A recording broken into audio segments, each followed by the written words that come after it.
back to the channel. Hope everybody joining us is doing well, whether you're catching this live on twitch.tv or after the fact as a VOD on YouTube. Welcome! My name is Brady, or the Overanalyst, and I'll be your host today, joined, as always, by my good friend Seth the Overwitch. What is the secret project? You'll see. I've actually talked about this before, really wanting to do these, and I got them in the mail just toward the end of this week. Wait. Is it Sly Cooper? You'll see. I gotta see if certain tech will work. Then we can play. But today, we are definitely going to be finishing Mega Man Zero, the fourth and final installment in the Zero franchise. It's only got... Oh, bless you.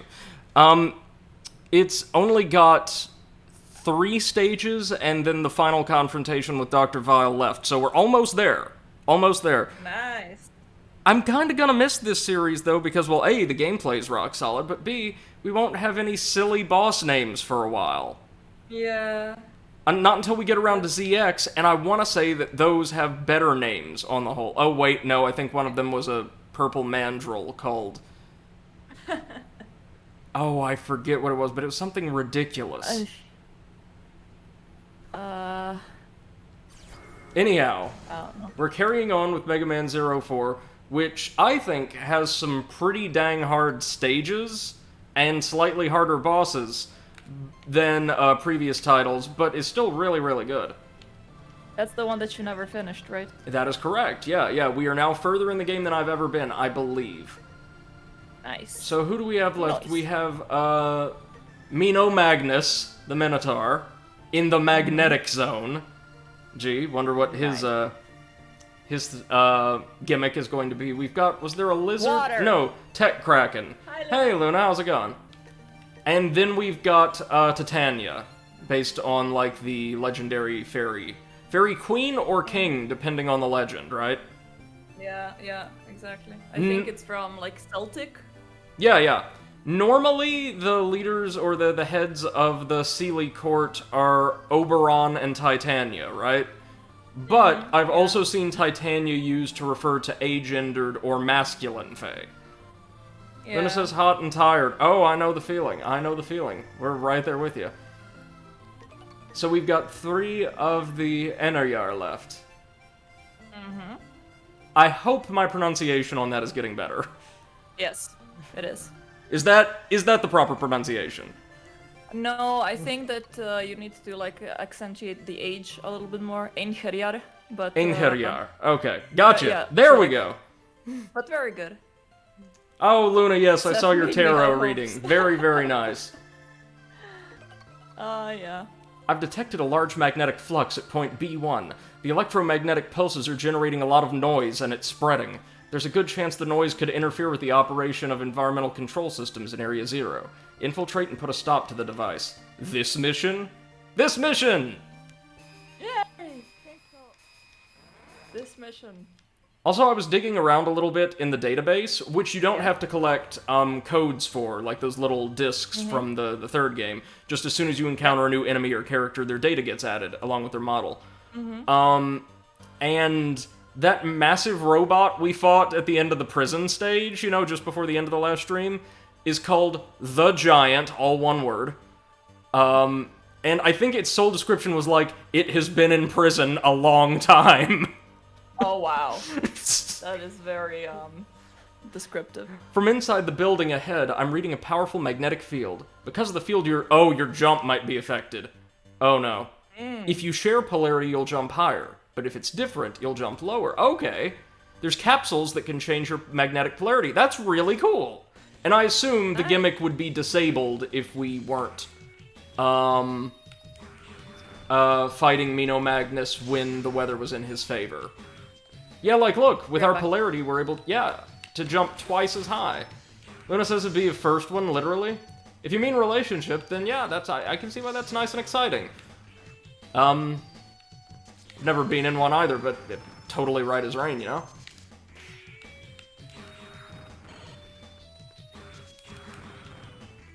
Okay, so where are those capsules? Or are they not going to introduce them to us until after we've had to experience both a positive and a negative polarity field. Probably the latter.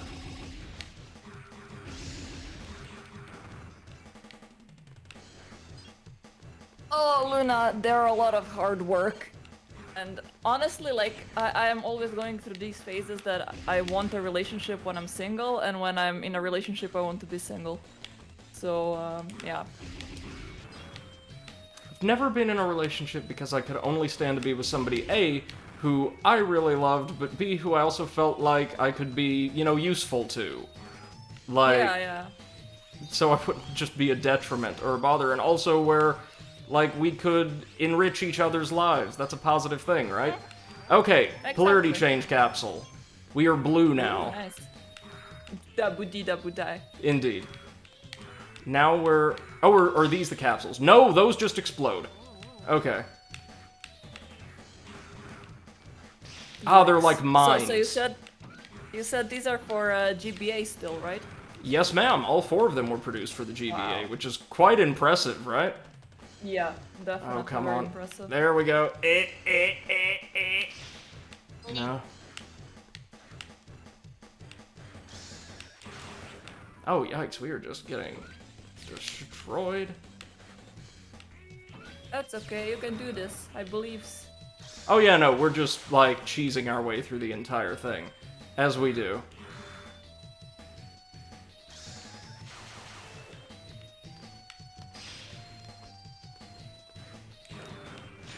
Oh, and I found out that the P in all of these robot soldiers' names. Hey, Eclipse, how's it going, man? You doing well? Good to see you. What? The P. The P? Fucking hey. Okay, so we're gonna have to restart the stage. That's the one thing I don't like about this game. We always seem to encounter brand new stages with 0 lives in reserve. So we just get, you know, booted out when we're halfway through. Yeah. Oh, that's alright.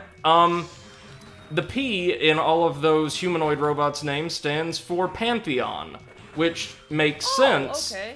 seeing as they were the defense force of Neo Arcadia, which, like, in the first and second games had a very, like, kind of neon punk Greco-Roman aesthetic, right?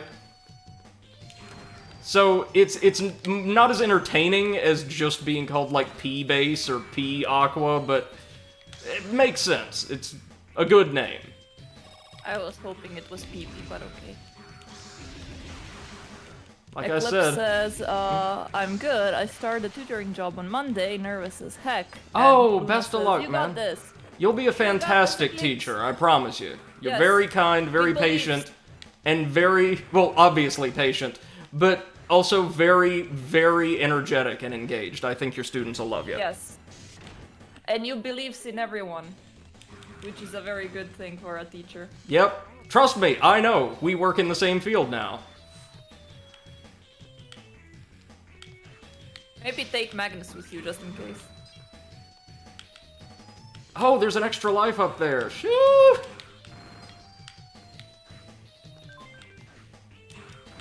There we go, get some E-crystals. I mean, we're doing much better this time. I mean, I don't want to toot my own... Don't want to toot my own horn, but toot! Toot toot toot!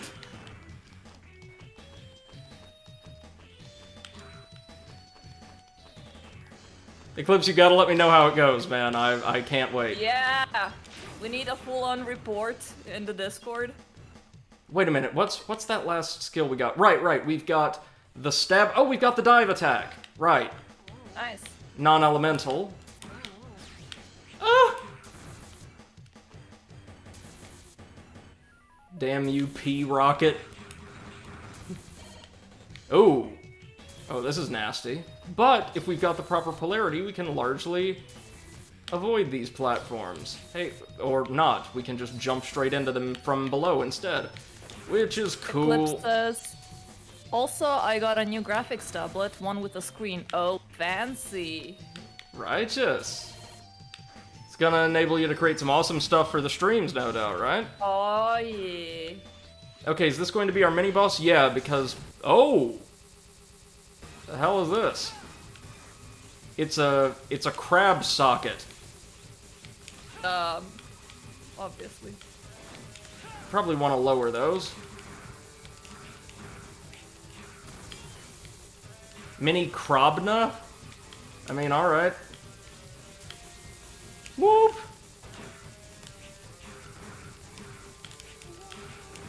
Oh, I see what it's trying to do. It's not trying to pull us into the ceiling, it's trying to get us trapped with all of its spawn. Ooh, we're taking that damage, though. That's the other thing I've noticed about Mega Man Zero 4, is you take way more damage from most attacks in this game. I think. Yeah, Peroni. There we go. Got it. It says, yep, my sister basically forced me to pick something for some reason. Maybe taking care of her rabbits a lot? Oh. That's very nice of your sister. Yeah, absolutely. And kind of you to look after the rabbits. I know they can be a real handful, despite being absolutely adorable little fluff balls. They pee everywhere. And even though they don't deal the kind of damage, say, Beppo could, they have a habit of, like, gnawing on things, right? Yeah.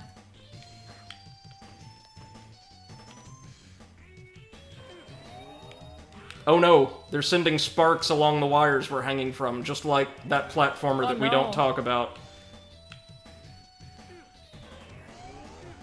And I don't know what you're fans? talking about. You know, the one major, like, AAA platformer we've played on the show that we never mention by name? Yeah. Yeah, the Starshine, right? Yeah. That's it. Oh! What are these peas? Oh, that's a cool looking design. I'm sure we missed all kinds of things along the lower levels, but hey. Flip says they literally tried digging their way out and we had to improvise an escape proofing. Wow. Rabbits are bright, man. And tenacious little characters. Yeah, apparently they're good for something other than reproduction. Well, they're just the most adorable little pets, for one thing. Oh yeah.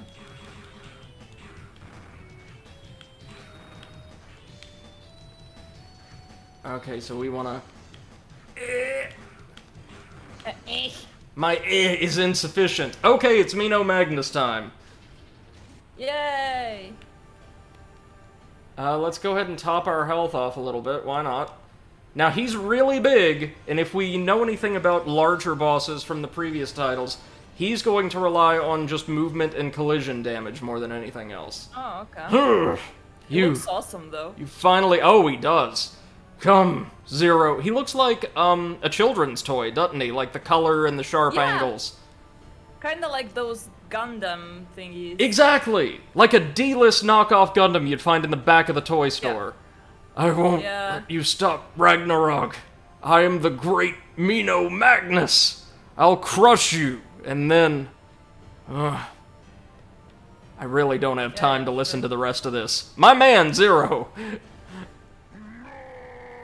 Zero is straight up murder hobo. Oh no, he's got grapples. Oh no! Flip says he looks like a knockoff Megazord you buy in a dollar store. Oh my god, he does. Let's see if any of our abilities are useful at all.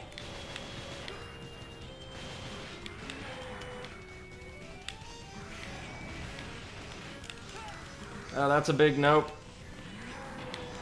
Oh, he's doing like a guard armor. Okay.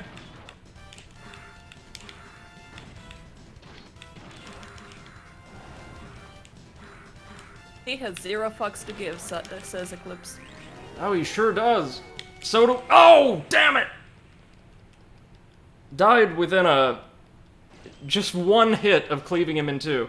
One of the difficulties I'm noticing here is a lot of these bosses, compared to the first game anyway, either don't seem to have an elemental weakness, or we don't have what's necessary to exploit their weakness. Yeah, could be. I think, well, one of the main gimmicks of the previous games was figuring out the elemental weakness. Maybe they learned from that and decided to make it a little bit harder? Yeah. Well, we've still got the elemental attacks, but it looks like he doesn't react to any of them. Just give 0 fucks. Oh, that was easier, though. Yeah! Roar? Roar? I lost? Confused roar? How can this be happening? God, you're right, though. He is a beautiful design. Yeah. Not gonna get a good grade, but hey. Yeah. We got the tractor shot! Cliff says, hey look, now there's 2 of me! Yeah! Yay! So this is going to be like a buster skill, maybe? You managed to stop the spreading noise. Good thing, too, because if it would have kept going, even this trailer would have been in danger. Oh, even the redoubtable trailer would be put in harm's way. Oh no, not the trailer. This absolute fortress. Yeah. Okay. Thunder. Absorbs certain energy shot. Oh, so he was lightning elemental. Okay. So if we would have hit him with... Right. Oh, right. Our stupid ice blade.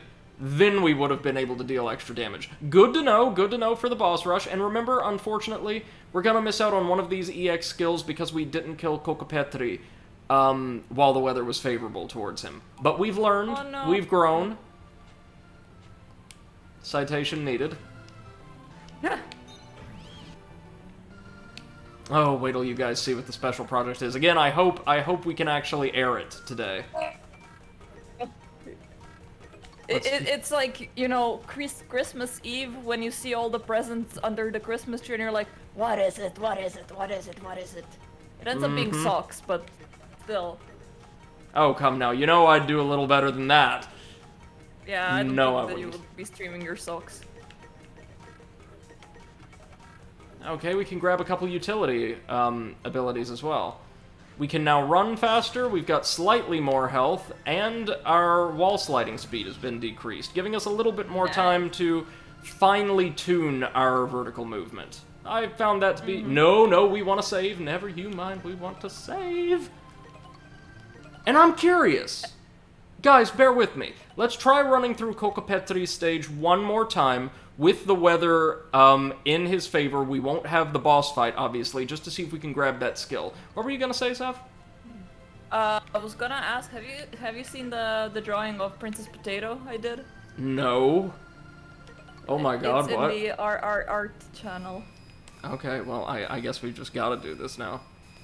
The potato is a beautiful princess. It's because he Oh, sent that's amazing. that picture of like a bird coming to him and him feeding Alright. Okay, so the city is alive now, as it's not frozen.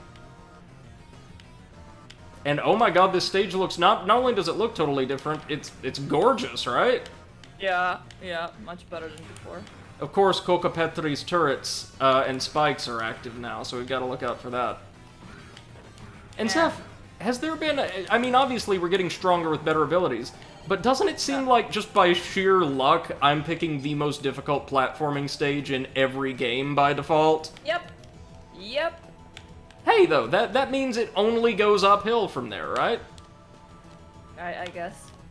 That's why, like, if you're playing Sonic 06, obviously you start with Silver's campaign just to get that out the way. Even though it's a really cool idea. I've never played 06. It's not as bad as you've heard. The loading screens are the worst part. It's not a good game. It's not. But there's a lot of technical issues. Loading is obnoxious, and all too frequent. And glitches made what would otherwise be a mediocre game absolutely abysmal. So from mediocre they went to abysmal. Yeah.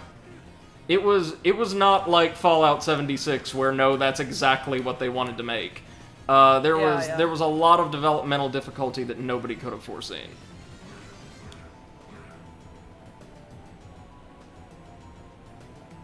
Hang in there, Zero. God, it's so hot. It is all around the world right now, isn't it? Like, global warming is fake. Like, fuck it is. It's been 33 degrees the entire day. Now it's 9 p.m. The sun is still up and it's like 28 degrees. I'm still stuck to my chair. I'll never forget the day that idiotic, like, conservative congressman or senator, one or the other in the U.S., brought a snowball to the floor of Congress and presented it as evidence against global warming. Right. Idiot. A snowball. Yeah. Do you wanna build a snowman? Because that's what climate change means, like, it's just never cold anywhere anymore. Instead of, you know, that temperature extremes generally deviate further and further, and daily life becomes less and less livable. Yeah. And it says the death pause was magnificent. Yeah, well, I wasn't expecting that. I really wasn't. I forgot that this means I'll have to run through all of the shifting block stages, or segments again. But if there's an outside chance we can get Cocopetri's weapon, which will be like some kind of buster modification, flame elemental, I would expect, it will be worth it.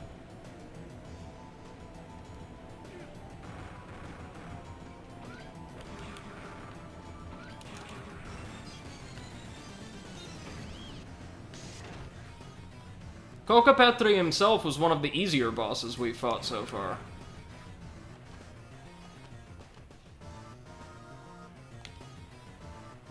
Poppy, why? Ain't nothing but a heartache. Poppy, why? What's she doing? Well, of course, there is her bed on the desk that I put there so she can lie there. She decides to lie on the keyboard. And then I move my beer from the keyboard to my mousepad, then she decides to lie on the mousepad.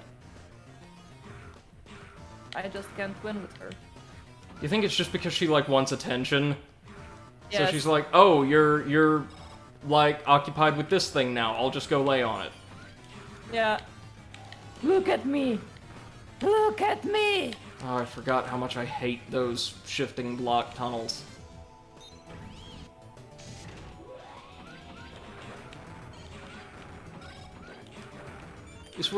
If we make it through this time, of course, without, like, having to just start all over and lose all of our progress and resources, at least we're building up energy crystal and E-tank charges. At least. After this, we've got to go to the Hanging Gardens to fight Titania. Or no, not the Hanging Gardens. The Artificial Sun. That was right.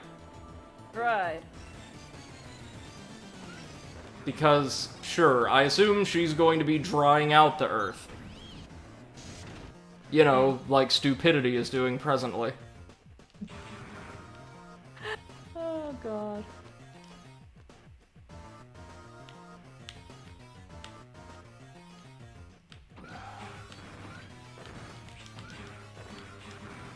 Okay. Nice and easy. Down. I also forgot that this stage has such a long-ass way to go before even the mid-stage checkpoint, because of course it does. Yeah. Just want to do something nice and easy, and then it turns out to be difficult, lemony, difficult. Yeah. Oh, that was close. Alright. Hey, Sanic Meme, welcome to the stream. Hope you're doing well. Hi, Sanic. Good afternoon, or evening as the case may be. How are you doing? Sanic says, I played this game. Yeah, I played the first 3 and just a part of the 4th as a kid, and absolutely adored them. So I thought, with this awesome new little collection that's been released, why not play through them all here on stream?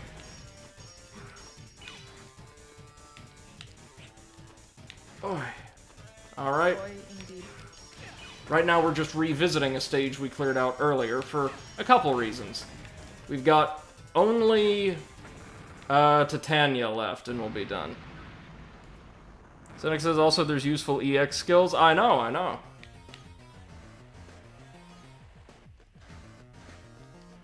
This game's skill set generally is pretty solid. Speaking of, let's see what our Buster Shot can do with this one. Oh, absorb certain energy shots. Oh. Okay, so our charge shot can absorb certain projectiles. That's handy. The elemental charge is really what we're looking for, of course.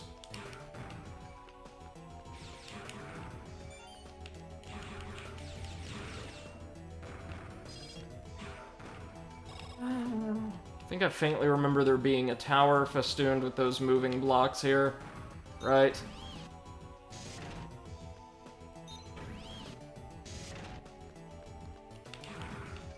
Matars, yeah, they only show up in a couple stages, but I love seeing them here.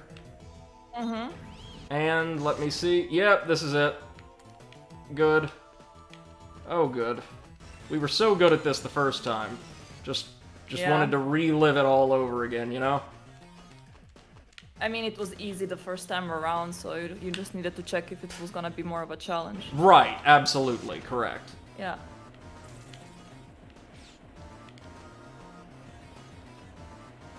Ooh, okay, just make sure we don't hit the spikes by accident. And we didn't. Nice. Thank God for small victories, alright? Okay. Yay! Words of affirmation. You are... okay.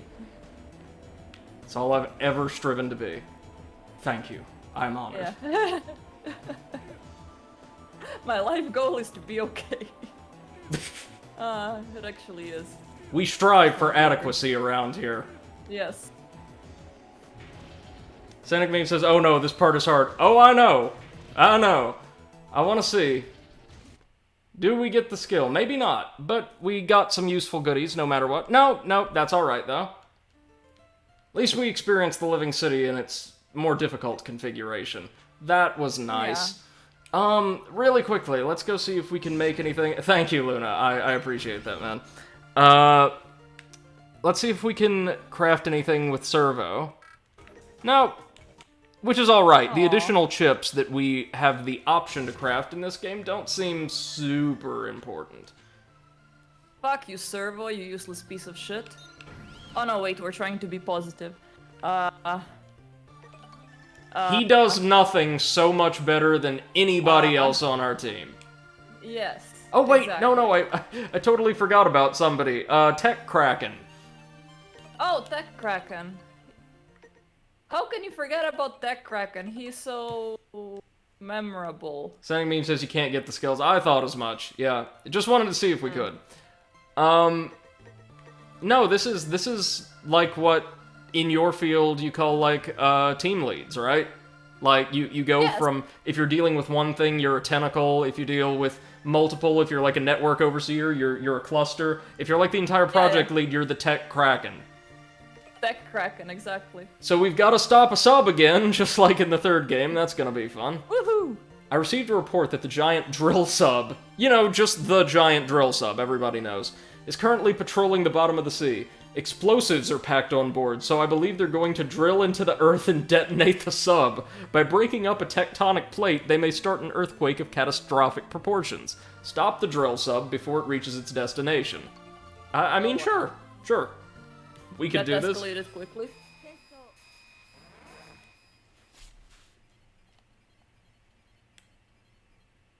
Sammy says don't change the weather. Yeah, I know. In order to get the skills, you have to defeat the boss while the weather is in their favor. We learned that after the first stage. There should be an enemy submarine in the deep sea. Even for you, there's a limit to how much water pressure you can handle, so I'll try to find you a route. Get in before the count in the upper right runs out. Oh, we're on the timer. Okay. Nice. Oh, good. I love timers. Yeah, my favorite, right? Yay!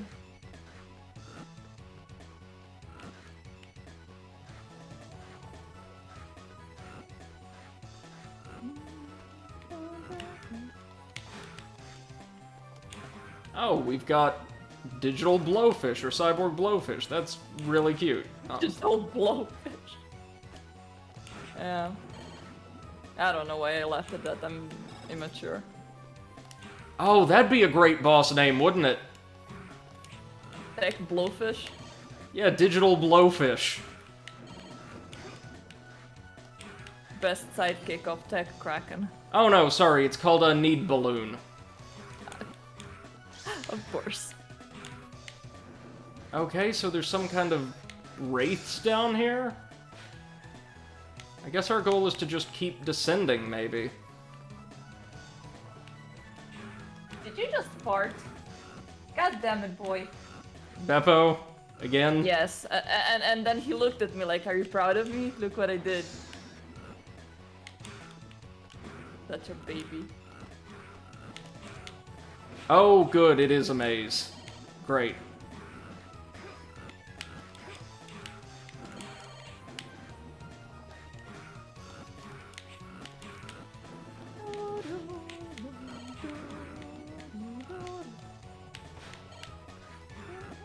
Thanks for the moderation, Eclipse, as always, man. Oh, hurry, Zero. Okay. Sorry, I guess I just wasn't hurrying enough. We didn't want it bad enough, Seth. Hurry faster. Ah, here we are. We've made it! Righteous. Nice. We've made it into the sub. Yeah! And is it boss fight time already? Oh no, right. It's just the ice variant of this thing. You remember the wyvern, right? Of course. How could I ever forget the wyvern? The thing with a frankly disturbing amount of health. Oh, but it is weak to, the opposite element. That's handy. Yay. Being frozen is less handy.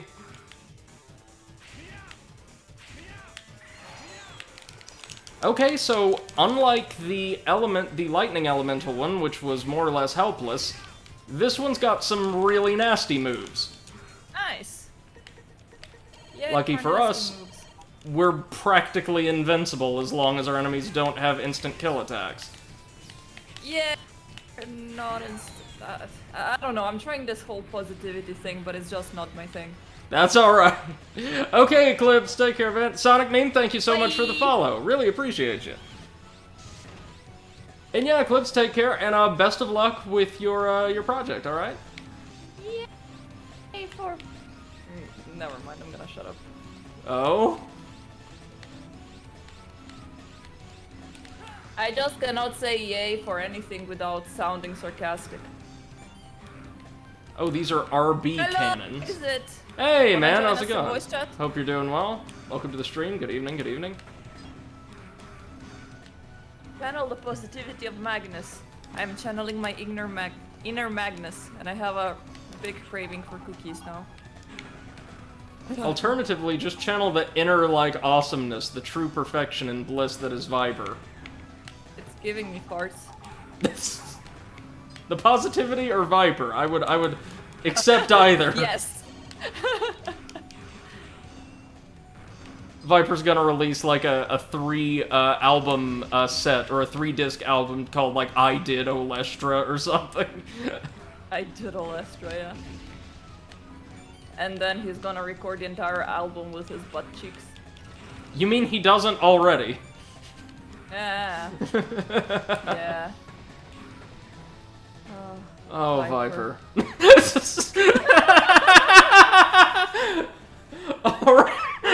Alright! It's boss time! That was nice synchronicity. Yeah, perfect. Perfect harmony.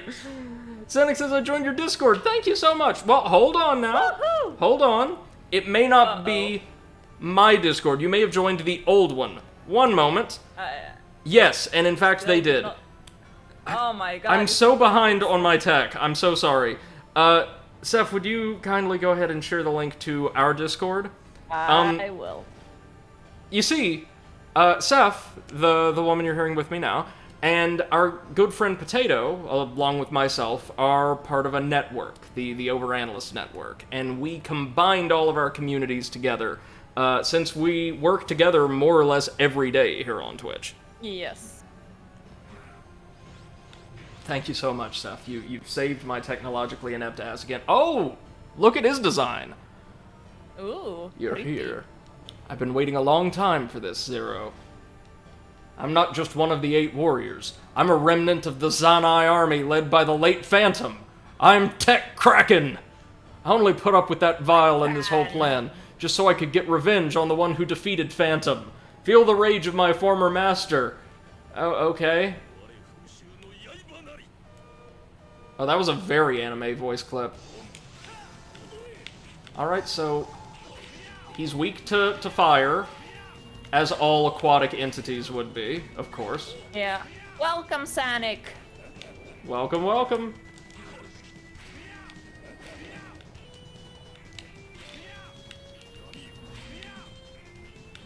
That Kraken just looks like a squid. Something I would eat for dinner. Oh, yeah. Squids. Yeah, oh god, I love squid. Me too. I mean, we're taking damage like no tomorrow, but so is he.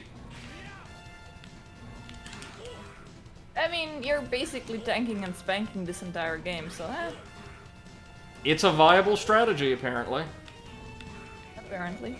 There we go. I've lent my strength to Vile, and now I must pay. There's no way for me to save Phantom's soul, but I did what I had to do. The writing continues to be terrible. But much better than the first 2 games. We got his skill, the Ice Javelin. That'll be perfect. That'll be perfect. Because our Ice Blade is not very useful against more mobile opponents. Okay, hold on. So the boss of this area was one of Phantom's men. Phantom lost his life in one of our many battles. I sometimes wonder if all of our fighting is only creating more suffering in the world. Well, yes, but in this case it's also kind of necessary. So, we can now attack with a Spear of Ice. So, just hold on, let me see. Oh, nice. Nice, nice. That's much better than the Ice Blade.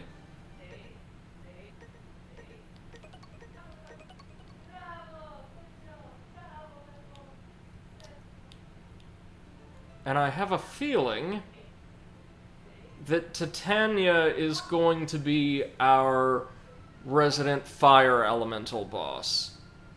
So, it would behoove us to go back to the tractor shot. Xanax says, yep, I assumed as much. Wait, do we have any crystals? Nowhere near enough, that's fine. Oh, dang it, sorry, I keep wanting to save and just totally botching it. Save, just to be doubly sure. We're at the home stretch now, folks. Just a couple stages more, and we will be done with the Mega Man Zero series, which we blitzed our way through in a pretty short span of time. I'm quite proud of us. Yeah, like 2.5 streams, I think. 4. No, this will be 5 total. But 5 for 4 games, I think. That's not bad. Yeah. I'm reading an abnormal spike in the heat signature at point A2. It seems as if Vile has taken over an artificial sun, originally designed for weather control, and's modified it to overheat. The extreme heat has dried out the area, making it a desert. The desertification... Oh, good. Desertification? Is spreading towards Area 0, so stop that sun before it's too late. Sonic says also there's a DLC for Mega Man Zero in the ZX Legacy Collection. The, like, time trial mode, right? Pretty sure we got that.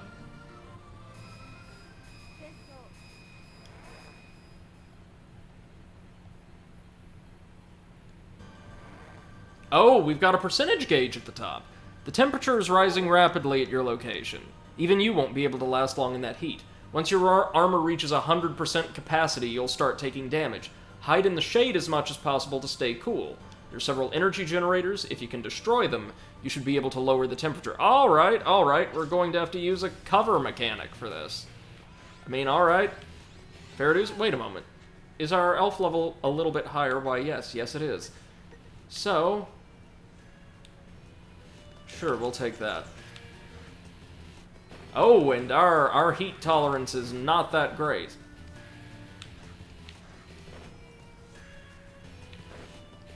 Let's be careful now, kid. Oh! At least it resets very quickly.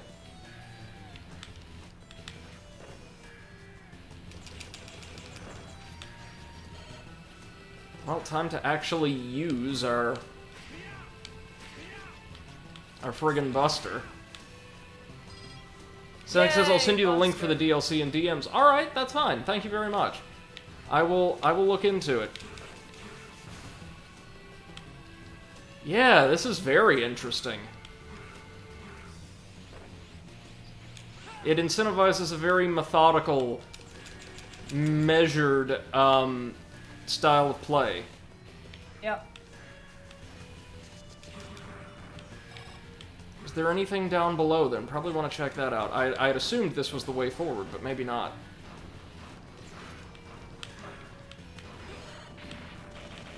Oh, that was one of the energy generators, right, so we've reduced the heat outside.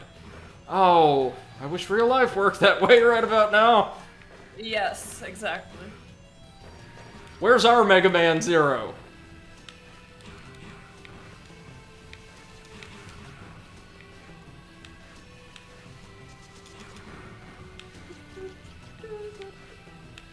The music continues to be rock solid. But rock solid. Oh, no butt rock in this stage, unfortunately. Oh, that was an Axeloid. Of course it was.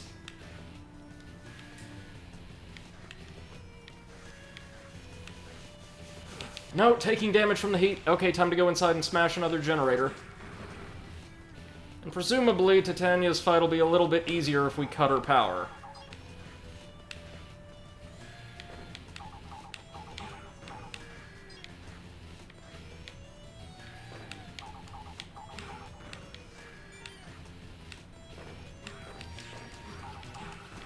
Okay. Oh, shit. Alright. Oh man, you think there's enough of them here?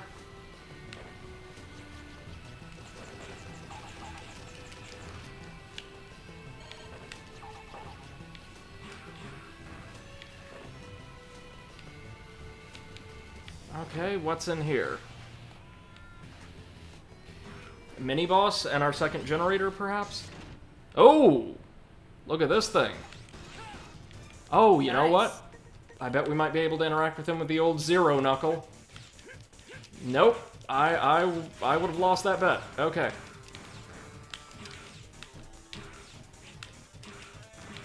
Oh, it's kind of like Resner from Mario World. Mm-hmm.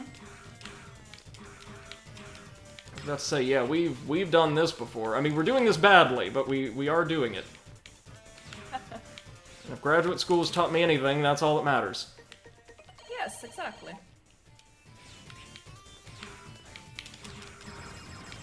I was about to say, don't you dare spawn more of those things. And it's not, it's just uncomfortably close to one of the walls. Oh god, this thing's going to kill us thanks to the place in which we locked it. Great. Too bad. It's alright. So sad. Megaman was made for this.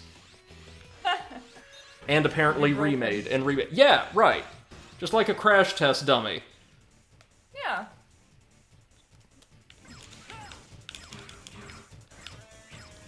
Oh my god.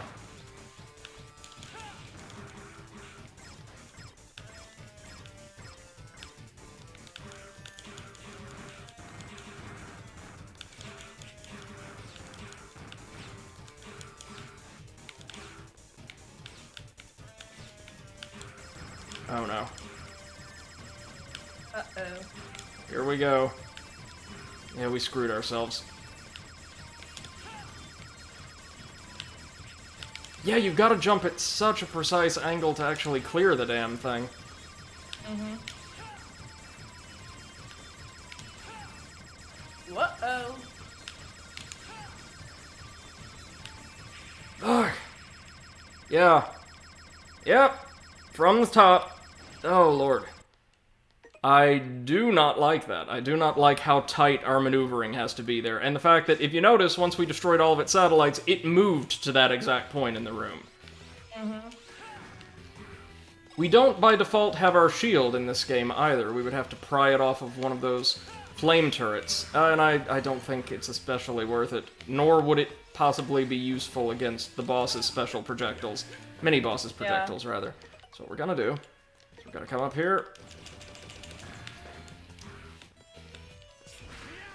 Try to build up as much of a sub-tank as we can going in, just to give us a little bit of security. Or not, take damage from the heat instead, that's fine. Ugh. Whoopsie daisy. I'm also noticing that compared to earlier titles in the series, this one really likes collision damage. Not that its hitboxes are tighter or anything, but it loves sending enemies or positioning them in such a way that it's very difficult to avoid just running smack into them from off-screen, or what have you. Yeah, yeah. I think they started taking more and more design inspiration from the original Mega Man games, or the X games as well as time went on. Is it made by the same team? No. These games were made largely by the same team that developed the Azure Striker Gunvolt titles. Ah, okay. You remember those, right? Yeah. And they were, rock solid. Yes. Getting a third one before long. Holy shit! How fast do they need us to be there?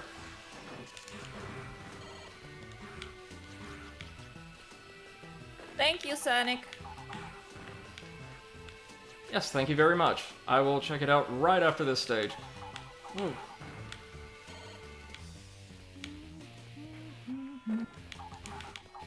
How's Octopath coming along, Zeph? I'm stuck at this boss. It's a gigantic tiger with like venom fangs or something. Ah, I feel like for every boss now I kind of have to grind. I'm not really a big fan of that, to be honest. Nor am I. I generally hate grinds. Yeah, I mean, the good thing is that it's actually not, you know, too cumbersome. Because I'm literally watching you stream while I'm doing that, so it's okay. But yeah, if I was doing that while having my full focus on the game, I would be very angry. Right.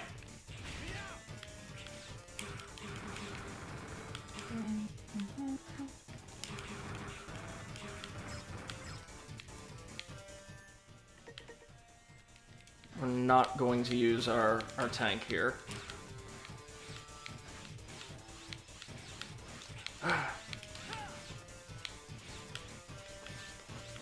I was gonna say let's try to keep one alive as best as we can, but this fucker just uses the space way too effectively for most bosses in this series.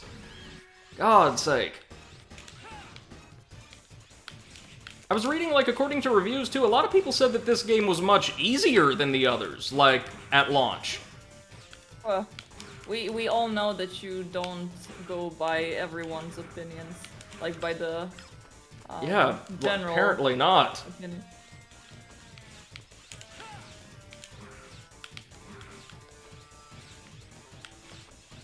Trying my level best to get some hits in before sending it into a frenzy state.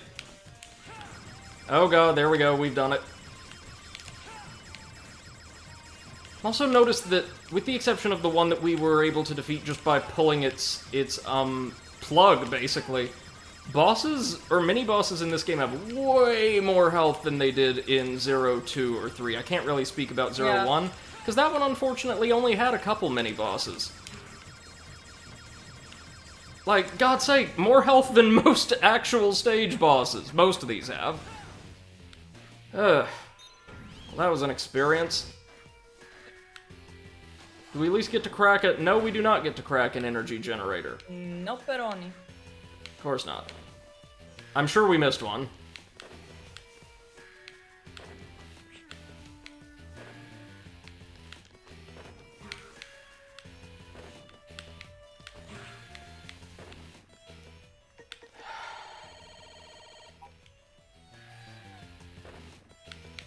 Not going to lie, I really like the concept, but I'm finding this stage incredibly tedious.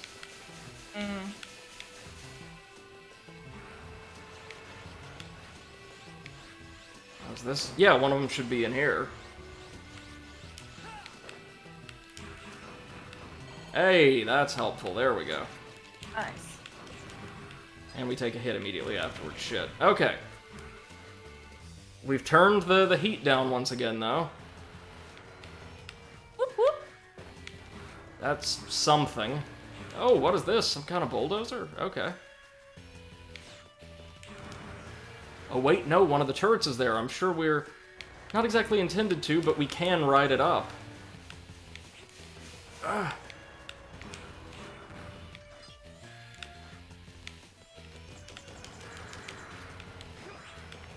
Okay, so that dive is totally useless unless you hit enemies from a very specific angle, isn't it? Because otherwise you take collision damage. Like, yeah, I like the EX skills, but I feel like a lot of them aren't really useful in many situations. Because your positioning with, like, the saber especially has to be so tight to avoid taking damage. Shit.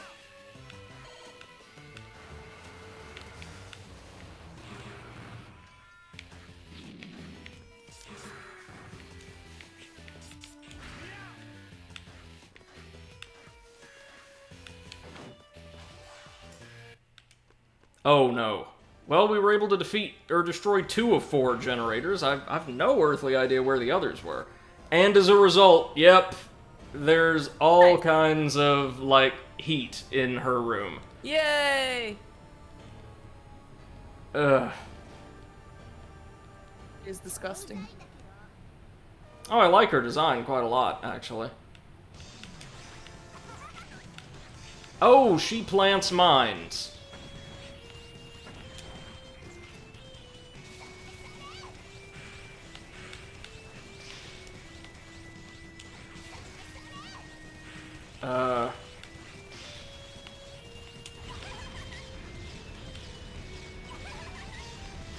So close to beating this boss.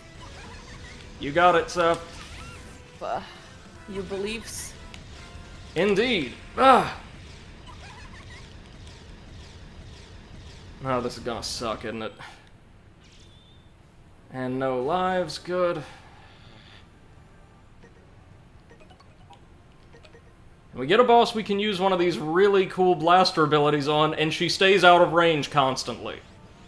Oh, by the way, in other news, Eclipse just beat the Nameless King from his first try. Oh, righteous! Yep. Congratulations to Eclipsite, man. That was hard fought and very well done. Oh, yeah.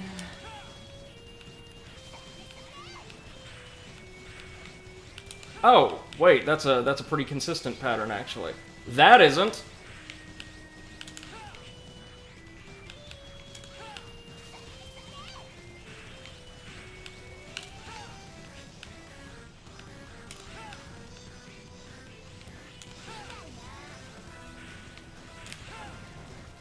Wait, we can destroy the fans? Oh! Okay, we could just swatter projectiles out of the air. That makes this fight trivial. And Titania's down. Second try. Nice. Okay. We tanked a lot of shit, but I also learned her pattern. I think we're gonna be fine. This game's boss rush is gonna be the hardest one by far, but we can do it. The burning shot. Okay. Okay. And now it's just Neo Arcadia with no lives. That's gonna be fun. Woo! Even for you, that level of heat is dangerous. I was so worried. I'm glad to see you're safe. All missions are complete. Area Zero's situation is nominal. It looks like I made it in time, then. That's not... I don't believe that's proper usage of the term nominal. Hold on. Let me double check. I believe nominal typically means... yeah, existing in name only or very small. Like, negligible. Sanic says, okay, time for me to speedrun 04. Oh, are you also a streamer? Best of luck, regardless. And thank you for joining us if you're going to be leaving. If not, feel free to hang around for Neo Arcadia. Alright, yeah, best of luck to you. Yep, good luck. I'm receiving word from the Resistance base. Opening channel. Sealed, Zero, it's terrible! The base radar has detected a large energy signature. The signature is coming from space. Oh no, Sanic says I'm still going to stay here. Okay, okay. Gotcha. Oh, so we're going to whatever craft Omega was originally launched out of, maybe. Right. It's heading to Area Zero! Okie dokie then? So it's not Neo Arcadia. Area Zero. Get it? He. Clever they were. Actually, hold on. For the finale, let's swap out our background for the other Zero wallpaper, featuring the Einherjar. Look at them all. They've got great official art. Pretty, pretty. The source is Neo Arcadia. Oh, never mind. It's written like a Saturday morning cartoon, man. I kind of love it. I told you, Zero, you don't have a chance of stopping Ragnarok. Laying down a blanket of destruction from the comfort of my space cannon was what Ragnarok was built for the whole time. What? Space cannon. The Einherjar were nothing more than a diversion until I could complete Ragnarok. Oh, so Ragnarok is the canon. Sure. Ragnarok is a canon, yes.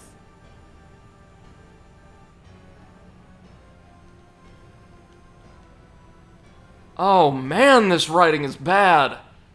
Really? The only one that's doomed is you! Oh, it's Kraft, of course. I've destroyed Ragnarok's remote control system. I'm no longer your dog to yank around by the chain. Yay! I've said it a million times throughout this playthrough series, but even though my memories of this franchise are quite foggy from youth, I don't remember the script being quite as bad as it is. And I certainly didn't remember the translations for the first two titles, or localizations, I should say, being as coarse as they are. Your space cannon is no longer pointed at Area Zero. It's pointed at you and Neo Arcadia. Seduced by the sweet words of a woman. Unbelievable! What? Oh, yeah, remember, he's... Wait, what? He's like the Metal Gear Solid... He's the Solid Snake robot in love with the reporter that he also abducted because he felt like it was best to just go along with Dr. Vile, but now that Dr. Vile's essentially won, it's worth trying to resist? Man, I don't know. You do realize how many humans and Reploids are living under my control. Are you saying I should play the loyal Reploid and follow you? Not doing, not thinking, just waiting at your beck and call? And are you condoning the destruction of nature? Struggling just to survive?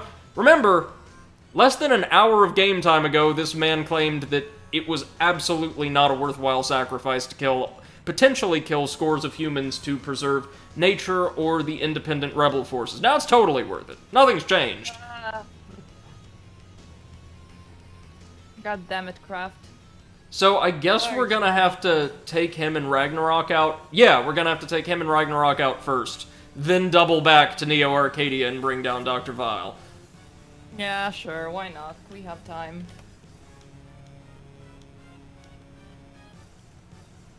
We're evacuating Neo Arcadia. Great.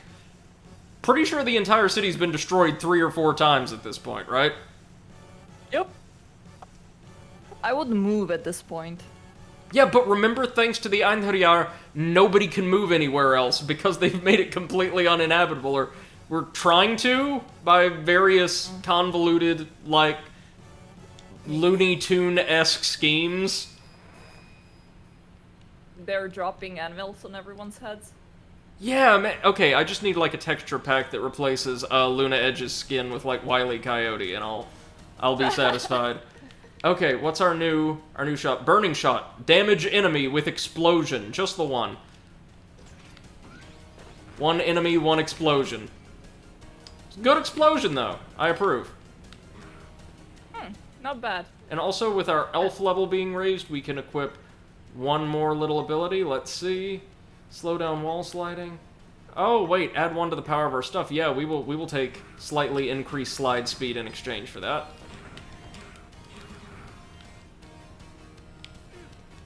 We've not been able to reacquire the power of Martina at any point in this game, though, which makes me very, very sad.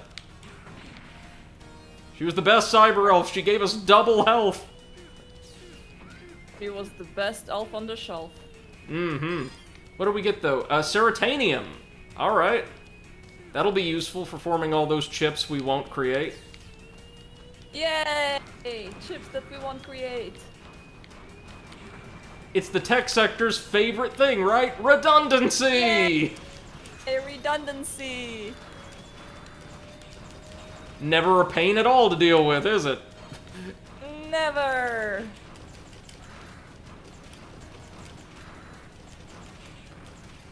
For reference, if any of my tech jokes fall extraordinarily flat, I am the only member of our network who does not work in the sector or have any idea about its particulars beyond what the others have very kindly shared with me.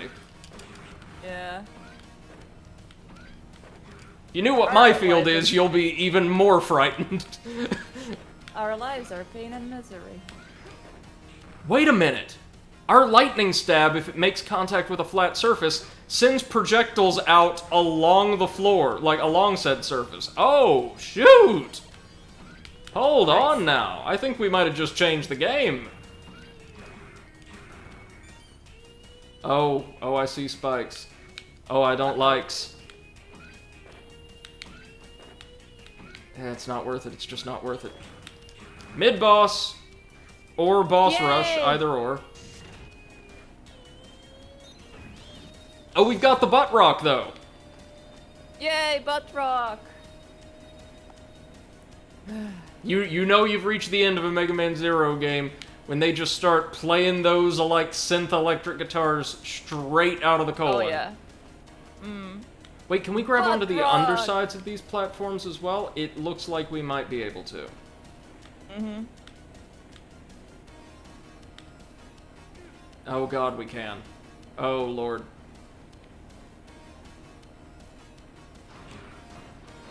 Oh right, we can also use the bombs to clear the way, though. Oh, damn it, P missile.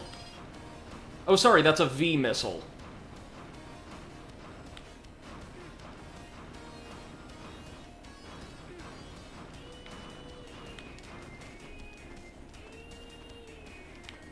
I saw there was a collapsible wall over to the side, but it's not worth it at this point. We're nearing the end. We've just got to play it super duper safe.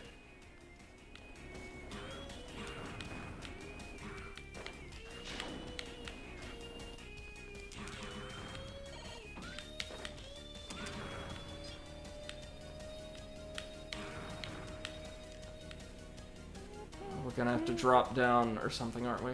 Or, no?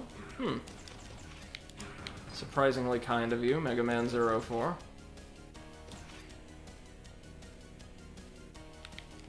Oh, this isn't, though.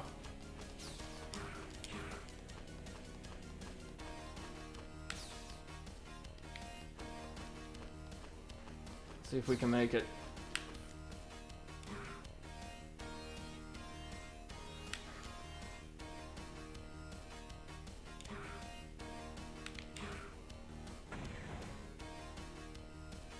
Okay. Let's see what we can do here.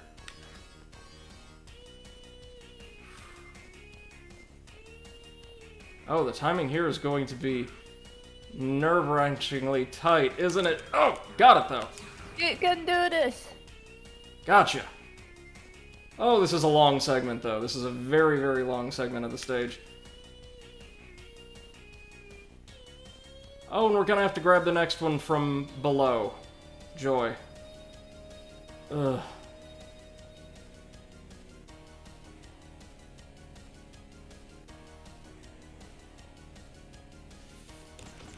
Oh dear. Well, those bombs sure would have come in handy right about now. There we go!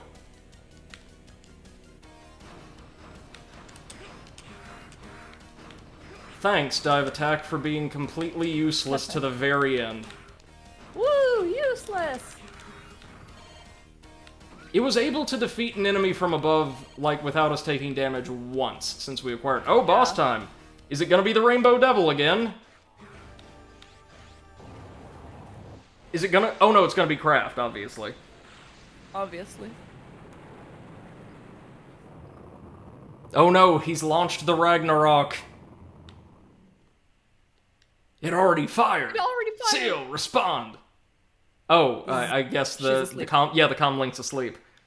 It's not working. What's going on up there? Gotta get in there. Gotta go fast. There he is. Zero, what are you doing here?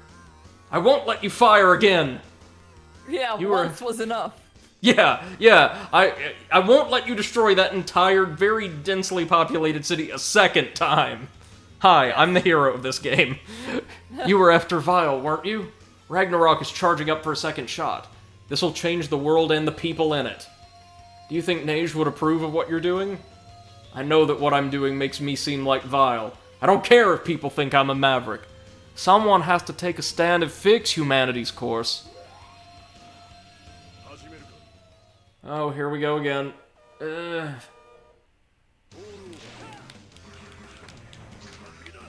Oh, just gotta look out for the bayonet.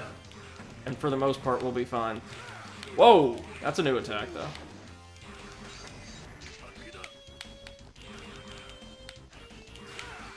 Oh, shit.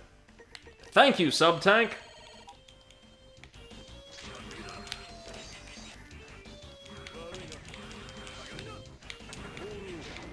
I may not exactly fight fair, or all that elegantly, but I win 90% of the time. Yeah. Well, you win eventually. Yeah, there you go. And he's down. Almost certainly not dead, but down. Hey, Angel, how's it going? Welcome to the tail end of Mega Man 04, and fingers crossed as long as my setup works. The very beginning of a very special project series that I've been wanting to bring to you guys for almost a year now. I lost what it is. You'll see. We're only Reploids designed for the war. It's not our place to change the world. Yeah, because war never changes the world. War never changes. And neither does Fallout source code. That's up to humans like Seal and Nige. As Reploids, we can only lend strength to those we trust. Trust? And just who should I be trusting? The humans that do nothing while their world falls apart? The humans that fear us, their own creations? Or the humans that try to conquer the world? Those are the three kinds of humans. He's right. Yes, apparently. We fight each other for them? This world screams out in pain under them. Why should I trust anyone? How can you trust them? How can you fight? Angel says my wife is making dinner. Thought I would pop in and say hello. Wonderful, man. Thank you. What are you guys having? And can she do some for me, please? I made a promise to a friend I intend to keep. To someone who believed harmony between human and Reploid was possible. I trust that friend. And I trust the humans that friend trusts. Okay. They're starting a love train. Yeah. I couldn't even bring myself to trust Neige, even though she always has only told the truth. Ah! Leave my body here. I can no longer face Neige. I don't want to cause her to suffer anymore. I'll do as you asked. Zero. The humans. The Reploids. The world. Oh, wait, no, sorry. I forgot the voice I was going to try to do. And Neige. Wash over them. For the good of the world.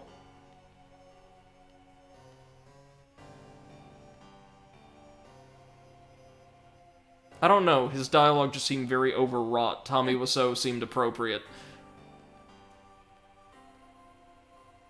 Xanax says, then he died. I'm sure he's actually dead. And even if he is, this is a character that's gotten, what, like 3 minutes of screen time? Yeah, we're very sorry for him. Angel says, I think there's nothing down here either of us want, so like a Chinese takeout's been hinted at. Right on, man. Oh, it's Kolbor team! You remember Kolbor? That one resistance fighter who survived like a 30-second skirmish with Harpooia in the first game, and we had to rescue? So he evacuated the entire city. Great job, Kolbor. Yay, some use. Also, look at him, that's not even like a walkie-talkie, that's just like a 2003-ass cell phone. There's nothing but a crater in the center where Vile was. I doubt there were any survivors in that area. No, man, he's in Sub-Arcadia, clearly. Of course. Seal, are you okay? I'm okay, just a little tired. Incoming communication from an outside line. It's from the settlement, I'll patch it in. Zero. Neige. It was just like you said. It doesn't matter what I do. As long as I keep fighting, we're no different than Weil. And I had to fight Kraft. No, Zero, thank you for stopping Kraft. We didn't stop him! He destroyed the city! This is not a victory for us! Ragnarok and Neo Arcadia are no more. Is it finally over? So many humans and Reploids lost their lives. Zero, did we do the right thing? Yes. Oh look! There it goes again! We didn't even stop it from firing a second time! What was that? It came from Ragnarok. It's still operational. But Vile and Kraft are gone. Who could be controlling it? Operator, send me back to Ragnarok. I think I missed something. I can't. Only the control room is connected. There's protection around the circuit to the center. We can't transfer you from the access point in the trailer. Ragnarok is accelerating, and it's heading straight for... What's wrong? It's heading straight for Area Zero. Oh yeah, Sonic, we caught it. We caught it. Did anybody not see this coming, though? Nah. Dr. Vile will, in a roundabout sense, also serve as the main villain of the ZX titles, if I recall. Sanic says, not me? Oh, no, no, no. Like, in a Mega Man game, until you've seen the boss rush, you have not seen the end. And there's absolutely no way that Kraft was going to serve as the final boss. Not like that. It was, with the exception of his, like, aerial laser attack, I want to say the same exact fight as at the midpoint. So, okay, let's travel to Ragnarok. Oh, sorry. Let's teleport over to Neo Arcadia, then use their system to, like, launch ourselves to Ragnarok. Okay. If that's our only chance, it's one I have to take. We're not going to transfer yet. We don't have anywhere near enough crystals, dang it.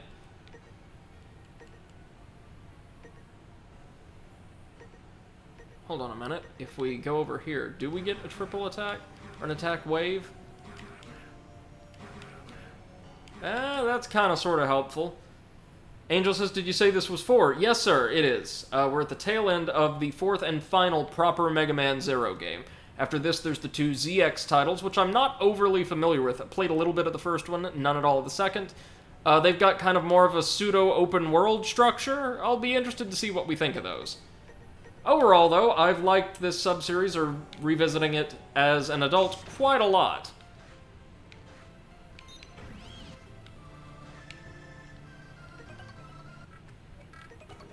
Oh, we can, finally form the quick charge chip. We will do so. Is that going to auto charge like the head chip we used? Yep.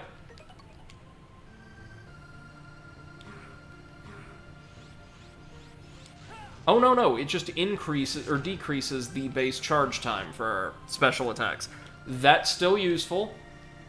Yeah. It's a damn shame we don't have more lives, really, really, really. But we're going to go ahead and save and blitz on over to Neo Arcadia.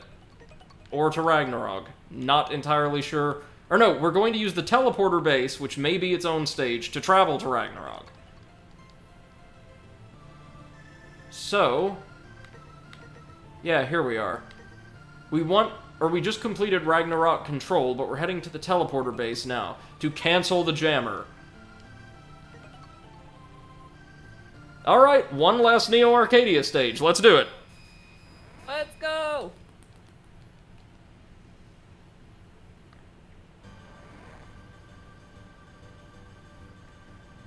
Oh, just as beautifully purple as ever.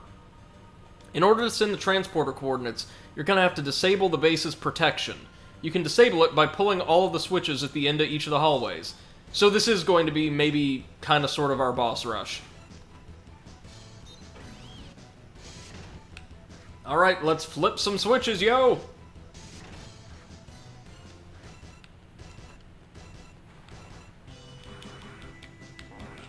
Oh, it's the little frogs again, and they're still kind of dangerous.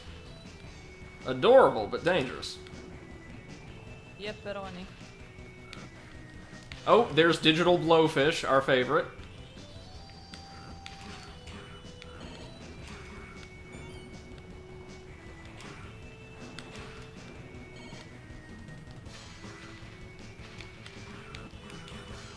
There we are.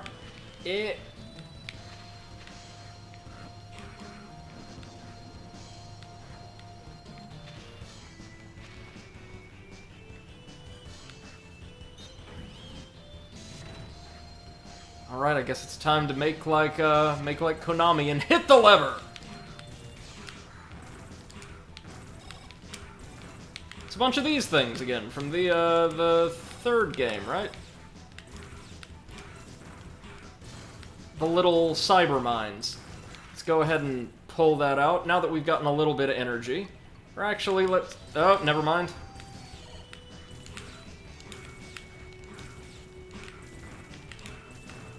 Let's see. There we go, that's our first tank topped off. Let's go ahead and farm up some energy here, just in case we need it. Hint, we will need it. the way I play these games, we will need it. Oh, but then after this, well, you'll see. My run of playing games I'm relatively incompetent in is about to end. Pull the cord. Oh, and they all get destroyed. Excellent. 3 more. Now, does the passageway we passed through change in any way after we pull the switch? Doesn't seem so. Ow.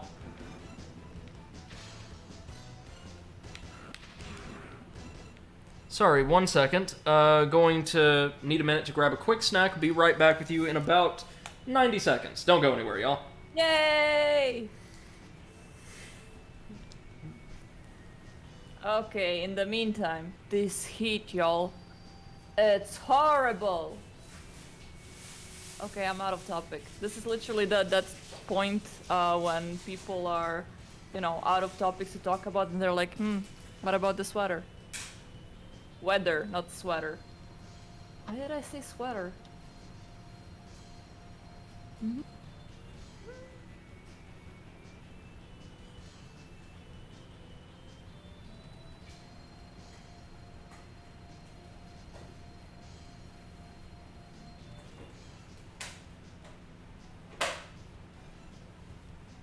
Oh god, I hate it how my butt is sticking to the chair.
Alright, and we're back.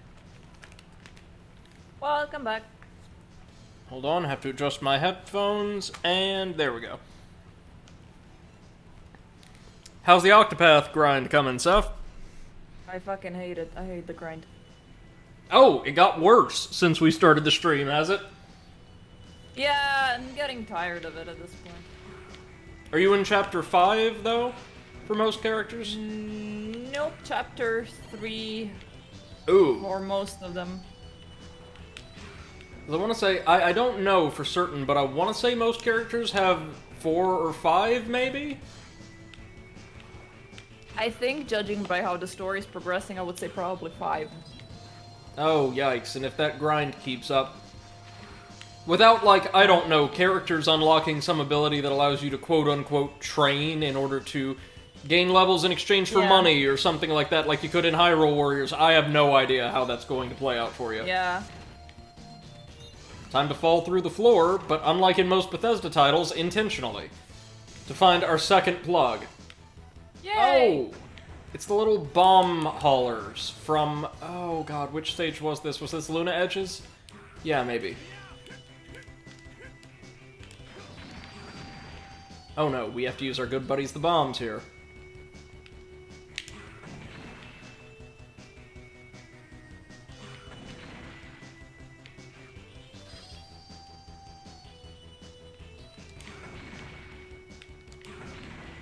There we go. Nice, nice.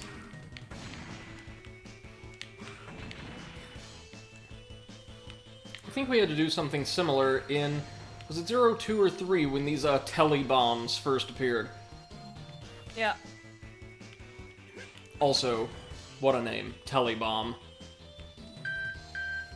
Yes, okay, thank you, blood glucose monitor. We've already got it. Already got it.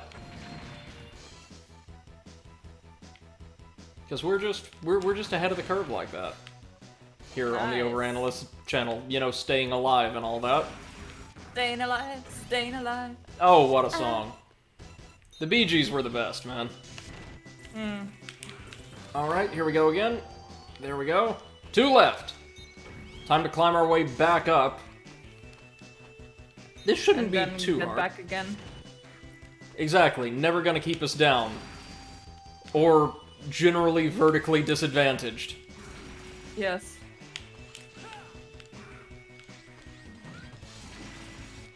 Ooh, it did a little jump to send some of the slag it was drilling up even further.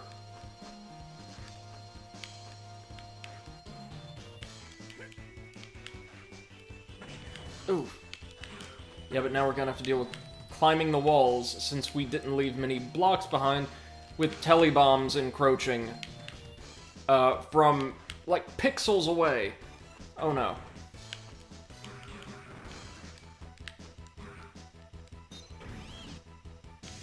There we go. Angel says, I left my YouTube signed at my mother's house when I visited one time. I got nothing but Bee Gees recommendations for a month. Oh, righteous. Nice. Your mother's an awesome person, then.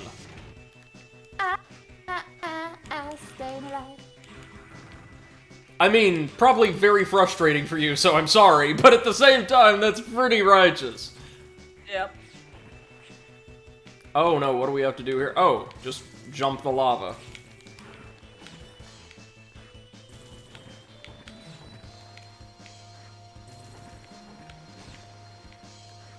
Oh, this isn't gonna make me anxious. No, sir, not at all. Alright, that could have been a lot worse, actually. I guess these units are at work ostensibly repairing Neo Arcadia? Angel says she seems to search for Morris a great deal more than the others. Oh, that is so interesting. Because, you know, he recorded far and away the fewest, like, lead vocal performances out of all 4 brothers, Gibb, I want to say. Very, very talented at blending, though. Like, his harmonies were essential to the group's kind of success. But you don't hear a lot of appreciation of Morris via, say, Barry or Robin, who I think was vocally the most talented of the 4. Or Brother Andy, who was probably a close second. Sorry, I'm not a huge fan of Barry Gibb's vocal performances compared to the rest of his brothers. He's great and a brilliant songwriter, but maybe just not quite as talented on record as at least 2 of the other 3. What a family! I knew that it's possible for Brady to go on a Bee Gees rant, but here we are. Oh man, yeah, I grew up with their music. What are you talking about? Ay, ay, ay.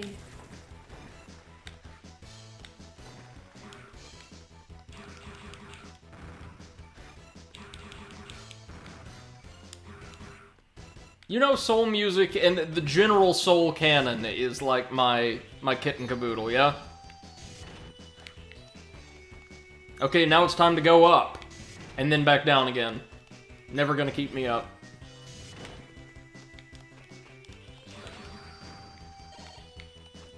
Continuing on with our vague elemental theme. The walls here seem to be electrified, but at least these surfaces don't seem to be able to hurt us. Handy, handy. Oh, it's those cool hanging P units from, oh, what stage was that? Tech Kraken stage.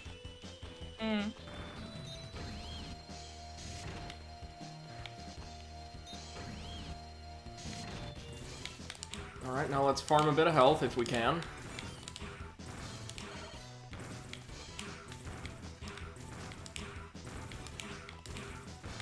So, Seth, I saw you taking a great deal of recommendations for, or receiving a great deal of recommendations for, chill stream games. Did any seem particularly appealing to you? I think probably Bioshock.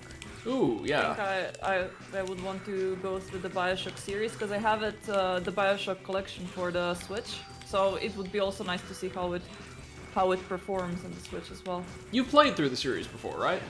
Yeah. Okay, sorry about that, folks. For those who don't know, I have a glucose alarm, or a glucose sensor that occasionally sends data and alarms to my phone that, I've already acted on, so no big deal. I'm fine. I'm diabetic. I'm a type 1 diabetic. But yeah, it is basically beep beep motherfucker. Beep beep motherfucker, you gonna die. And just like Cyberpunk 2077's Delamain, it's terribly, terribly inaccurate at times. Yeah. Angel S, you didn't like either of those two I recommended, Seth? I was expecting you to go nuts for one of them. What were your recommendations again, Angel? Another Metroid remake. Like the fan-made remake and the fan-made Pokemon game. Oh yeah, Pokemon Uranium. Well, Uranium is a fun time that isn't exceedingly well balanced. But it's also the one that gave us, like, radioactive Pokemon, so... Yeah. I don't really enjoy playing Pokemon game on stream, to be honest, so that's why I disregarded that one. But the Metroid one, I think that I'm gonna check out.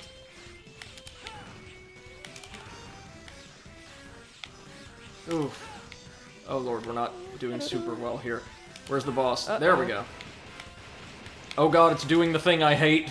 It's ricocheting off the wall. Again?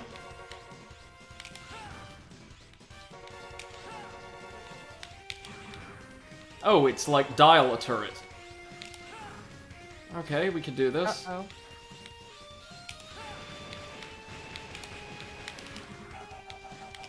Pokemon Uranium is excellent, says Angel. AM2R is my fave between the two.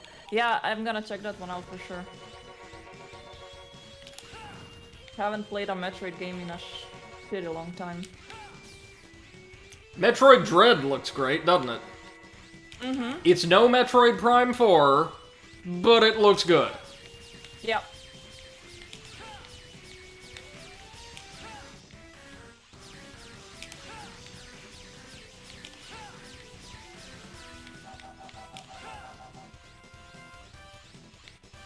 I'm very interested to see how... What was the name of the robot again? Like, Cassie or something is going to, I suppose, evolve over the course of the game. A bit like the Saix from Metroid Fusion, I assume. We shall see. Which was easily my favorite handheld Metroid title. There we go, we broke its nose and therefore broke its entire being.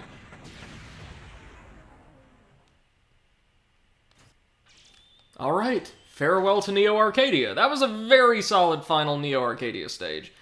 Inputting coordinates. Done. Angel says, I'd argue it's the third best Metroid game behind Zero Mission and Super. See, I think we've had this conversation before. Can totally respect that ranking, but I'm not super fond of Zero Mission because it's so kind of threadbare. You and I tend to have opposite, perspectives on what would be considered simplistic or traditionalist design. I think deviation from or iteration upon, like, becoming more complex and more deviant from very traditional formulas is generally something I like, and I think your perspective is not always, but typically kind of the inverse. Zeph, you just like blowing shit up, right? Am I correct? Yeah. That's why Borderlands is my all-time favorite game. Yeah! Pew pew, motherfuckers. Pew pew. Ah, pew pew, goddamn. We still can't level up Qua, the little shit. So instead, what we're going to do is see... Well, there's absolutely nothing we can do with you now, is there? No. So instead, we're going to save. Saving's very important. Yes. Don't forget to save. Jesus saves. That's right. So, does that mean in the lore of Mega Man Zero, Seal is Jesus? Yes. Alright. Jesusina. Yeah, there we go. GZ. GZ, yeah. Why? What? The mental images, or what? Yes!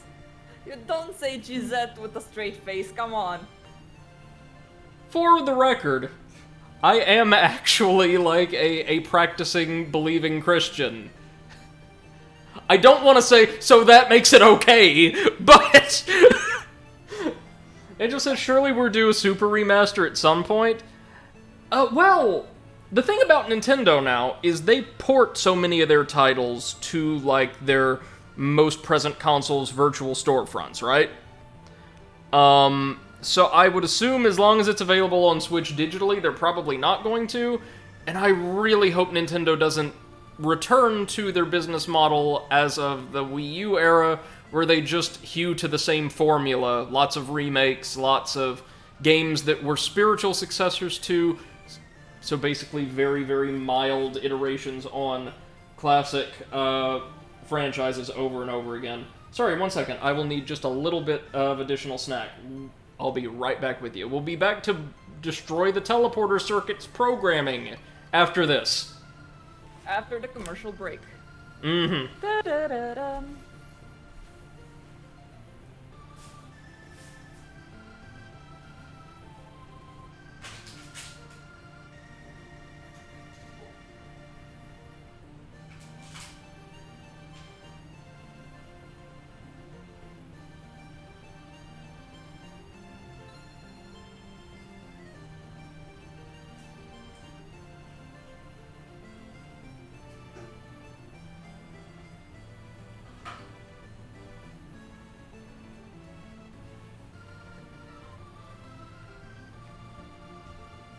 Alright.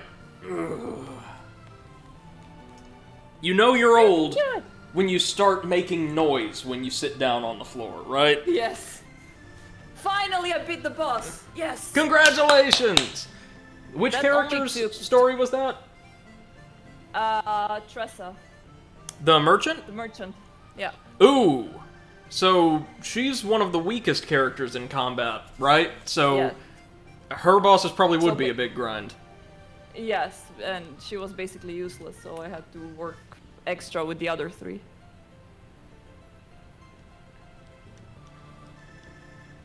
Whenever we transfer you somewhere, we transform you into into program data and send you over a circuit. I can modify the transfer program to allow you to move freely inside of the circuit. We're going back to cyberspace. It superimposes visuals on the circuit, so you can tell what's going on. That way you can navigate from the teleporter base to Ragnarok via something akin to cyberspace. If you head towards the end of the circuit, you should be able to directly disable the protection program. With that out of the way, you should be able to finish transferring over. This mission? This mission! Hey, Luna, yeah, welcome back, welcome back. Sorry, I totally missed that message in chat somehow. Really apologize for that. Okay, wait, we're infiltrating cyberspace. Gotta be technically realistic about this. Yes. I'm in. I'm in. Oh god. So no, Seth, as somebody who actually works in this field, does anything about the mechanics of data transfer, as they just explained it, correlate remotely to real life? Oh, absolutely not. Like, I think this is also pretty far off to what, like, Hollywood was trying to teach us. And Hollywood is already far away from reality, so, Hollywood was trying to teach us that, like, hacking is basically a button-mashing minigame. Yeah, like, when in reality, hacking is like 90% social engineering and 10% knowing how to script. Yeah. In other words, very technical and quite slow. Yeah. I mean, if you want to know how hacking actually looks like, Mr. Robot is a pretty good show to check out. And it's also pretty interesting for other reasons as well.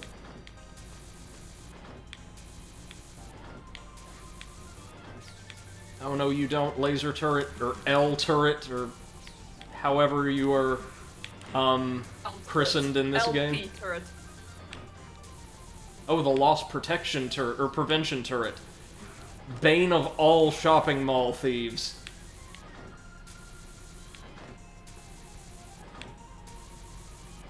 Boop. Boop. Okay.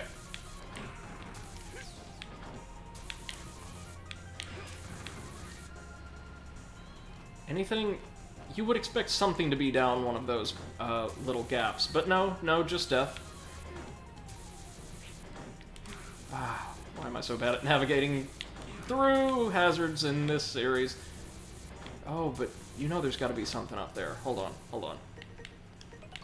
Let's drink some of our tank juice. Okay. Dexcom, it is fine. I'm not dying. My organs are fine. Oh, Lord. I am still alive. I can still mute you. No, I can't! It overrides my phone's volume! Oh, damn it. Hold on again. Lord.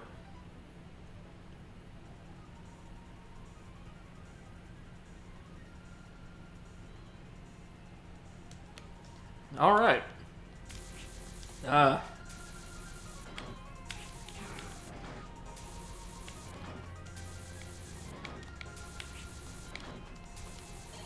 guess my issue with taking so many hits here is you have to move ridiculously slowly through these stages. Oh, hey, it's the snake bots again. From the Living City. He came back to sit all over my keyboard. All over it, yes.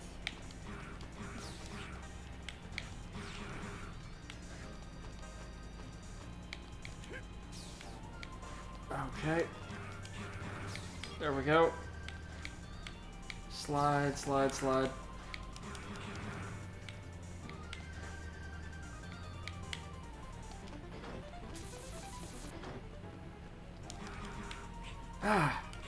Hitbox, come on. There we go. Yeah, I find it so strange that so many critics seem to think that this game was the easiest one. Lord, no. Yeah. If you make use of the items they give you, 2 and 3 are much easier. Weren't like the same critics stuck on the tutorial on in Cuphead? That was one poor guy just having a moment. That poor guy. I feel bad for him because, like, sure, everybody has bad days at work, right? Yeah, but being stuck that much on one jump, yeah. We've all met that jump in our life. Maybe that jump is, like, I don't know, in my case, trying to get, like, a specific type of packaging open for, like, 10 minutes straight. Knowing you full well you should be able to do it, just not being able to. Or, you know, like, trying to bake something, like, perfectly according to the recipe, and it turning out improperly. Fuck! Every single time.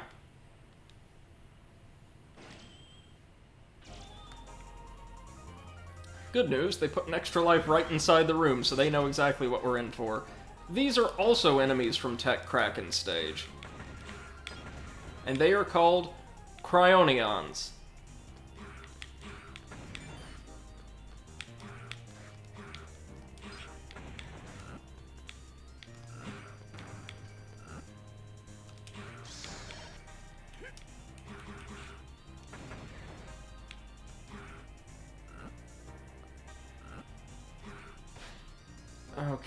Okay.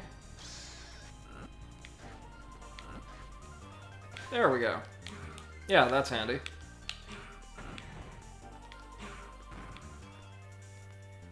Let's go ahead and get our gun out as well.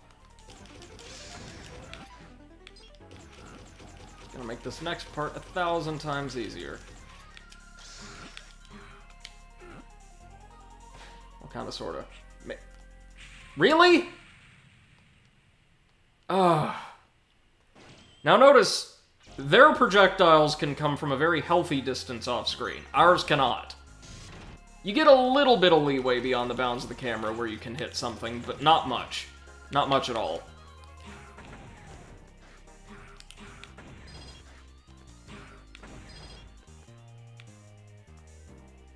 Okay, here we go again. You got knocked down, but you got up again. Thanks to this extra life, we can stay in the game for a good while. They're cute little fellas, but I wouldn't expect them to be such a major hazard. But of course, it's that good old Mega Man knockback.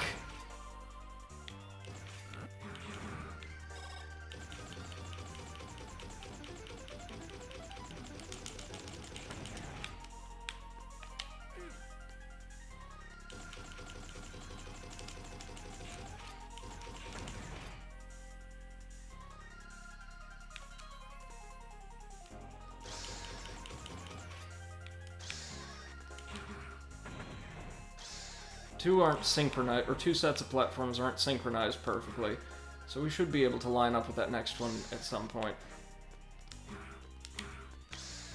Or maybe not. Oh! Shit! I forgot to press up on the control stick. God damn it! Why? Just why? We're not even at the end yet. I have something very special to share with everyone for our next set of projects, and I thought we'd get to it really quickly, but no, this is the one Mega Man Zero game that decided to have a long-ass endgame.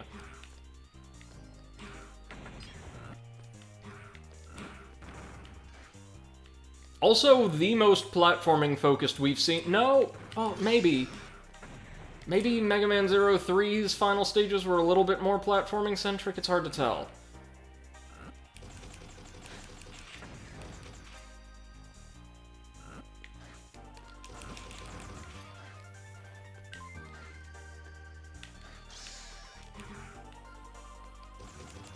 Okay.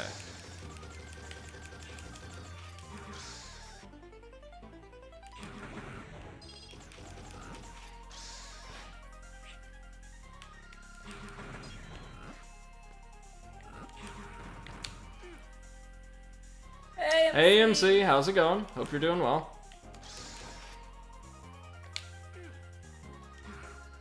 We're never at a good place to grab that one, are we?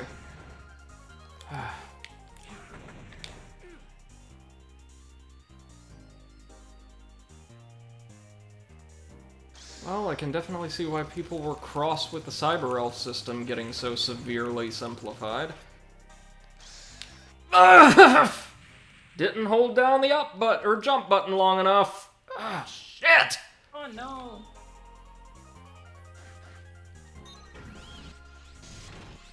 It's not even really that difficult to jump, it's just tedious how long you have to wait for the positioning to straighten itself out. God damn.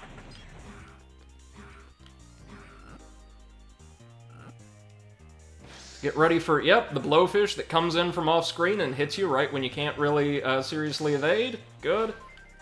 Angel says you really like that pit. Oh, sure do. Yep.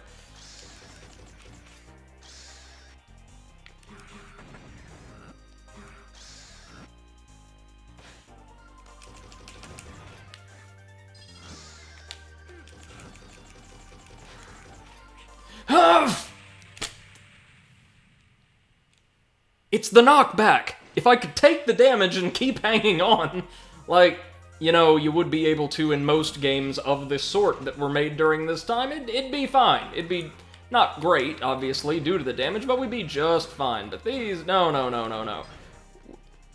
One hit, you're fucked. And enemies respawn if their spawn point is off-screen long enough, which is normal.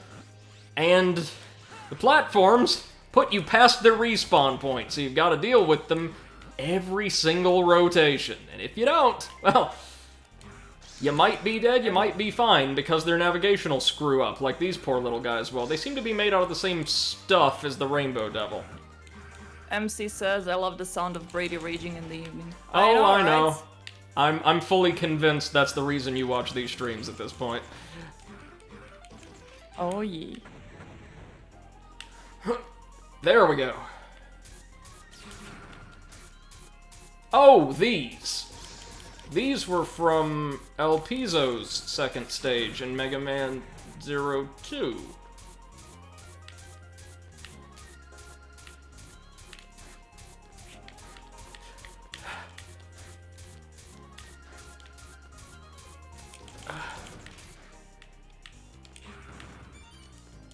Okay. Let's drink a little. There we go.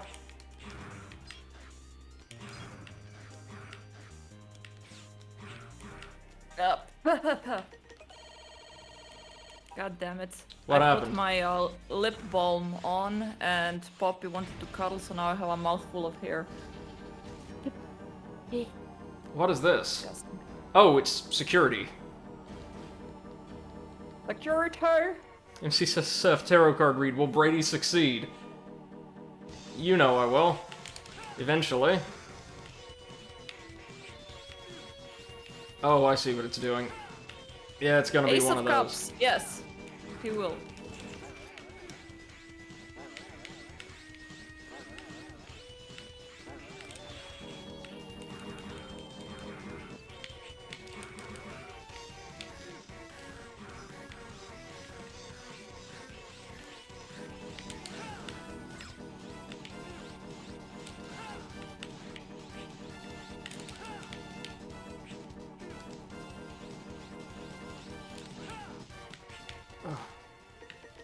Drink, drink, drink, drink, drink.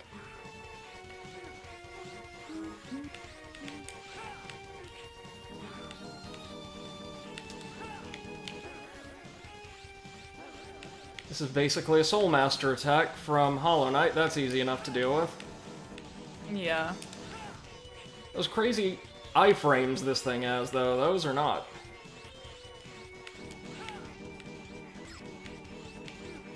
Easy peasy Brady controller squeezy. Oh, he sure does. Duh! Next time, we've got one more life, and they're going to spawn us here now, so we've got to do this perfectly. And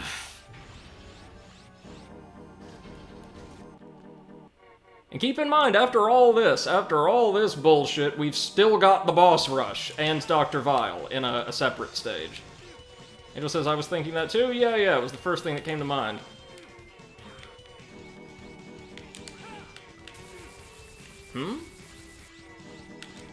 Sorry, did we damage it by disrupting one of those pylons? We. Oh, that's a neat trick. What are the things in the four corners, ask MC? Well, apparently during certain attacks, if we strike them, I just learned we can disrupt the boss.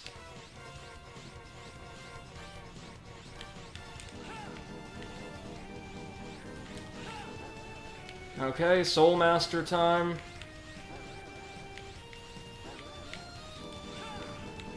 Oh no, we can destroy them. And they're immediately replaced. Okay, that's... Alright.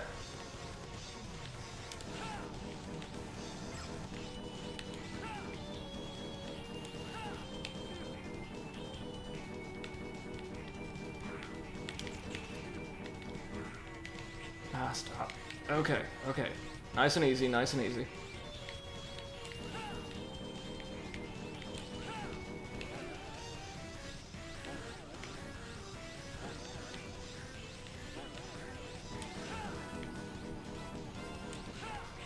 Come on. Alright, we got you. There we go.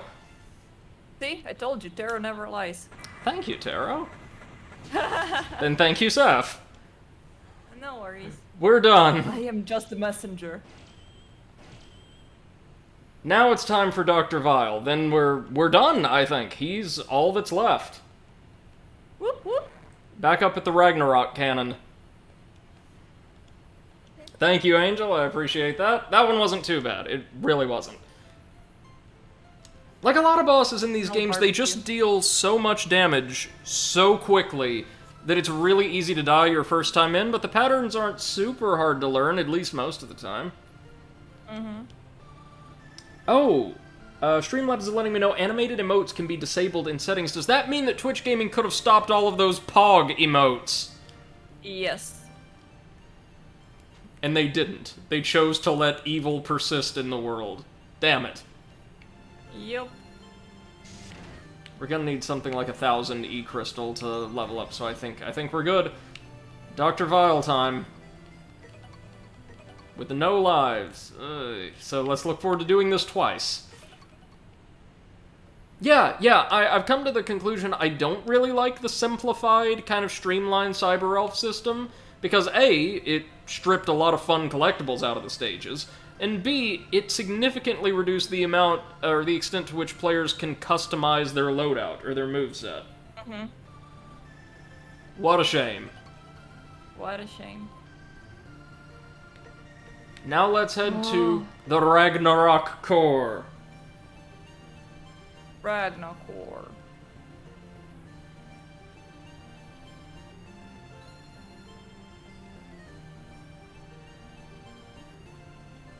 Okay, so we've got to destroy it without, or disable Ragnarok without destroying it.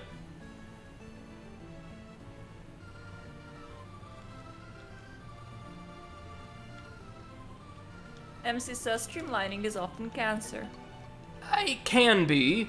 When player choice is removed, yeah. When mechanics are just made easier to interface or deal with, like through quality of life improvements and things like that, I think it can be beneficial. But when you're saying you don't have as many options, if you would like them, then it can be deleterious. I agree with that in spirit, yeah. This isn't good. Ragnarok is speeding up. If you can halt the core now, you might still be able to stop it. Okay, it's fine, because I'm in.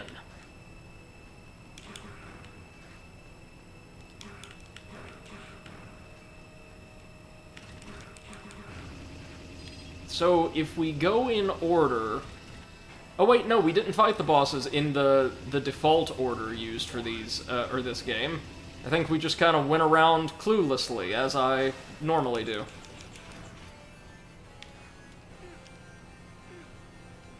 Love the effects in the background.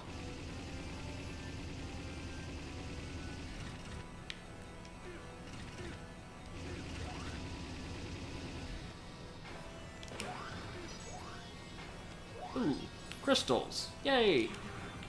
Yay! A glacial part. Okie dokie. Oh, ouch. MC says I have been replaying Tomb Raider 3, the first one I ever played. It feels so good. Oh, I'm sure. I know those suckers hold up.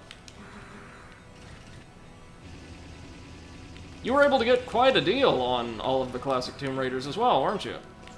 For $5? Yeah, that's a steal. Gotta love sales. Oh, there's a P claw. GOG always has good ones. Oh, our first round of boss rush battles are coming up. Ugh. Who will it be? Since we were given all 8 bosses from the jump, I have no idea. Oh wait, no, they're all in one room. Ah. Haha. MC says GOG sales are great. Yeah, oh, I bet. Oh, shit! Oh, it's this one. Okay, she's weak to lightning, but she also can't be hit with it 90% of the time. Okay, that's... we can do this, maybe.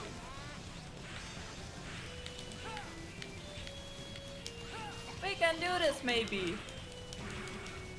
That's the spirit.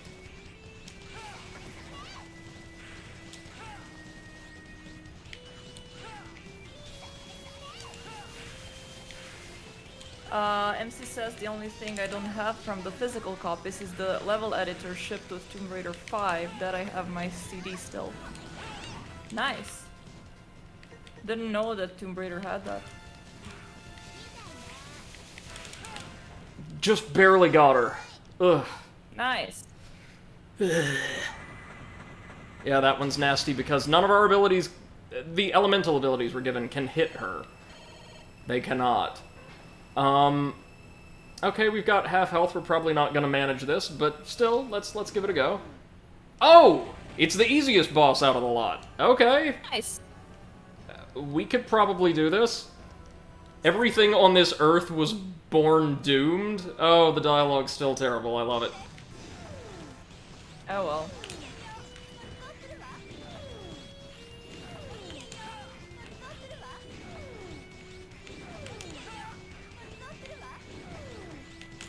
As long as she doesn't coat us in honey, there's not a whole lot she can do.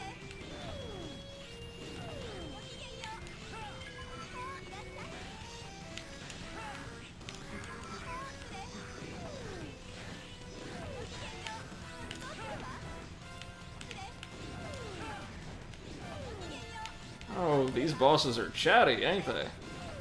Yeah. And I can understand exactly none of what they're saying. It's all Japanese voice clips, which is very, very cool.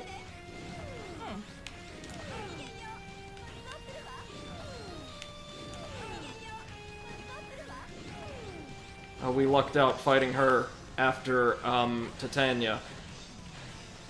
Yeah. Lucky. She glistens before she launches every attack. What does glistens mean? Like kind of shine, sparkle. Ah, sparkles. Okay. Oh, the fly traps are guns. Oh no, we've been honeyed. No, no, no, no, no. No, not honey.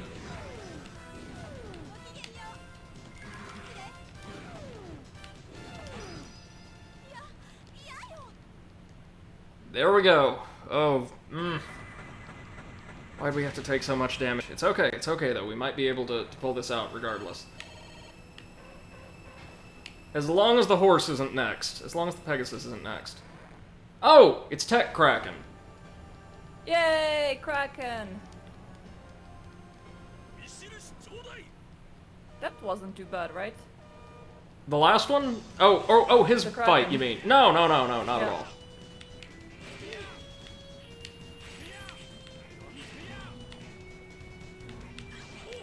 Like a lot of this game's bosses, he kind of sort of abuses collision, but like that, oh, now we gotta start all over again. Oh no. Again, something about 04, for whatever reason, I start every single brand new stage with 0 lives in reserve. So if we die a single time, back to the beginning. Then we get it on the next try with a few more lives and actually being able to make use of checkpoints. There we go.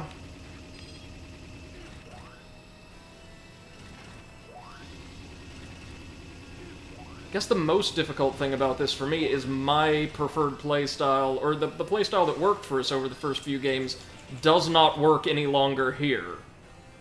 Spank and spank? Yeah, just use cyber elves to not exactly make ourselves invincible, but also power ourselves up with, you know, double jumps and crazy new, mobility upgrades. We can't really do any of that because it's all been streamlined. If you don't have enough crystal to feed that one elf, you're not getting any new tricks. Yeah. Which I get. It makes for a system that's less exploitable, maybe, but also just a little bit less flavorful? Fun. Yes, exactly.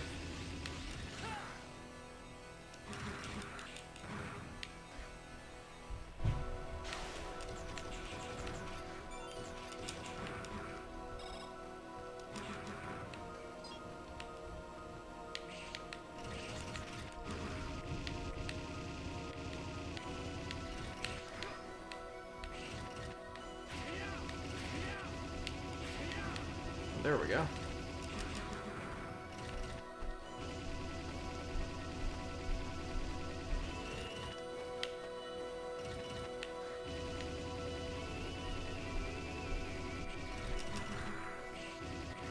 Oh yeah, we got some prime, like, pseudo-prog rock synths going for this stage. I dig it. Butt rock. No, not butt rock. This is much calmer than butt rock. The Olestra has not taken root in the soundtrack yet. Ah, right. So it's the feeding time, and then butt rock is the next level. That's right, exactly. Again, the only, like, dietary supplement in the world known more than anything else for the words anal leakage. Why do we always end up at Olestra?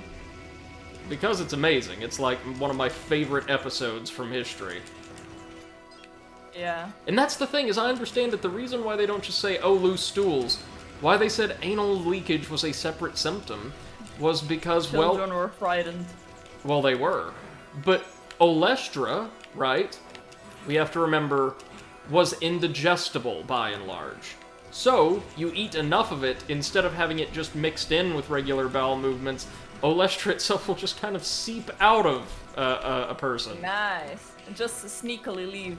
So it's not stool in some cases, it's stool mixed with just good old Olestra grease, hence the leakage. Thank you for that very graphic explanation. Well, no, that's something that's been haunting me. Why did they specify anal leakage? Why that term? Why not just, you know, very frequent loose stool? That's what most, or the type of language most medical organizations would use, because they were separate conditions.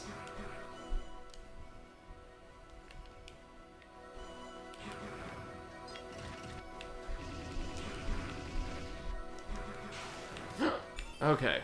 Oh, those guys are called Raiken. That's pretty cute, actually. Those things are called Fatal. Phytal, rather. Less cute. Less cute, yes. Trying to get a little bit of health.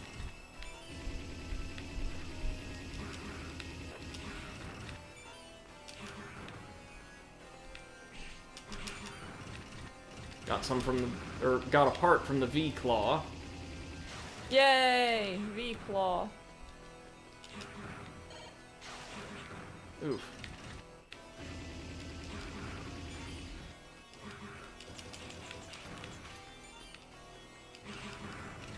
Alright, I mean, I guess we've got all we can get, which is like a third of a tank for now. Oh, yikes.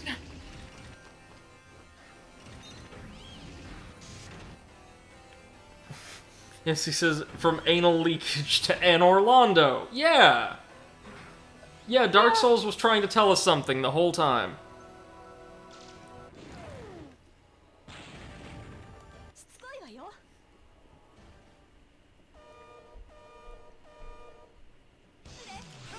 Be right back. Yes, ma'am?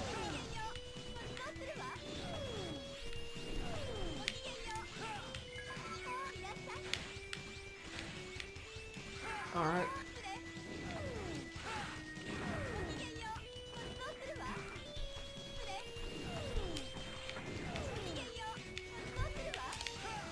As long as we don't get caught by the honey, we should be fine.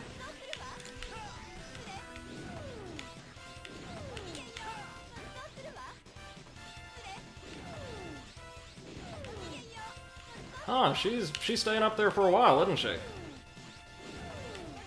There we go.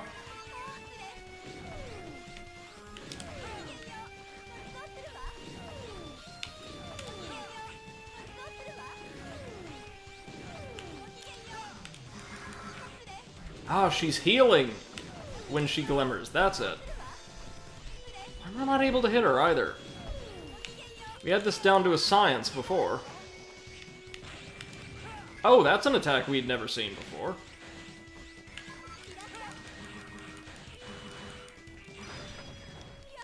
There we go.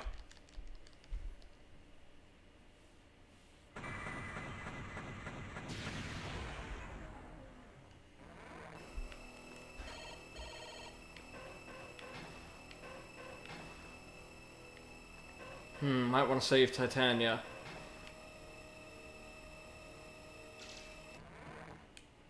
We'll take on Tech Kraken, though.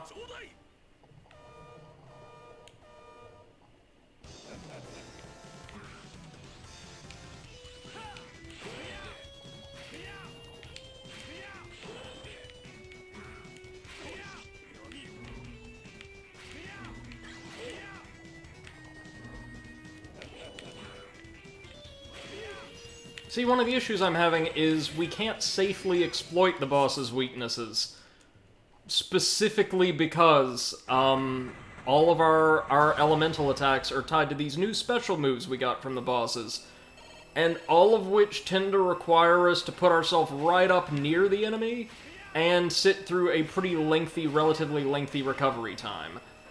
And the bosses don't seem to have equally hefty recovery times for the most part.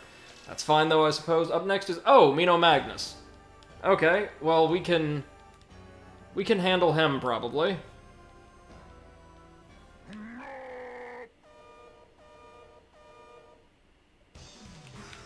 Now wait, he was Thunder Elemental, right? So...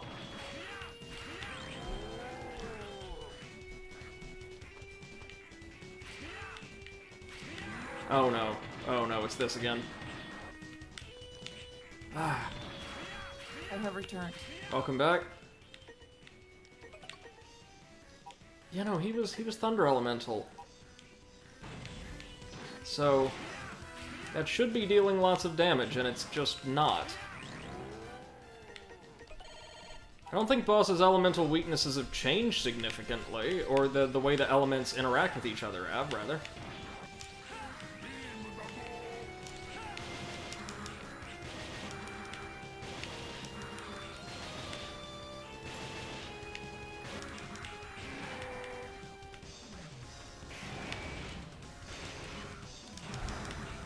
Oh, we're dead! We're dead! Shit! Aww. Well, it's because I'm noticing a lot of our elemental attacks don't do anything to bosses in this game. If they deal more damage, I'm not seeing it. I don't think so. At least I didn't see it either. Let me try one more thing. Let's try hitting him with our ice javelin. Yeah, nothing. It seemed like he was totally immune. Yep. Well, what, so is he weak to fire now? Inexplicably? Nope. Totally immune to that as well. Alright. God damn it. Stop it.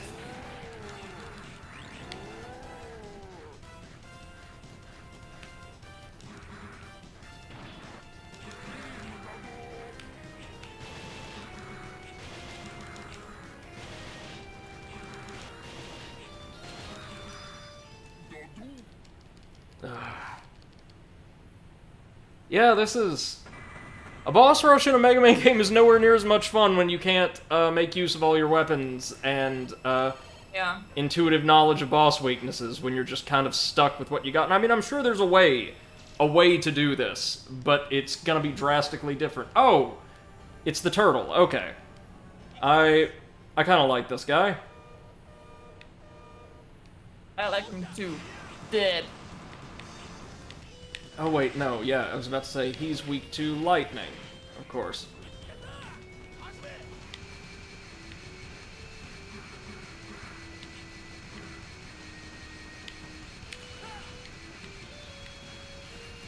Oh!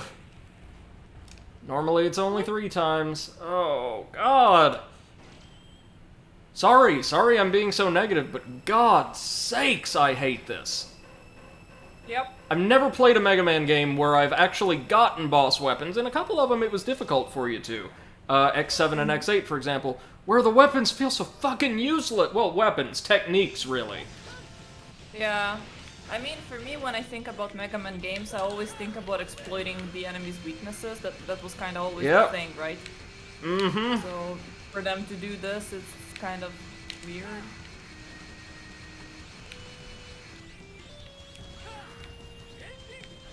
It's kind of like if, suddenly Nintendo decided that, dungeons and Legend of Zelda were not a thing anymore, and then they decided to put these, guardian beasts or... Oh, wait.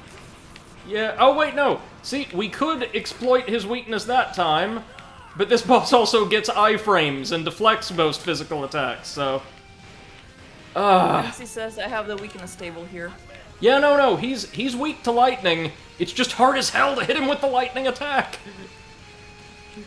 Just need the name. That's a good, good question. No, this one is Heat Gemblem. I know he's weak to lightning because I saw the elemental effect. We're fucked, though. We're gonna have to do this all again.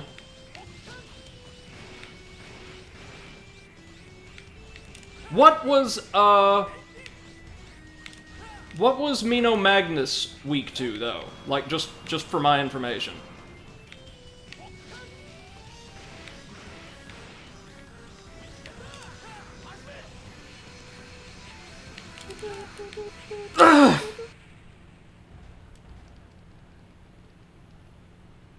I think that's it. I think that in this game, we have boss weaknesses.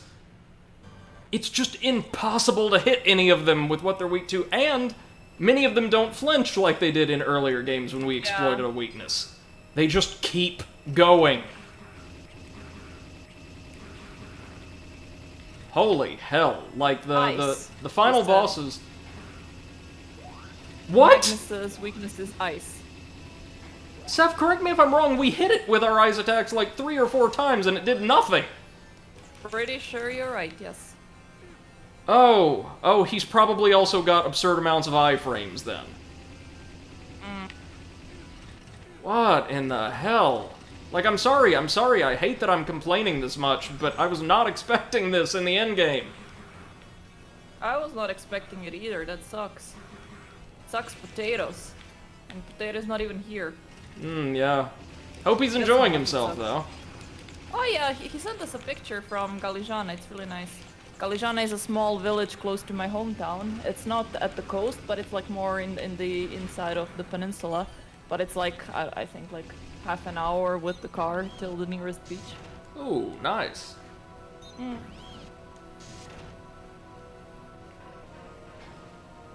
He has a vacation house there. Whoa, like he owns it himself? Well, I think it's his family's, but yeah. But still, nice. Yeah. Okay, let's try a little experiment. Let's see if the Mandragora is actually weak to fire, because our basic attacks deal plenty of damage to her. I'm not seeing any kind of effect. She's taking plenty of damage for a Buster attack, but...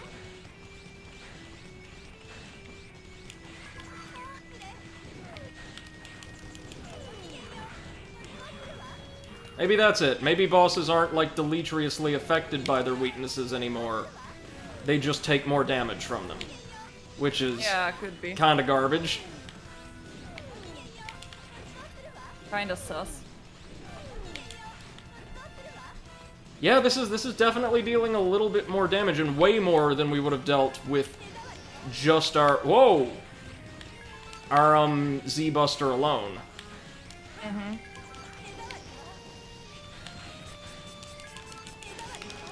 I found out what that glimmer was while you were away, Seth. Yeah? She's healing herself. Ah! Of course. Because it was too easy without that. IMC says, Noble Mandrago, no weakness. Ah! That's really weird. So the other one... Then, yeah. Yeah, but you would expect the plant to be weak to fire, right? Yes. I guess they don't play it that way down here. Well, let's go for our first actual fire weakness boss, Tech Kraken. You don't the totally water suck. guy is weak to fire? Yeah, fire. Well, because his element is technically ice, not water. Even though I was gonna say that's not how Pokemon taught me. With the exception of Polar Camrus, and Blizzak Stagroth, just about every single major, ice elemental boss in the series has had, like, a water affinity instead. Okay. You know what? Maybe our Buster attacks are just better for this. Maybe staying the hell away from the bosses and their collision damage is going to be preferable. You know? Yeah. Why not? Okay. Let's try doing that. Yeah. Okay, Mino Magnus is down here. In fact, yeah, let's swap to our gun as our main. And break out the Ice Javelin just to see if we can't hit him. I do appreciate you looking up the weakness chart, MC. I'm glad to know that, at the very least, these are supposed to be effective. They're supposed to be.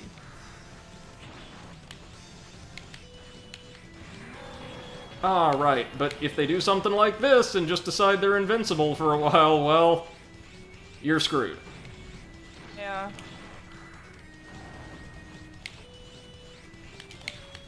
Dude, just stand still for a minute. Can we not hit him with our ice-based attack?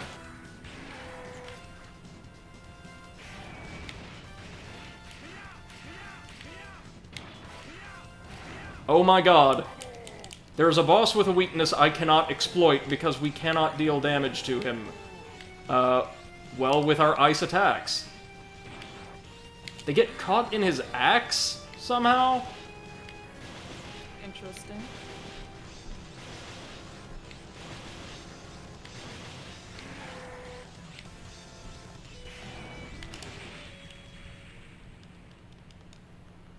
Well, that's great. Okay, guess we just have to go back to the regular sword for him. MC says maybe not with the lance. I tried it with our only other ice elemental weapon, which is this little wave here, and that couldn't damage him either. But oddly enough, our regular sword does just fine against him. You'll see. Yeah.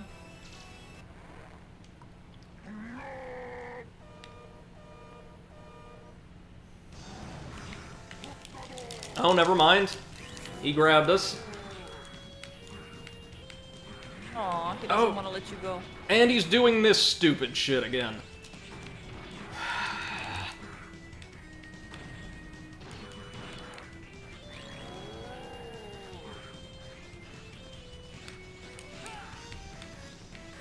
Oh, and again! Yeah, because it was too easy, right? You figured out his weakness. Sword. Oh, now we've got 1 life and half a health bar with very little heals to go up against the remaining 5. I'm sorry, guys, I really am. I hate how negative I'm being, but God, this is not fun. Yeah, this doesn't seem fun at all. It doesn't feel particularly rewarding either. Oh, good! It's our other lightning elemental boss. Well, the lance should work on him. He spends most of his time in the air.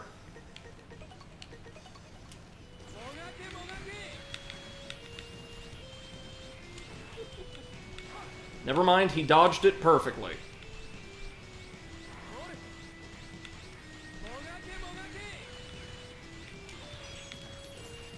Oh, there we go. Well, hurting to see that does deal damage.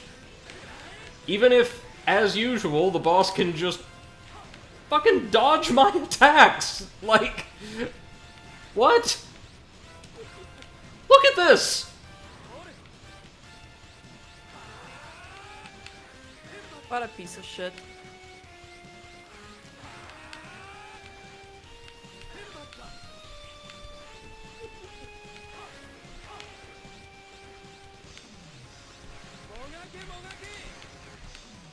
Really?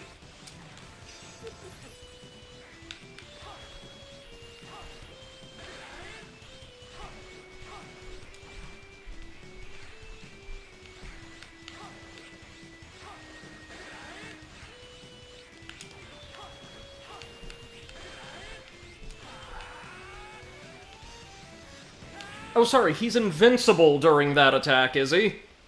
God damn!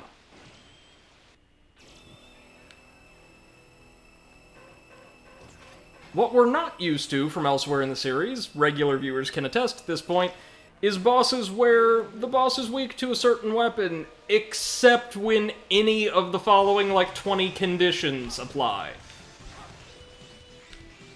Yeah.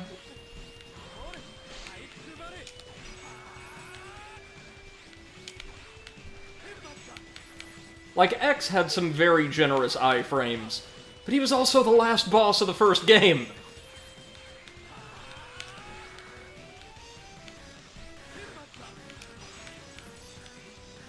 Like, Lightning Horsey is just a regular boss. Yeah.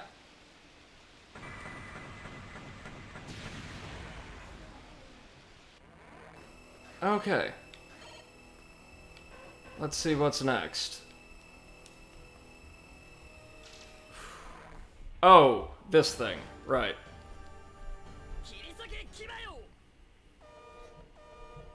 Alright, well, we know what you're weak to.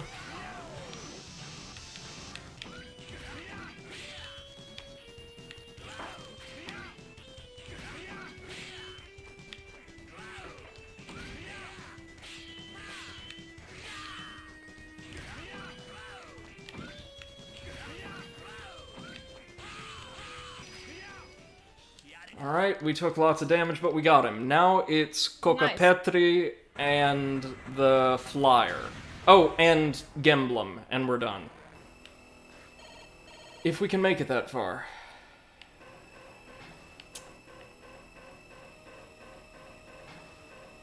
Cocopetri, Gemblem, and Titania. This should be Cocopetri. Well, let's hope so. Who, I can only assume, is our other non-elemental boss.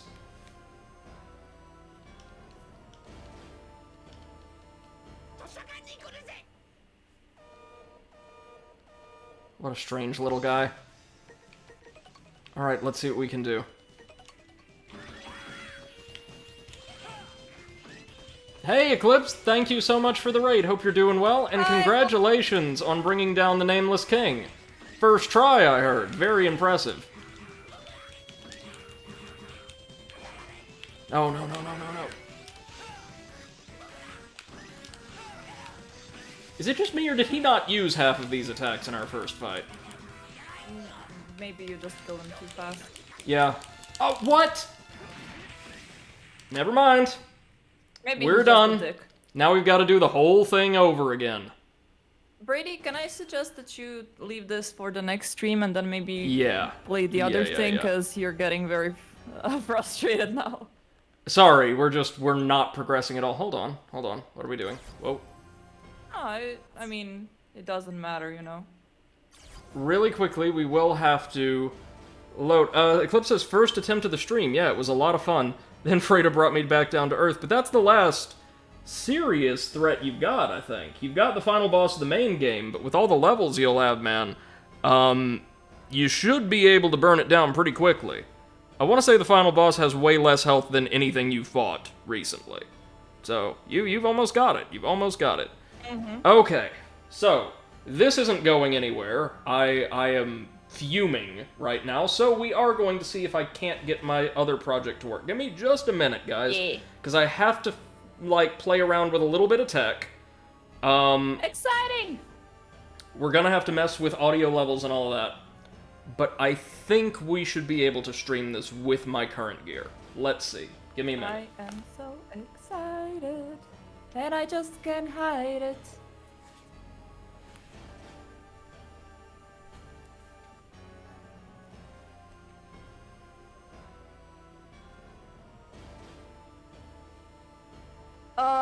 Eclipse says, yeah, +2 Dragon Slayer Sword Spear I used because of a channel redemption was doing sizable damage as is. Nice! Nice!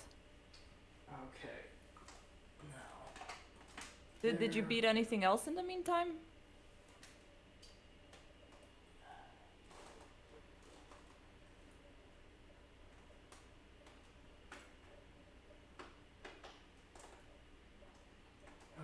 Okay.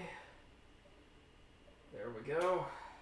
Oh my god, Luna, you did that to him. Good job. I'm proud of you.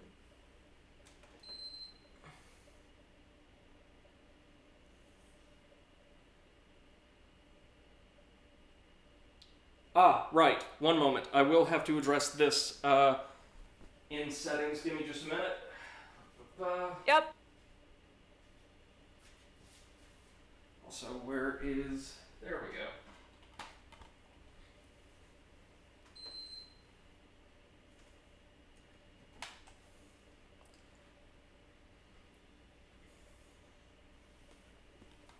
Okay.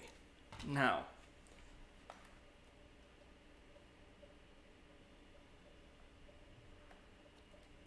I'm so excited. As am I. Luna says he had to. It was first try and weapon looked nuts. Nice.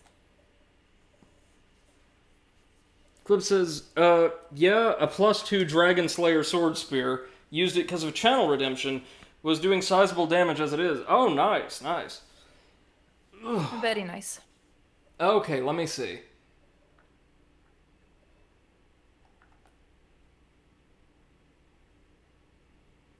There's some setting I have to alter in order to allow streaming, I should say. Angel says, why does it say copy protected content? This is standard for the PlayStation line of consoles if I think copy protection is active in the menu. So what you can do is go into the settings and disable copy protection, and you won't be able to use apps like Netflix or YouTube or any of that, but you can record. Wait, does that mean you're playing something on PlayStation 3? Sure am. Is it Sly Cooper? You'll see. If my controller would work. If it's Sly Cooper, I'm this gonna thing's scream. got absolutely no juice because I've not used it in God like 5 years. System settings. This should be it.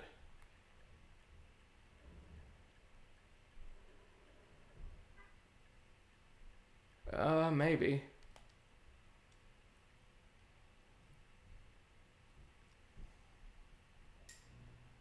Cliff says, ooh, you can record Please PS3. I can't. I need to try to fix that. We will see. Hold on.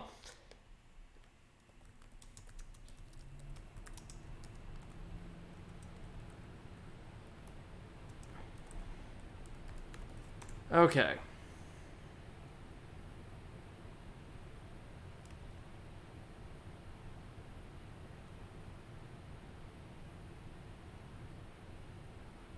Please be Sly Cooper. Please be Sly Cooper. Let me see what we have here. What is it, Beppo?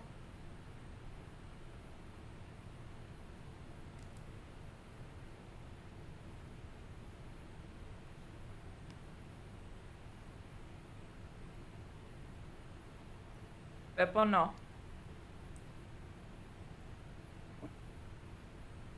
Okay, hold on.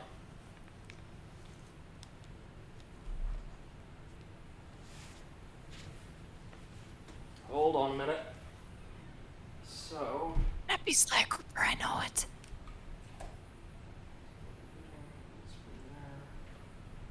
Hey, Polino. It's from there to there. There. Yeah, that shouldn't be an issue. 110 squats, Jesus, Eclipse. Beppo, no. Here, you can get cuddled. Is this good? But sorry, folks, I need just a minute to see if any of my hardware could be causing the issue. I've not had to look at any of this in ages. So... Huh. Wait a moment. So this...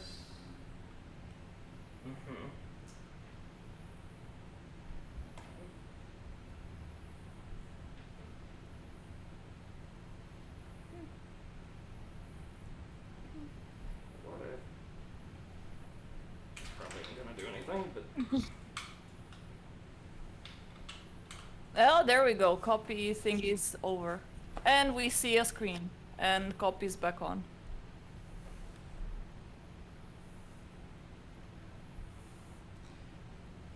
Okay, still no dice here. Well, what on earth?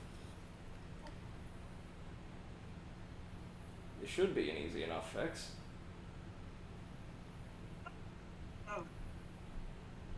Beppo, enough.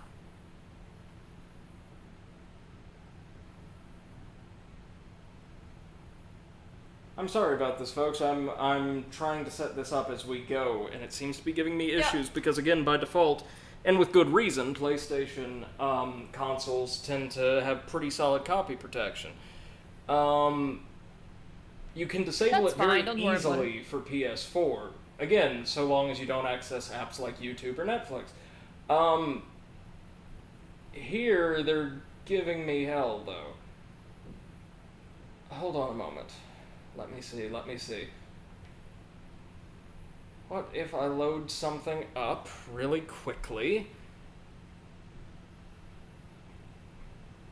Maybe our issue is just the, fingers crossed, just the, menu screen, and once we start playing software, it'll run.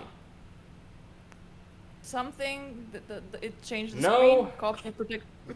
Yeah, well, okay, apparently I can't show you LA Noire, that's great. That's not what I was planning on streaming, but... Alright.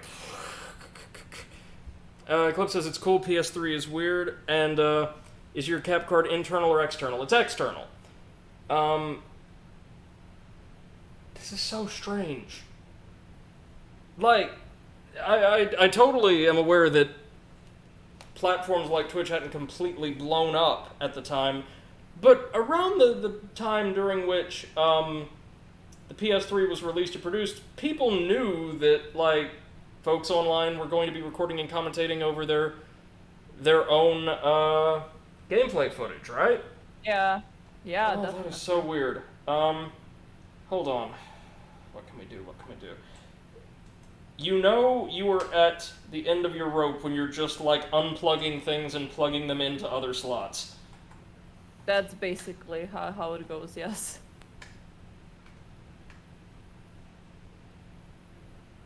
Wait, so you got it for a second, then you got copy protection. Hold on. Yep. We got it for a second. Is that it? No. Hold on. Now there's no signal. That's great.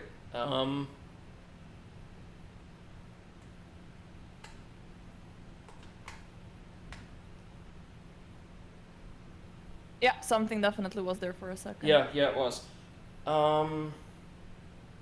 Goodness gracious.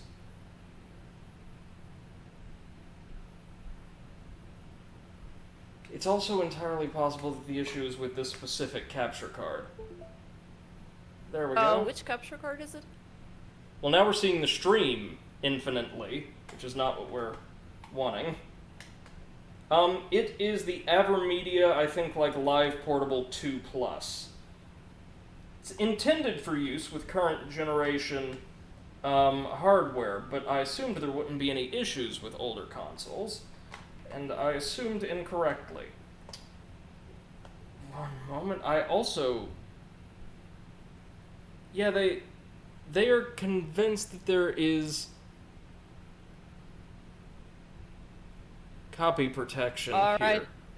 Hold on. I'm just checking, like, AverMedia's support, because there seems to be, like, tutorial on how to make PlayStation 3 stuff to work. So, step 1, connect your PlayStation 3 to AverMedia. Obviously done. Press and hold the power button on your PlayStation 3 for 5 to 10 seconds until you hear a second beep.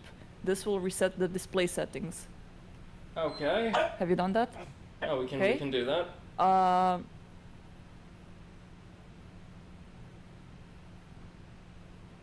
After that, on your PlayStation 3, navigate to Settings, Display Settings, and Video Output Settings. Ah! I think I know what we're about to do. Hold on. Really quickly, let me just plug all my stuff back up as it was originally. Lewis says, Deus Ex? Yeah, I'm a big fan of the modern Deus Ex games. One of the last games I played on my PS3 was, Human Revolution, I think? He says, in the meantime, to entertain the audience. Thank you for sharing. Okay, now, hold on, we hold this down for 10 seconds, maybe?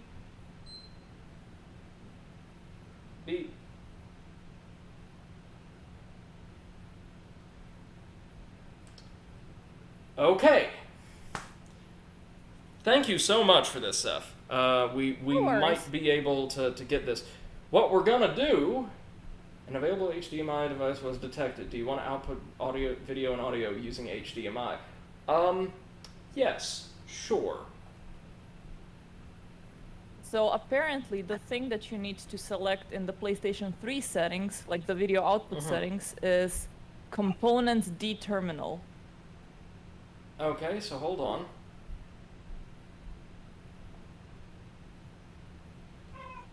You're seeing the same thing on stream now. Hold on. No, I'm not. You should be seeing like a green screen with video output settings or something like that. Yes. One moment. Sorry, I should have selected yes when they asked me if I wanted to output using HDMI for the time, so I could actually navigate the menu. Whoopsie. Trust me, guys, Just, this again, is worth 5 to it 10 seconds if I can power make it button. work. Yeah. I think we're all going to be very happy. There we are.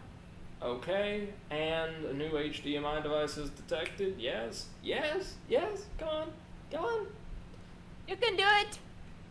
Yeah, so for the time being, we will output to HDMI, just so we can navigate on over to the video settings. Can you read the screen? Yeah, sure. Nope. No, they were asking me. Okay. Is this visible? Now we go over to video settings. Yes, so there should be like settings, then display settings, then video output settings. Okay. Display settings are near the bottom, if I'm correct. Video output settings. Component D terminal. Yes, that one. It says press X or the right button to continue. Confirm your selection by pressing the X button and choosing yes on the subsequent screen. So just like yes, confirm. There we go. Well, now you're seeing the same thing I was on my television, which was nothing. For 1 second. Component D terminal. LNS video. Okay, hold on. Oh, I see. No, that's assuming that you connect the capture card directly to the PS3 with its own cable. I'm using an HDMI, which it also has settings for, I think. Okay. Oh, well, maybe Lord. there is something else in the options as well for that. Yeah, let me see.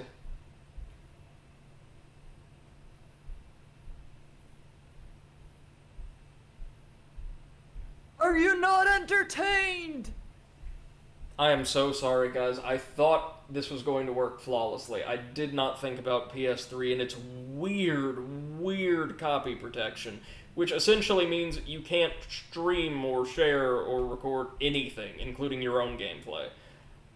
Forget about it. It's really weird. I do have a backup for our last hour if this just doesn't work, which unfortunately it seems like it shan't. Which is so weird. Hold on, let me try to look something up really quickly. Mm-hmm.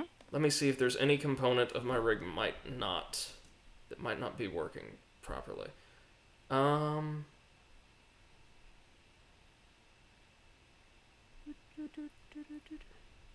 So what is your option in the capture card? Like maybe you need to change something there, like in the AverMedia source. It shouldn't here in be. Streamlabs. If we're seeing the copy protection notice, that means the issue is on the PS3's end. Okay. Okay. Mm-hmm. Let me see. Yeah, it's our good friend High Bandwidth Digital Content Protection. Apparently this was a big enough issue since the PS4 was shipped with an option to disable it along with other. Yeah. And apparently, save games are locked to systems and are also copy protected. I did not know that. It says turn off HDCP on your PS3. I don't know what HDCP is. High definition copy protection. Yes, okay. Which, yeah, that's what we're going for, but...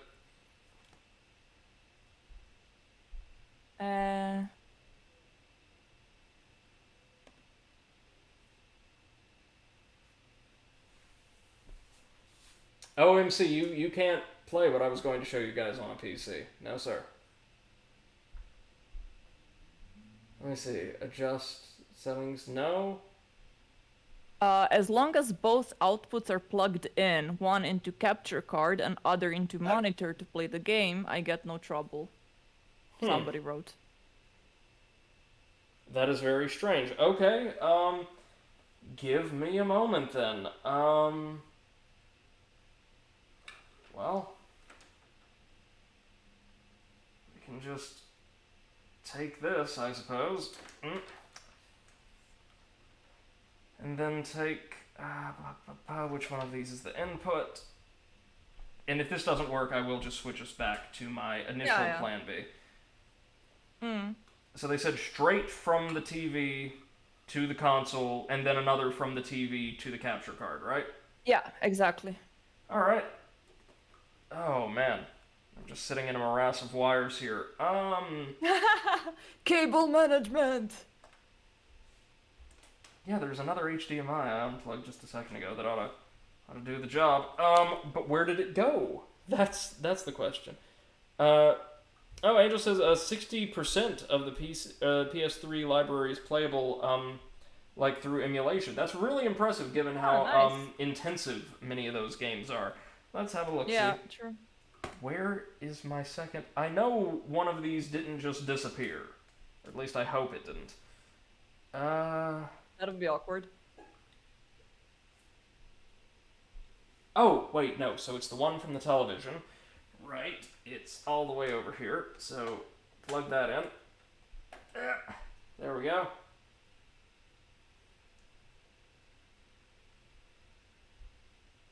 And no signal. That shouldn't be. Oh, wait. Never mind. Ah, I see the issue. So, if we take this. No, never mind. The HDMI is still plugged into the PS3. So, follow this one, snake it around. Where does it go? All over the damn place. Good night, apparently. Luna. Sorry, Luna. Yeah, good night. Thank you Good so luck much for tomorrow. joining us, though. Yes, indeed. Okay. What am I even doing now? I've unplugged absolutely everything in my rig. What we're gonna do is take the one that was running from the console, plug that into the TV. Hold on, 1 second, y'all. Mm-hmm.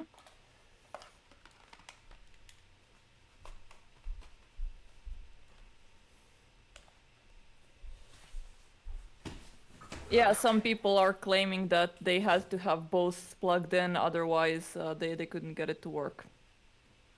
For whatever weird reason.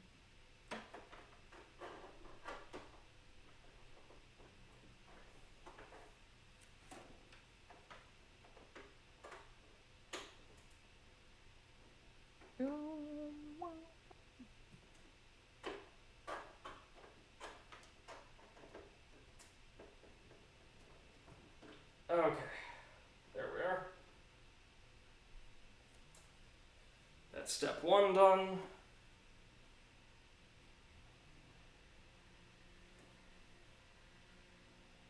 Now step 2.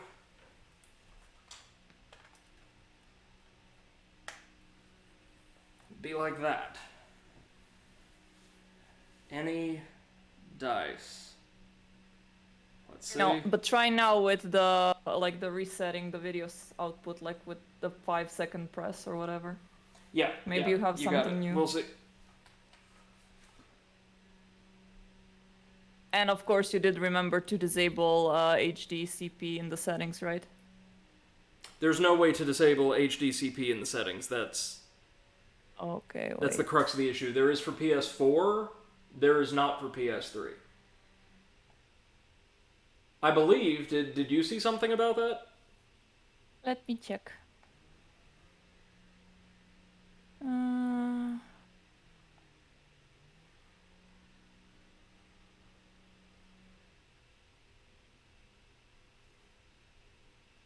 Okay. Well, unless Seth finds something, I'm so sorry to say I can't share what I was hoping to with you guys, but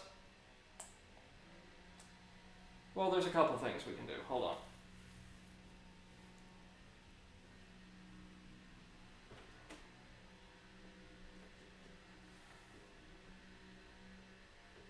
Okay, so we don't need this.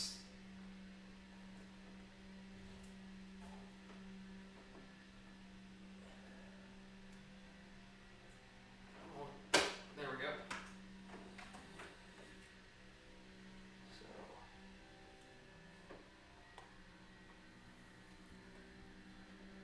Console, so there.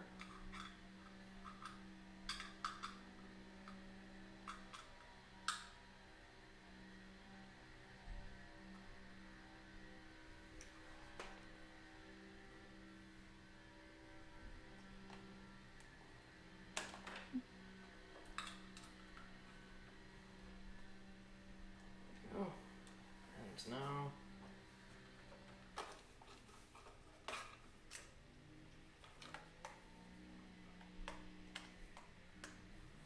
There we go. Okay.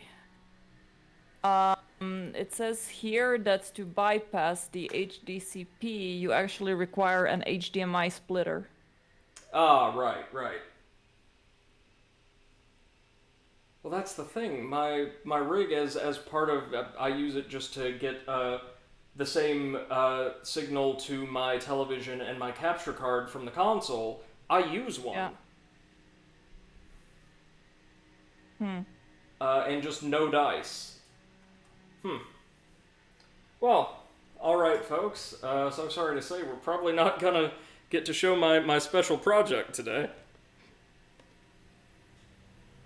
But, what we can do, if you'll entertain me just a moment. Hey, Eclipse, it's no problem, man. I'm sorry that you guys have had to sit through just complete and utter, well, non-content for so long. What we're gonna do is head on over to the PS4 for a minute. Yay! I mean, I guess yay. I don't know.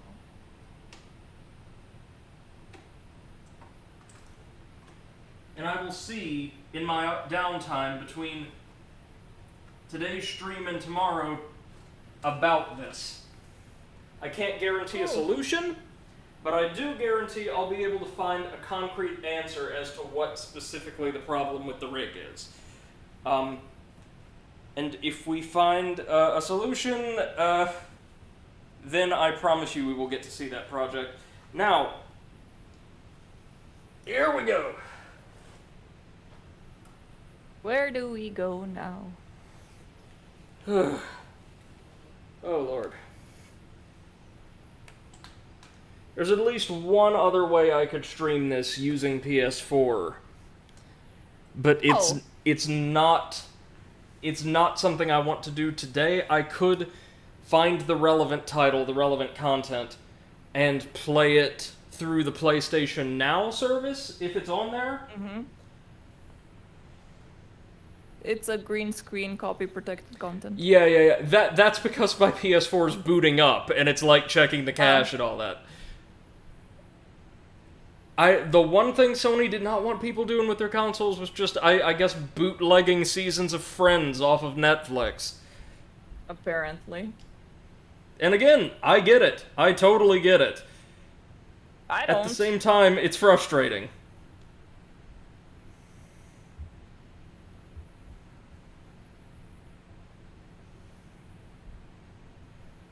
I've got something already preloaded I was hoping to play after my projects, though, so no worries.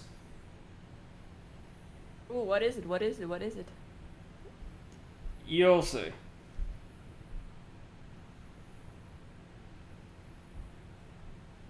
Oh my god, Brady, it's like saying to people, we have to talk, and then you're like, yeah? And then you're like, oh, yeah, but later. It's like, no, don't say later. Now I'm gonna be over-analyzing stuff in my head. Well, it fits the name. It fits the team name. Yeah. Okay,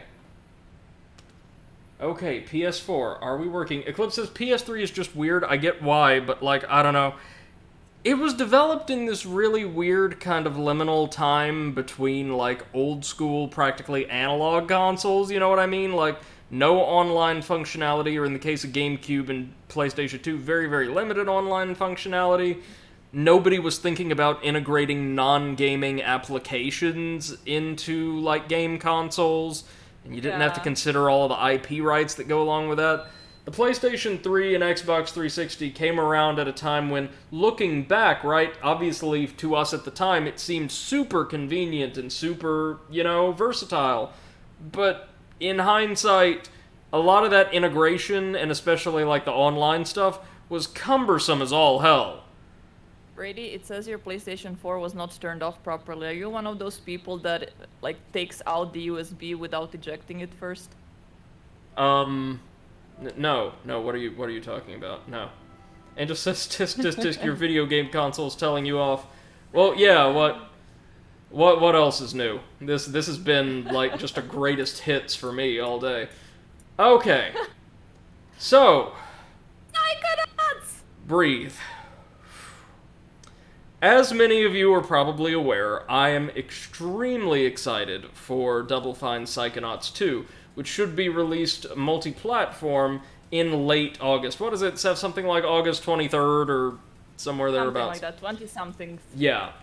And my plan was to finish playing Zero, switch over to this 4-game series I wanted to show you on PS3, and then come do Psychonauts before that game was released. And to those of you who aren't aware, our good friend Comrade Potato already played through this game quite recently, I want to say a couple months ago on stream. But I wanted to journey back through Psychonauts for myself, and so what I'm going to do, or we're going to do together, is explore maybe the first 30 minutes to hour of the game today, and hopefully, since I'll be taking over analysts' stream slots for the next 3 days, we will get to play through the entire game. Psychonauts is not very long. It's not short either, though. It was perfectly decent length for a game of its time, early 2000s. And, oh yeah, by the way, guys, because Potato is on his holiday birthday travel, you get to have Brady for the entire weekend. We're sorry. Yeah. Our condolences. MC says, I do love that you still use Res Area X as background. There's just something special about it. It's really nice. It is. I have a general policy of just replacing my theme whenever I get a new one as part of, like, a digital edition of a game or something like that, and just sticking with it. This one's very nice. So, Psychonauts. Oh, man, I actually have a lot to say before we begin the game, so I'm going to try to make it as concise as possible. Psychonauts is an action platformer exceedingly influenced by Tim Schafer and the Double Fine team's work in the realm of adventure games. While this doesn't mean that there are puzzles you're going to need to use absolutely absurd logic in order to solve, thankfully, it does mean that a lot of focus is put on characterization of the cast, of the world, of the ways in which you can interact with each. And so this, for a platformer of the time especially, is just brimming with personality and a kind of unique approach to design for a platformer. This is not like Balan Wonderworld, where they sold it as a platformer and they hyped it as a platformer and it wasn't a platformer. It is one, but it's just as much an adventure game with that sense of exploration, that sense of immersion in the world, that controls and operates a little bit better. Psychonauts is one of my favorite games of all time, flawed though it is in some very minor regards, and I would hold that it has some of the very best integration of gameplay and narrative I've ever seen. The premise is quite simple. Instead of exploring through, various colorful, partially justified environments, we're going to be exploring worlds contained within the minds, so the psychological landscapes of various characters we meet out in the real world, and doing psychic combat, or doing psychic battle with their demons, their insecurities, and the facets of themselves they are most afraid to face. Psychonauts is a brilliant game, but I feel obliged to forewarn anyone who inexplicably is still watching after the past 20 or so minutes of the stream. It does get quite dark in a couple of places. Not, I would say, egregiously so, but the entire game isn't as bright and happy as it seems, and it does tackle some very... And I don't mean this in, the edgy way, Seth, but you've seen the whole game, right? Yeah, Peroni. It tackles some complex subjects in very mature manners. Yep. I have a lot of admiration for this game, and without any further ado, let's dive right on in. One of my favorite things about the game, though, is its visual design. Since every world takes place inside of somebody else's mind, the aesthetics, the colors, the presentation, the sound, they're all totally different, because you're seeing the world, or you're seeing life, as interpreted by somebody completely different. And as we all know, no two people think exactly alike. Yep. Hard to believe this thing came out for PS2, X, and Xbox, I don't believe GameCube, in, what was it, 2005, they said? Something like that, yeah, mid-2000s. So, Psychonauts has absolutely adorable, like, kind of vaguely 70s espionage filmish aesthetic. And I just adore it. This here is our main character, Rasputin. He is heavily implied, I think, to be a Romani boy, who grew up in a circus and happened to manifest psychic powers, something that are latent inside many, many people all around the world in this game setting. But unfortunately, his family was particularly ill-disposed toward psychics or the supernatural in general, due to reasons we'll see before too long. And his family are also implied, at least to us at the outset, to be somewhat demanding and abusive. So he runs away in the dead of night to the Whispering Rock Psychic Summer Camp, a secret, well, semi-secret facility used by a paragovernmental organization to train young, psychically attuned children into professional agents of mental espionage and combat. It's a great premise. What was that? By the way, before we continue, I wanted to say, Ra Rasputin, lover of the Russian queen. Okay. There you go. It's a good song. It's a very good song. MC says mandatory res fears the mind killer. Fear is actually not a major component of this game's exploration of the psyche. We're gonna see a lot of things, a lot of oddly relatable things over the course of this game, portrayed in really crazy, over-the-top manners. But real quick, let's catch this opening film, sorry. 600 miles of synaptic fiber, 5.5 ounces of cranial fluid, 1,500 grams of complex neural matter, a 3-pound pile of dreams. Gonna turn the audio up just a little. Let me know if it's too loud. It is the ultimate battlefield and the ultimate weapon. The wars of this modern age, the psychic age, are all fought somewhere between these damp, curvaceous undulations. From this day forward, you are all psychic soldiers, paranormal paratroopers, mental marines who are about to ship out on the adventure of their lives. This is our beachhead. Love the animation. This is your landing craft. You shall engage the enemy in his own mentality. You shall chase his dreams. You shall fight his demons. You shall live his nightmares. And those of you who fight well, you will find yourselves on the path to becoming international secret agents. In other words, Psychonauts. The rest of you will die.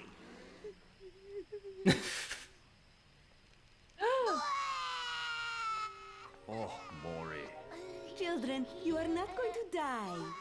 Well, if you're not a psychonaut, then you might as well be dead.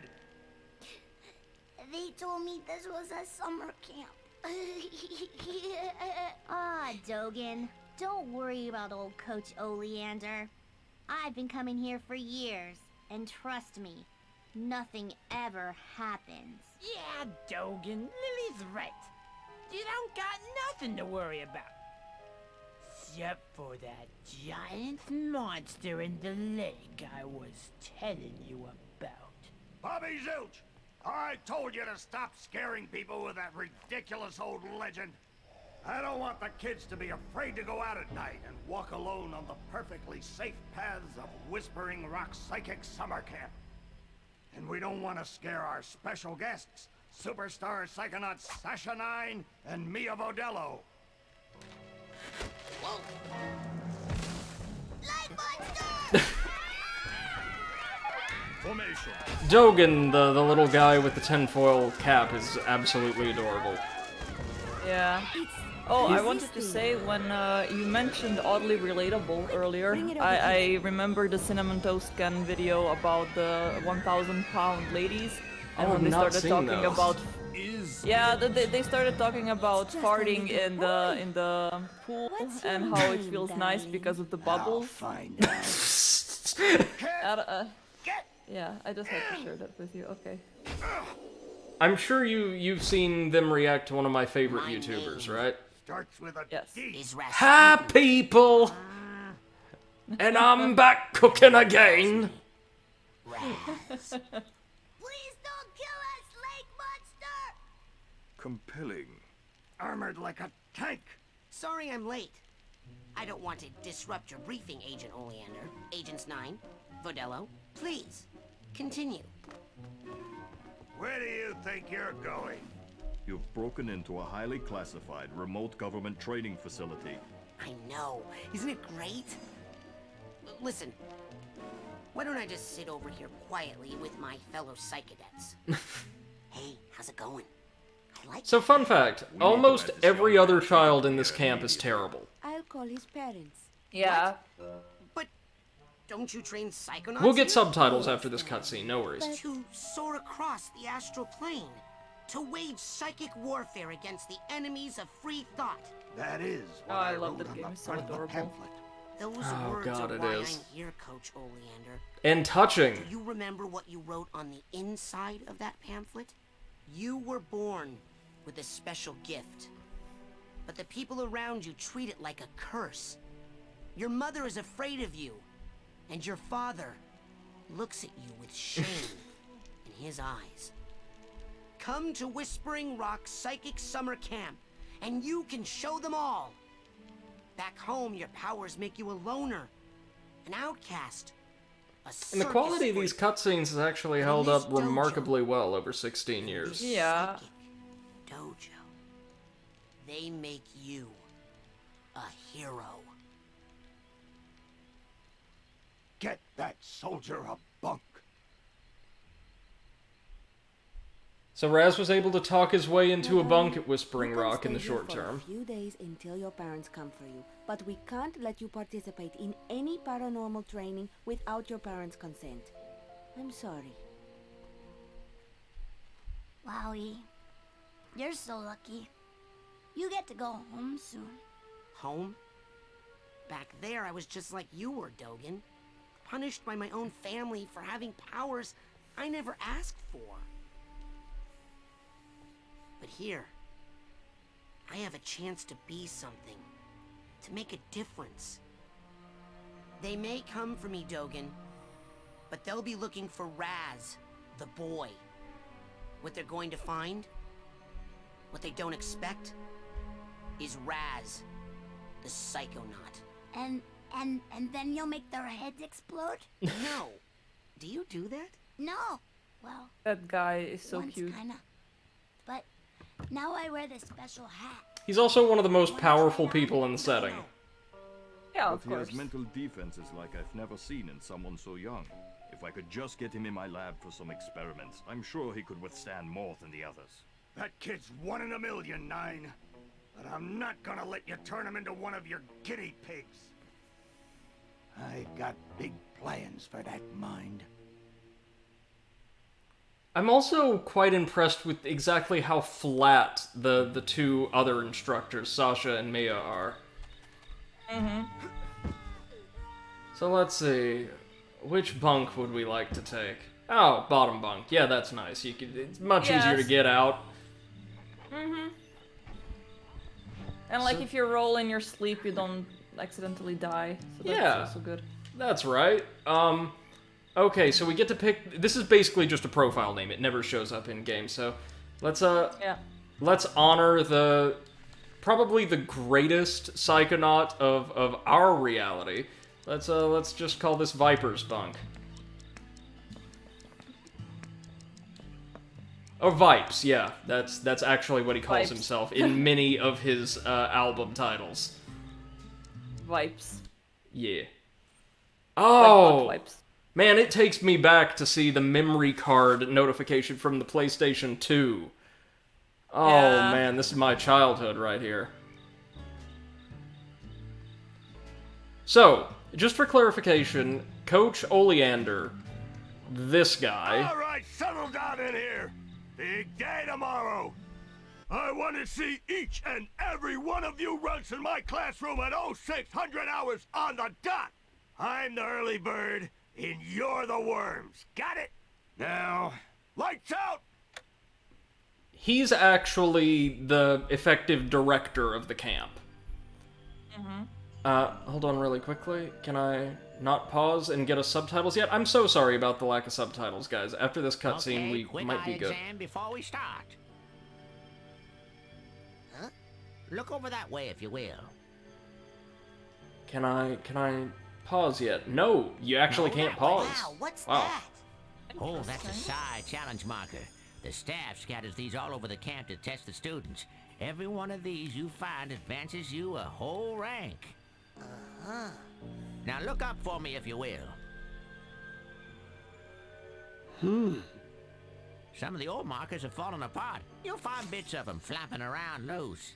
If you find enough of these Psi cards, you can put them together to make a brand new challenge marker. But you have to buy a Psi core at the camp store to hold them together. Keep ranking up, and before you know it, you'll be able to use brand new psychic powers. Stuff you didn't even know we you could do. should probably change the category on Twitch. Because I couldn't do that sorry. No. I should have done that. I'm on it. Hey, where'd he go? That guy looks so familiar. So I have no idea why our camera orientation tutorial teaches us all about, like, not exactly consumables, but collectibles. But it does. That's just a thing they threw here.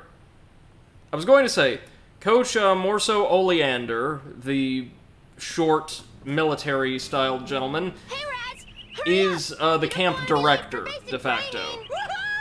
Basic Brainy is the best class ever! Ooh, okay, maybe it is a little too loud now that we're out of the cutscene. Sorry about that.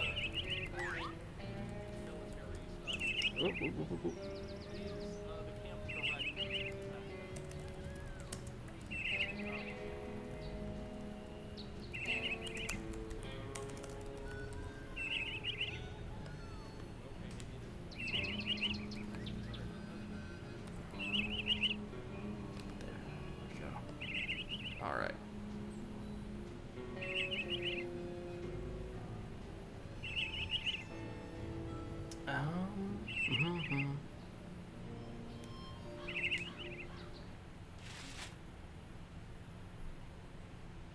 There we go. Sorry about that, y'all. Woohoo! Okay, now, I was going to say, really briefly, two things. What I've been trying to say, like, regarding the setting for a little while, is Coach Oleander's in charge of the camp. He directs day-to-day activities, and is, as far as I'm aware, the only member of the Psychonauts permanently assigned here, officially. The two other instructors you saw, Sasha 9 and Mia Vodello, are actual, active, like, super spies who are teaching classes this summer at the camp as, like, visiting lectures. So my understanding is Oleander runs everybody through very basic rudimentary psychic and physical training, and they cycle in active duty agents to teach the kids skills related to their specialty. We'll get to see a bit more of this later on, but Sasha's specialty is psychic combat, and Mia's is levitation. Let's work our way on over to the settings, or options, as they used to be called back in ye olden times. Oh yeah. Options. Subtitles. Ye or ni? Ye or ni. Ni.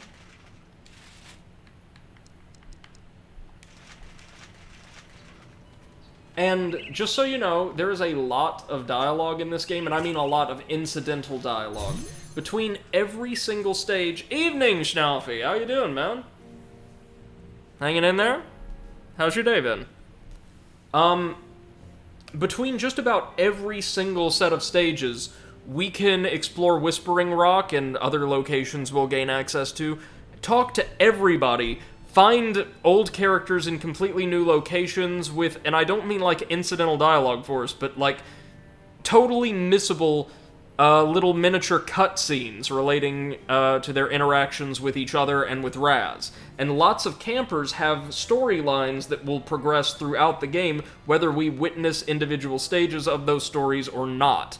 So, just so you know, there's a lot of dialogue in this game, a lot of characterization for each of the campers and instructors, and a lot of it's really, really, really good, but I'm not going to be showing all of it because it would be so time-intensive. We will explore and encounter what we can, and I'll fill you in on what happens as is relevant in case we miss something. Schnaufi says, it's so fucking warm, don't know how to sleep, so I just don't sleep. Oh, can't do that, man. Yeah, definitely understand where you're coming from. I feel the same way. I am gonna sleep, though, on the floor if I need to. I know you don't have AC, but are fans, like electric fans, common in households in your area? Yeah. Would that help? Schnaufi, do you have any electric fans, or does anyone in or around your building have one that they might be willing to lend? Schnaufi asks, how are you guys? I've had like a rough hour, but I'm doing well, thank you. We're live with Psychonauts as a contingency because I was going to be streaming, Seth had it, the Sly Cooper series, but the PS3 just... That was too loud. Doesn't work. So, we also just picked up our first arrowhead, which are in-game currency we can use to buy lots of tchotchkes from the camp store. And these arrowheads, because present because I believe the camp was built on a Native American burial ground, because of course it was, are charged with psychic energy. You're dating Elka now. Does that mean we won't hang out as Wait, much? didn't I say yit to subtitles? Ain't gonna change one bit. Yes. Well, I think you might have said ni in the end. Oh, dear. You went like back and forth. Yeah, it's ni. You didn't apply. No, okay, you have to toggle it over, then yit. Okay, sorry about that. Partner, no woman's never gonna... Hey, you're gonna make my boyfriend late for class. Come on, James. Come on. Yeah, there's just a cowboy here. Don't worry about it. Now, if you remember, that janitor we were speaking to in our dream at the start of the game, for whatever reason, told us about the Psy Challenge cards. And what we're gonna have to do is collect 10 of them, then buy a Psy core from the camp store. They're dirt cheap, by the way, to create a Psy Challenge marker that we can use to increase our rank there in the upper right-hand corner.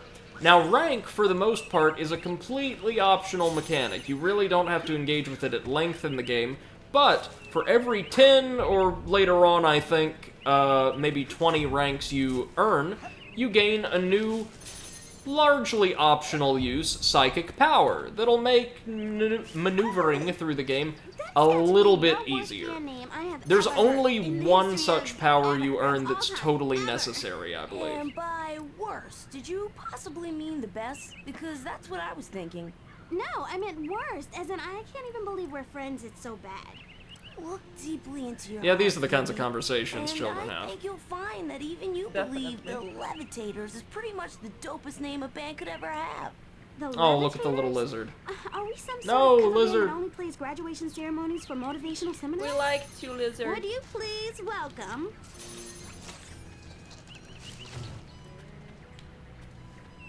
The Whispering Rockers. Oh, what? Schnaufi says, yeah, I have one. Every 3 minutes, I wet my arms in the sink and stay in front of the fan. Oh. Kidding? Yeah. She was in that class last It's year. really I heard it was exceptionally a hot in bunch of Germany kids, right baby. now. Like usually I it heard it stays was a bunch of above blonde 30 kids, degrees and for the maybe coach a day threw 'em or off a two, and it's cliff. like, and then we Yeah, get like because they were late for warnings class. in the You the better hurry, emergency kid. app, like please don't go outside Now, right now or look where something we like that. went. But this year it's Hey, been how's everybody too tonight? long. You feeling itchy? It's like Yeah, 4 days God. now that it's 30 plus. It's been sweltering here, too. And I believe, Eclipse, didn't you say it was, like, relatively speaking, boiling in Scotland quite a bit this week? I'm telling you for the last Oh yeah, time here we now. get to see Dogen do what he's best at. Nice. I Talking would to never murder do that. girls. I could never kill everyone. Oh, That might seem like an extremely dark joke, but as I understand it, the liars. remember, this is a world where psychic energy suffuses everything.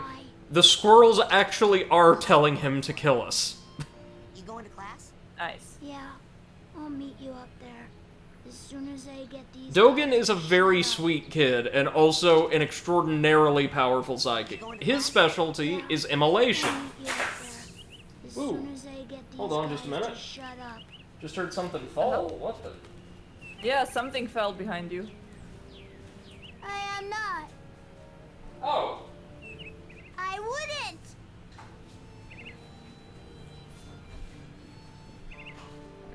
I'm not gonna do that.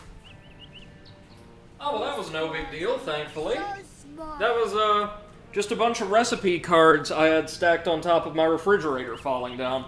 Ooh, Okay, I'm that's so weird. cool. That's scary. Do you have I'm a ghosts? squirrel. No, but I do have an my central air unit is, Well, you know like, what a we few call feet you? from the fridge. Rats with wings. Ah, okay. That makes sense. Well, then we call you something else. Nut rats. Nut rats? What? Let's help our boy Dogen out. Attack! Oh man. Oi! Oh man. Yeah, your basic attack in this game is a massive psychic hand that you can use to, karate chop things. And this is the part, I believe, where Dogen would cause the squirrels to explode if we didn't. Now, our task, remember, is to go attend Coach Oleander's class, because he, doesn't particularly care about Sasha and Mia's decision to keep us from attending training until they receive our parents' permission, which, given Raz's family, we won't be able to earn. So Raz is determined to learn as much as he can about using his psychic powers before his family arrives to try to collect him. That's our goal right now. And Oleander's the only person kind of careless enough to teach us. And as a teacher, I have some remarks about his instructional style, but he will teach us some genuinely useful things. Ah, good old summer camp. Never really went to one, never really want to. You know that cabin is empty, right? Here's the camp pervert. They all have to have one, And apparently. it's gonna be full of ladies. That kind of thing takes practice. Excuse me, but my parents let me watch R-rated movies, so I think I know a little bit more about this than you do, okay? We all knew that kid, right? It was like, I get to play, like, M-rated games and watch R-rated films, so I know things about the world. Stupid lame peephole. Didn't you, Seth? Or were you that kid? I think I was the weird kid that was talking to animals. There you go. I remember that for, like, when I was in kindergarten, like, I spent years thinking I was a lion. Ah, of course. I don't know why, but yes. That Good choice. Good choice of animal, though. Lions are cool. Oh, there was this one girl that kept saying that the elephants are like the kings of the jungle, and I was like, no, you dumb hoe, it's obviously the lion. Since I was a kid. I didn't call her the dumb hoe, but she was a dumb hoe. You would fight to defend lions to this day, wouldn't you? Be real. Yes, exactly. It's alright, be proud. Oh, yeah, this is also kind of important. Oh, wait. Shh, I snuck out. That class is a death trap for crazy people. Listen, the coach is Yeah, it sounds like some classes I've been in. He pulls you into his mind, and then there's nothing you can do about it. But once you're in, you can use these smelling salts to sneak out. Take mine. I don't need them anymore. I'm calling my parents to come get me before I get hurt. Smelling salts are an item we can use to leave mental worlds once we enter them. Hey, kid! You owe me $5 Basically an escape rope. for this week's protection service. Cough it up, my loser. Ah, Bobby You're Zilch. plucking up Yeah. black tears. Hey, leave him alone. I heard a rumor that you were raised in the circus. Well, let me put this in terms you'll understand. I hate his teeth. I'm the strong man around here. Really? How Because you look do more you like have a dental cotton health candy. so poor at a relatively young age? Benny, put this I mean, my thing on brother my did, but that to-do was list. because he was born with like rotting on, teeth. Well, let's see. not born, but like the milk Yeah, teeth we'll were like settle this rotten. on the Yeah. battlefield. Yeah, so after they fell out, his actual teeth were healthy. So that Yeah. was good. Yeah, no, I was about to say. One important thing for us to know is that Raz, since he was raised in the circus, is extraordinarily acrobatic and is capable of doing what amounts to very stiff but still rewarding PS2 ass parkour all over the place. Yay, ass parkour. Oh, time to meet one of my favorite characters. Mikhail. You, new boy. Seen bear lurking in woods? Nope. Positive. Giant, hairless bear? Nope. In Russia, bears much smaller. Also more hair. My butt Less is lurking. stuck to the chair and Always I don't want to eager get up. to wrestle. Stuck? This one, hide and run. Yeah, like, you know I if I hate that see feeling when you get cannot up and live your, forever. like, butt Yeah. just, like, peels off. Mm-hmm. I mean, not really my butt, my thighs, but still, it's like... And you're like, oh, I hate this so Yeah, much. it's very unpleasant. Yeah. It's a similar sensation to, like, scraping your nails across a chalkboard, right? It just feels Yeah. wrong. I mean, that's why I tossed out my gaming chair, because it was leather, and that was absolutely horrible Oof. during summer times. And I got, my company got me like a normal office chair with canvas thingy, so that's a little bit better. However, did you get... Well, did they try sending you, like, a nylon chair first? No, they said they have no idea about the canvas shortage. Like, apparently my company bought all the canvas in the world, so... Ah, Like yes. this. Like, Also 5 for years the ago, world. too. Yeah. Yeah, yeah.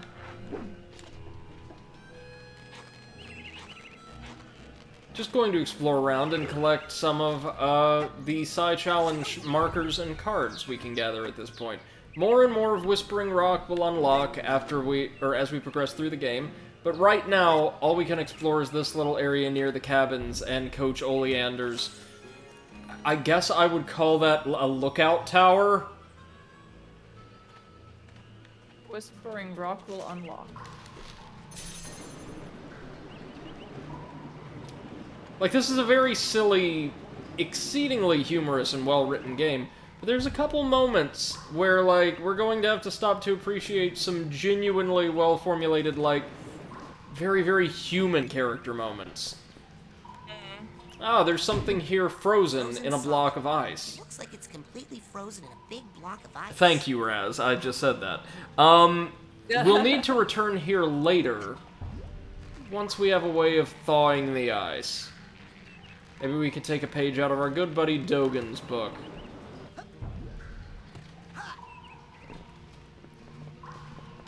I'm usually not a huge fan of, like, returning characters or, returning characters or concepts, locations from earlier entries reappearing in, like, sequels in video game franchises, but I really do hope we get to see some Dogan in Psychonauts 2. You know how I know that it's way too hot in my apartment? I How's see that? Poppy lying on the floor, completely spread. Like, she's tired of this shit. Like, just deflated, yeah.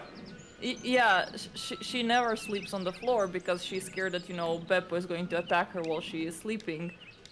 But now she's just like, I don't care. Like, I'm either gonna get cooler or die. I accept both.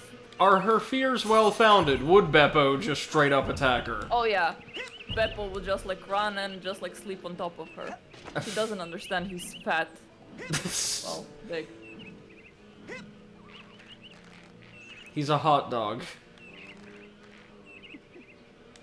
Yeah, now for some reason he doesn't do the sploot, you know, with his feet behind Yes? him, but he makes himself a loaf bread.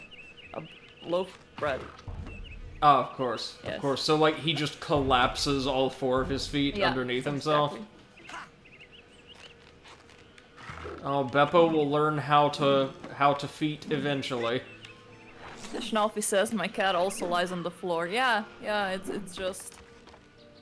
They know that on the floor it's supposed to be the coldest, so... Schnaufi says, for one day it's warmer inside the houses, even when weather cools down because of the isolation. Yeah, I bet. yeah. Ah, there we go. We found a completed Psy challenge marker, which automatically increases our rank. Hey, presto. Now, it's great to find little, doohickeys like that to increase our rank, but inside the mental worlds is a far more efficient way of upgrading ourselves. We'll still be exploring, of course, because I am, like, pathological when it comes to this stuff. Really quickly, let's, just talk to this lovely custodian. The same person who was speaking to us in our dream. Until you have a basic braining merit badge. Now get! This poor man. He does literally everything else in the camp not related to instruction. You'll see what I mean. He's the hardest working man in, like, action platformers.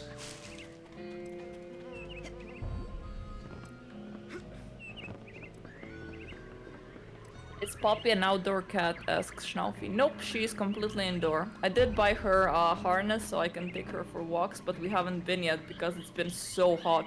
They seem to all be in a trance while they astrally project themselves into the coach's psyche, which is awesome. So everybody is currently tranced out, exploring Coach Oleander's mind, save for this interesting girl, Chloe, who believes she's an alien. What are you doing? The coach uses this And to might be. broadcast his thoughts across the camp. I think I can tune it to reach my people in space. Eclipse says the designs in this game are very unique, adds to the surreality of it all. Right? It's a very Burton-esque art style. You know what I mean? Yep. Reminds me of, like, Nightmare Before Christmas and stuff like that. A little bit, yeah. Why don't you take a picture? It'll last longer. This is Lily Zanato. She's our deuteragonist, like, our second perspective character, and she's kind of amazing. Okay. I think we've talked to just about everyone we can. Oh my god, I think we might have been correct to name our character Viper. Like, look at these people. This doesn't look like a psychic trance. Nope. No. Okay. Done. Let's enter our tutorial stage, and notice that the coach's writing crop seems to be tied to his outline, somehow, and also starts glowing when we interact with him. See, look at that. Either that or it's so thin that the lighting effect just completely, encapsulates it. That's interesting. Coach Oleander, I'm reporting... Okay, tutorial time. Son, you realize that to take my course, I will have to pull you into Schnaufy my says, mind. looks like a GOA festival. What's GOA? Relive every bullet-scarred memory of every battle So I've this is ever important to faced. note here. Coach Oleander's mental world is based on his personal experiences, his memories, right? It is a mashed up, kind of chaotic agglomeration of the world as he sees it and as he experienced it. Let's go in. I'm sure you can guess what the theme of this first stage is going to be. You're late, soldier. Now get in here and give me 20.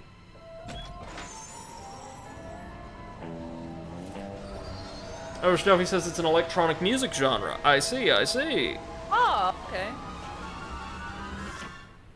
I have never been a big fan of electronic music, but if you have like a playlist or something that you think is good or something, please share it in the music channel, because I would really love to hear it. Schnaufy says very psychedelic. I gotcha. It looks like a dentist office. Yes, welcome to the mental dentist office. It's a recruiting office, kids, and I'm Mental here to recruit you dentist, for the mentis. greatest job in the world, being a psychonaut. It's about fighting a war for mental freedom. Are you ready to face torture, insanity, and death? Because this is your last chance to chicken out. Oh, me, sir. I'd like to chicken out, please. Too late, soldier. It's also never explained why this kid runs around in a sailor suit at all times. He just does. I want one of you chickens Yeah. to sock me I square mean, in the jaw. Raz has his goggles on inside, so... Once you do, the war is on. Okay, so welcome to Coach Oleander's. Hold on, let's get it. The obstacle course in his basic braining stage. You, Navy boy. So what we've got to do is, of course, punch Oleander, quote-unquote, in the face. But really quickly, let's take a moment to appreciate all of this cool, like, very, very stylized propaganda that he has hung up around the office. All of these are based on actual propaganda posters, by the way. Let's go! Alright, you got it, Coach. Now, hey, before we do, really quickly, friends, especially those of you in chat who have never seen this game, keep your eyes peeled for a contradiction. What doesn't make sense about this world as we explore it, based on everything I've told you about how they work? Ah, that's what I'm talking about. Let's go! Because there's something very wrong here. But it damn sure in the style. Look at that.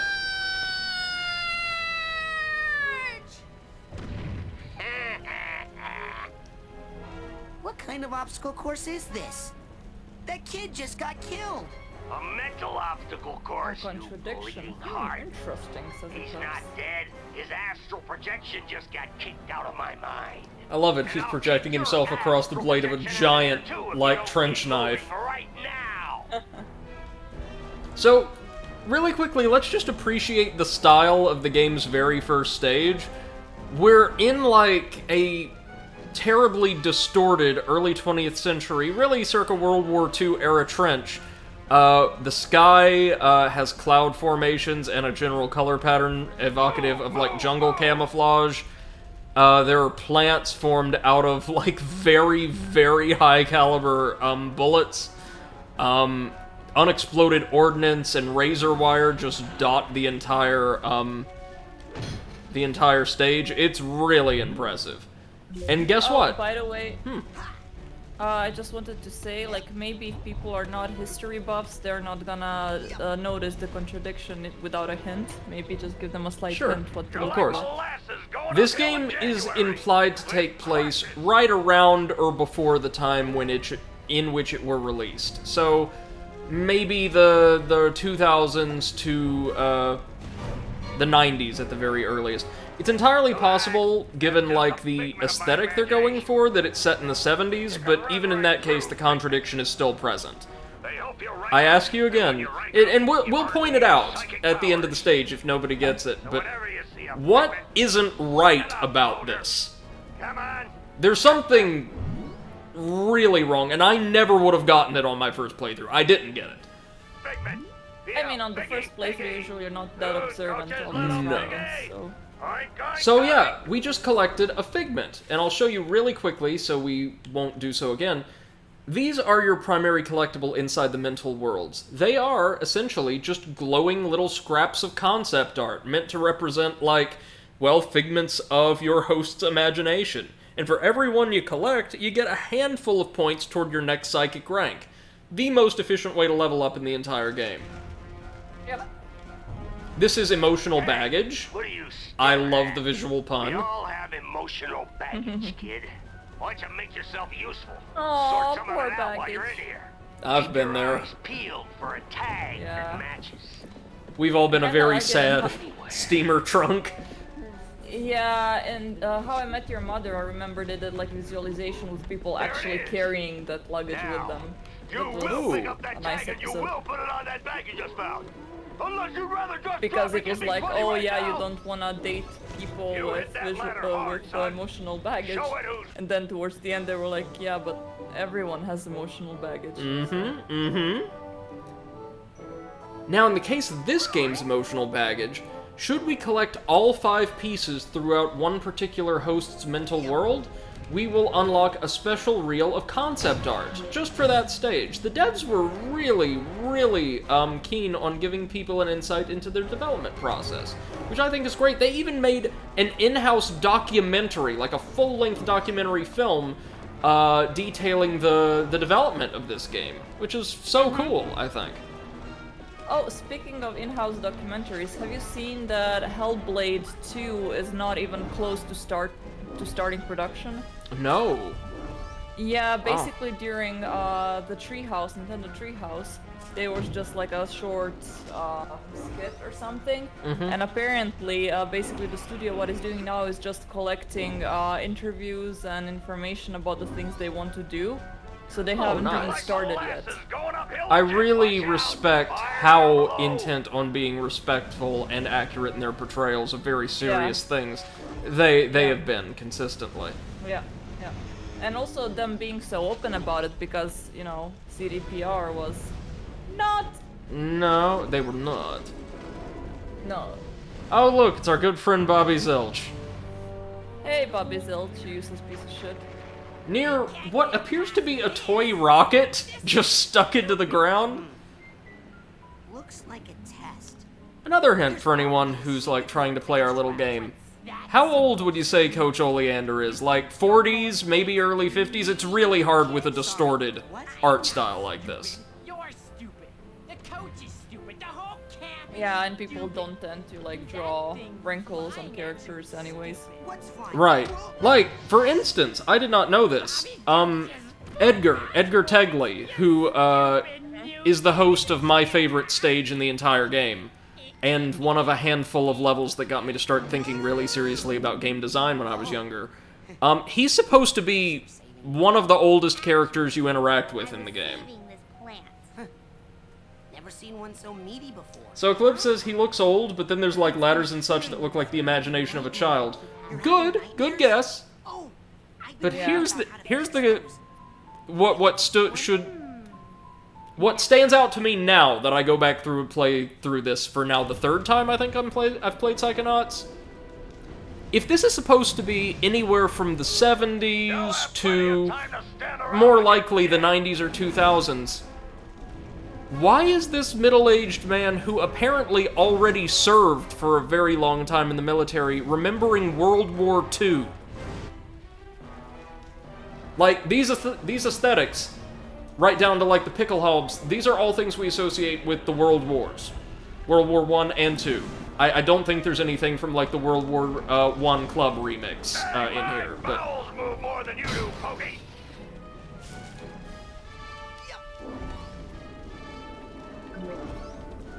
Lily did find this very interesting meat-based plant down here, though. That looks like it doesn't belong. One nightmare. Nope. Now let's see. I feel like there might be a secret around here, if only there were a sign. Yeah, that'll do. Dang, my bowels move more than you do. This is a secret route we can progress through to advance through the stage just a little bit faster and also grab a bunch of figments. Raz's jump is very floaty, but I mean that in the good way. You typically have very fine control over his mid-air motion. Evaluating relative depth can be kind of tricky, as it was in many 3D platformers at the time, but for the most part, it's not a huge issue. You'll have plenty of time to Oh, stand by the around way, when you're is this dead. like a re-release for PlayStation 4 or? Just a straight port. Just a straight port as part of the PS2 on PS4 initiative. Is it some sort of like HD remake or like remaster? I'm afraid or not. Just a port? Just an Because, emulation, like, this- basically. Yeah, I think that's what Potato was talking about when he was doing his playthrough, but it seems they did some sort of version of like vector polygon thingy magic that ended up raising the quality of the characters as the time progressed. That's why it looks much newer than it actually is. I see, that's interesting. So, they would have done not enough to justify a full, like, remaster title or something, Yeah. but something very rudimentary. Also, I think Eclipse is on a very good It's well-reasoned logic, man. He'd be a child in World War plenty of II time at to best. stand around Maybe when it's you're the trauma of World War II that made him enlist in the first place. Something else to remember, and this does not hold true for most people we'll be encountering, or, I guess, exploring, as... It's one of the things I love about Psychonauts, and people have pointed this out before in far more articulate analyses than I can offer. Every single stage also acts as a narrative-like character study. Dang, my bowels move more than you Like, do, we're Pokey. not interacting with Coach Oleander much, at all.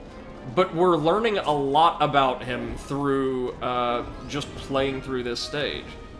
Eclipse says, I also read Psy Power Up as PS1 and thought this was being super meta. Oh, that'd be sick. Like, the graphics and all improve over time, like, Oh yeah.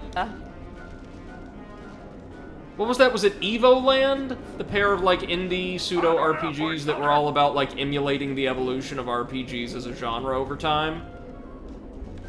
Not sure. But, yeah, you're on an interesting train of thought there, Eclipse. Thing I would advise everyone to keep in mind is, unlike most people whose minds will be exploring, Coach Oleander is an experienced, like, psychic manipulator. Like, he's training us to do the same exact thing that he is very, very experienced in. I can't hear ya, you're talking too slow. And here you're talking too slow. That's Also, not how it works. Notice he's teaching us more or less, like, nothing at all.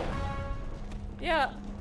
Also, I find it weird how he's talking to Raz directly instead of the entire group of children that are going through this trial. It's implied that he can, like, project himself in multiple places in his mental world at once.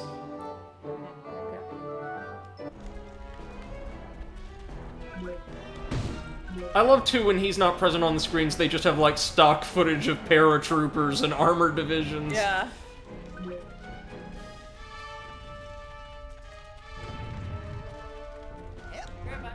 Alrighty.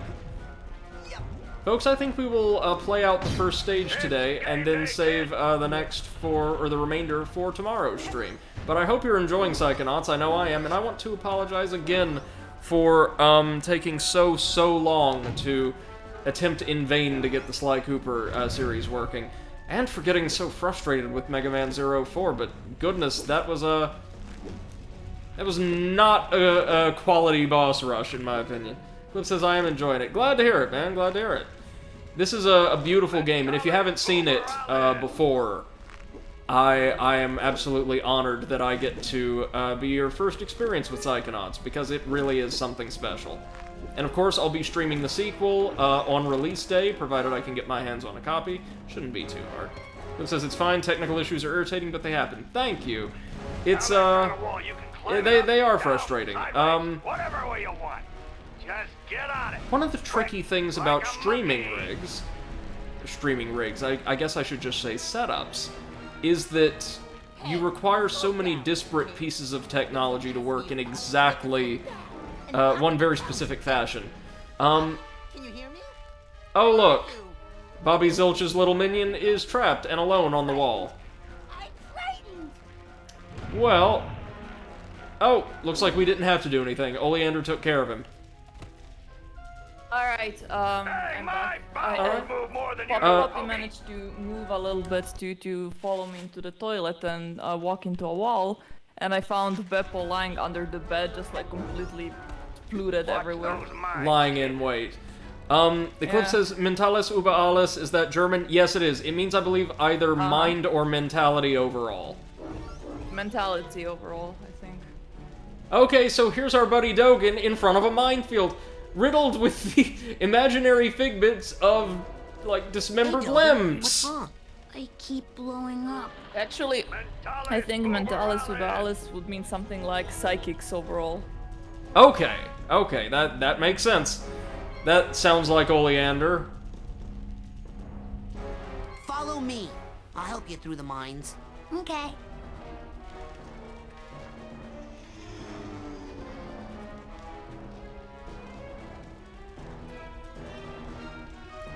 And it is a departure from a phrase used as alternatively, come on Dogen, you got this. You got it, Dogen. A political slogan during the Nazi era that was also used as, or I believe first maybe used, as the title of the German national anthem, which is still in use today, but only the first stanza, and I want to say with certain restrictions as to, like, instrumentation and things like that. Yeah. Yes, you can, Dogen. Just Yeah. follow me. Okay. Alright, Dogen, you got this, man. You got this. We'll come back for the figments later. Follow me. I'll help you through the mines. Okay. Hey, it's hard for Dogen to navigate things like this with those massive feet and tiny legs. He's like Beppo. Good hustle out there. Hey. Aw, Dogen is Beppo. Okay, bye. And he gave us a bunch of arrowheads, which exist in a raw psychic form inside of the mental worlds. Absolutely no distinction in their value, they're just generally more common in here. Let's see if we can get that, that magical flying minesweeper on his next pass.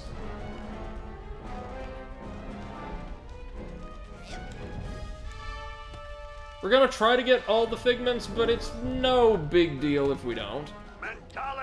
So now, if we... get anything? You might get something very minor for gathering all the figments in a mental world, but we can always come back later. Now, right. If we raise this flag of Oleander's face, of course, we open the jaw-like gates on this fortress, also shaped like Oleander's face. Oleander balls. Yeah. Wait, is this... Did we get them all? Yeah, we did.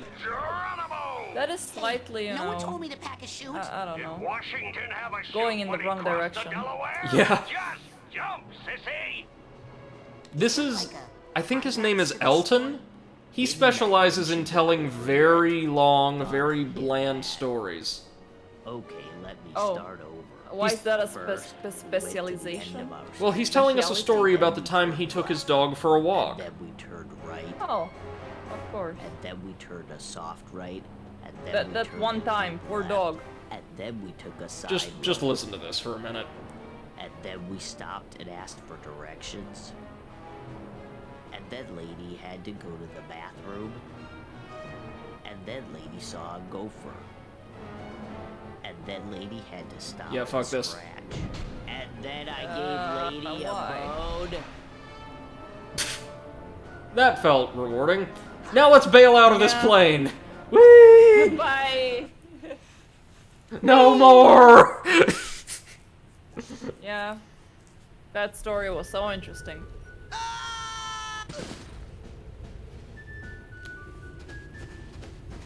Eclipse has time to bail. Oh, it's Crystal and Clem. Fuck this shit, I'm out. Maybe you'll be able to beat this darn game. We can't do it. Oh, by the way, Brady, I wanted to tell you that probably Potato or Exit are gonna know more about your PlayStation 3 in Ever Media problems, so... Oh, alright, thank you. Asking them. Will do. So, Oleander's going to present us with a very, very basic psychic fist-oriented version of a shooting range. We just have to hit a certain amount of enemy targets within a certain time frame without striking too many friendly targets. So, let's slap that.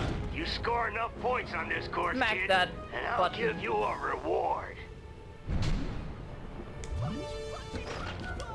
Crystal and Clem are enthusiastic, and without going into too much detail, they are also some of the most sinister characters in the entire game. Wow. They look sinister. Who the fuck would work out like that? That's the way, like, people from the 50s would dance, okay? They can't help it.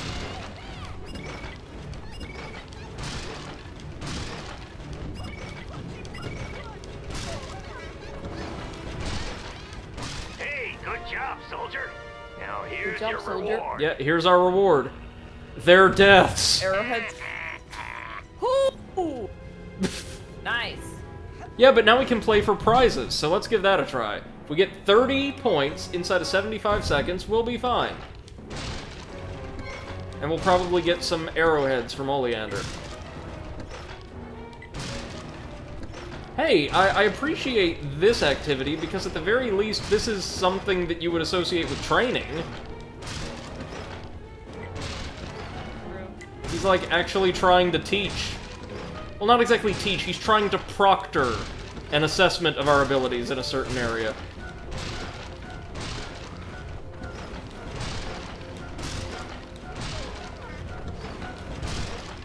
I appreciate that there's also an audio cue that plays when a non-hostile target appears. Yeah.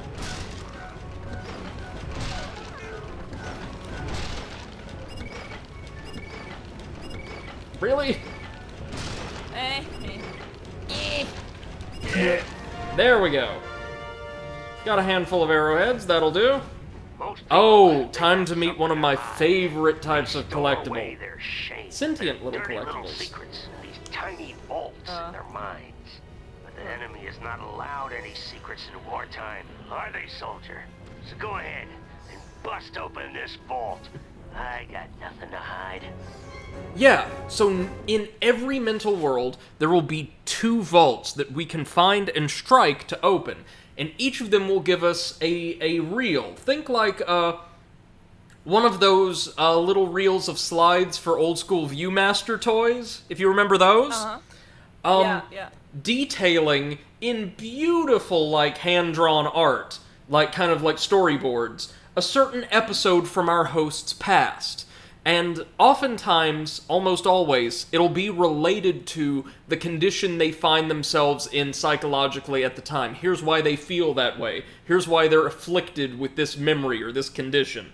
And the coach claims he has absolutely nothing to hide, so he's just giving us one to show us how it's done. Let's have a look-see. And let's see again if you can spot the contradiction. Because, of course, there's one. Ah, good. Oleander's pride. So we see, according to this, Coach Oleander was a, like, real, a real soldier, and, like, a hero at that. Led men into battle fearlessly. Dove out of a plane with no parachute, because that's safe. Rode on, like, torpedoes into enemy ships, while wielding an anchor way too small for that ship. Torpedo is very conspicuously placed. He's not compensating for anything. He's fine, okay? Okay. And he even donated to relief efforts, his time and energy. What a nice and man. that one aid kit. Coach Morso Oleander, an American hero. Okay, the contradiction there should actually be pretty obvious. Enjoy that. One of my favorites. Yep. Are we still waiting until the end of the stage until you tell him? Tell him. We don't find out for certain until we acquire the second vault. Oh, this is our fast travel. There's this little adorable psychic creature that can blow snot bubbles that will send us to other points in the stage. Ipsy says that torpedo is probably a reference to Dr. Strangelove. Oh yeah, I think you're right, actually. It would have... Yeah, considering the time the game was made especially. Yeah. Good eye. And Eclipse says the contradiction is he planted a German flag but is an American hero. Well, that too, good eye. That too, yes. But... Let me bring this up again.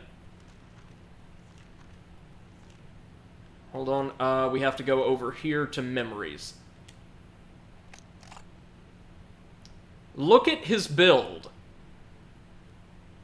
He is roughly 3 times the height here that he is in real life. So, oh yeah, like look, he's above the mountains. Yeah, exactly.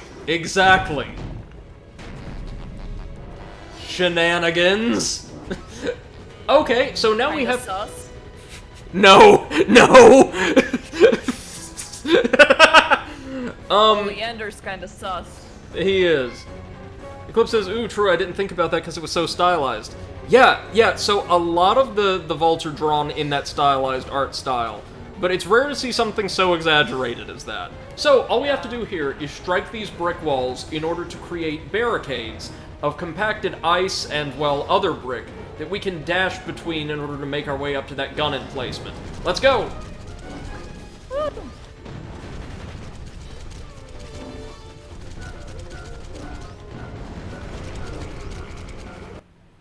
There you go! Duffel bag, I guess? Be free! Kinda cute.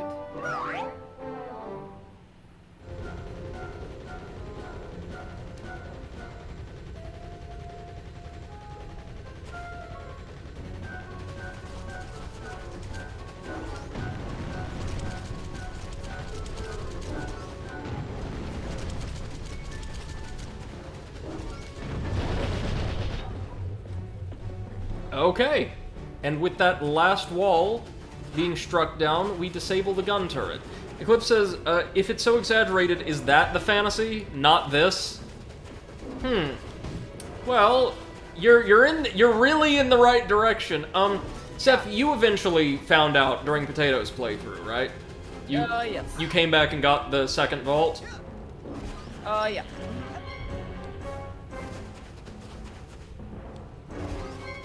Again, go back to what seemed odd about the overall style and setting of this world, and you should get it.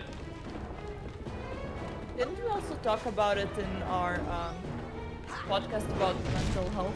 I think I talked about Edgar's stage and how it affected me. Yeah. Yeah, Edgar's stage and the woman's stage. Mia's. Yes. Mia's stage, which is, oof, oh god, it's heavy. Yeah. So Bobby Zilch was trapped inside, we set him free, and did we get all of the figments here? We're still in the first part of this stage, so I think so. I think so. Really nice change of perspective there. And we've got to open another Oleander gate.